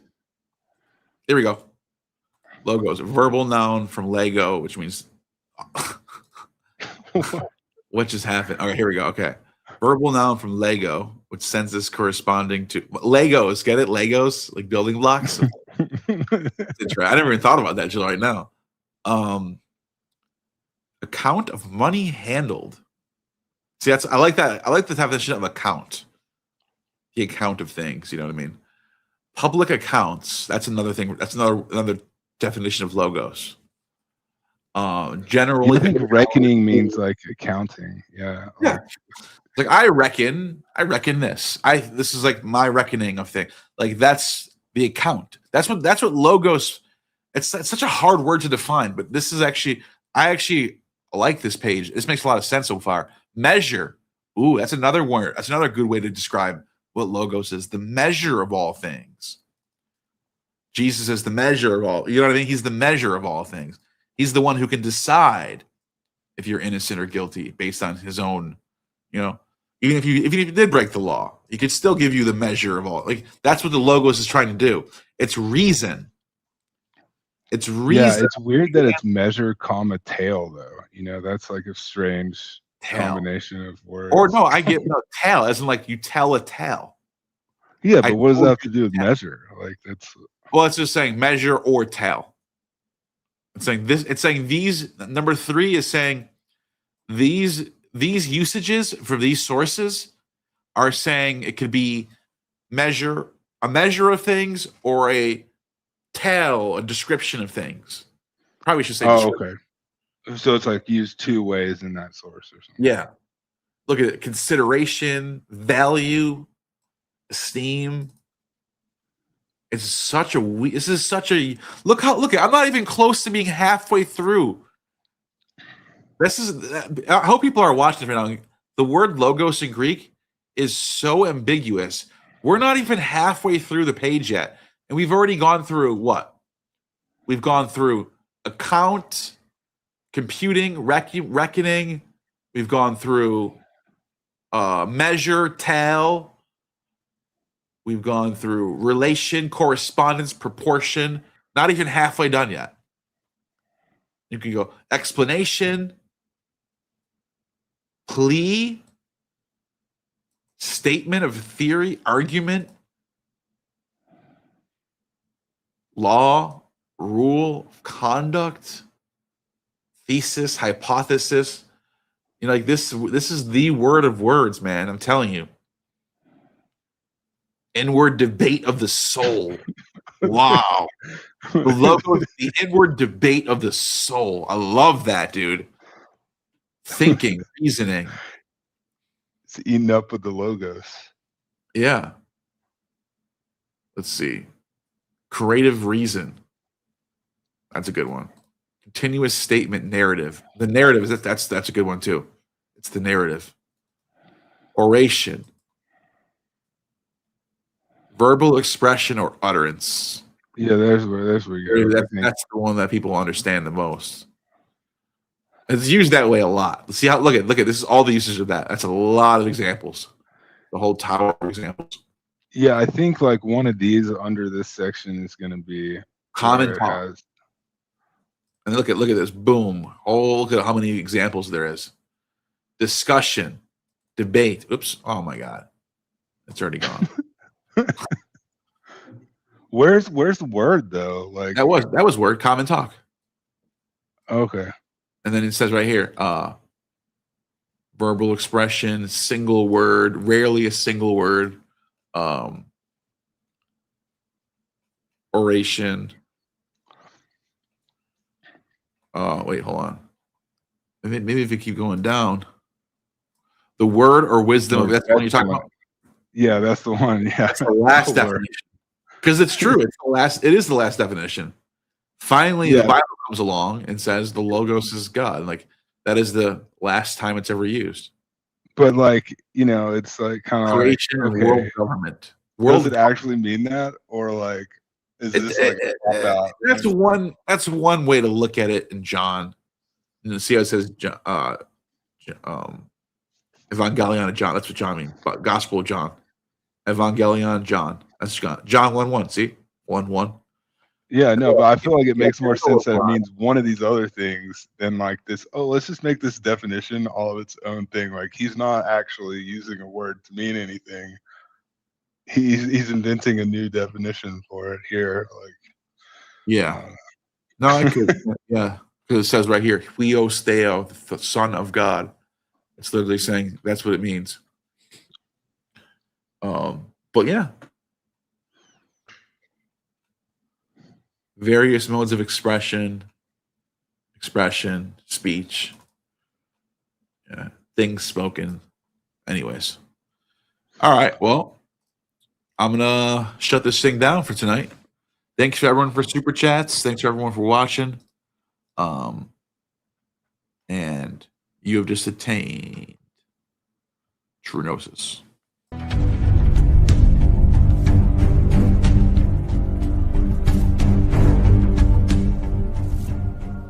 You have just attained true gnosis. The demiurge has no power over you.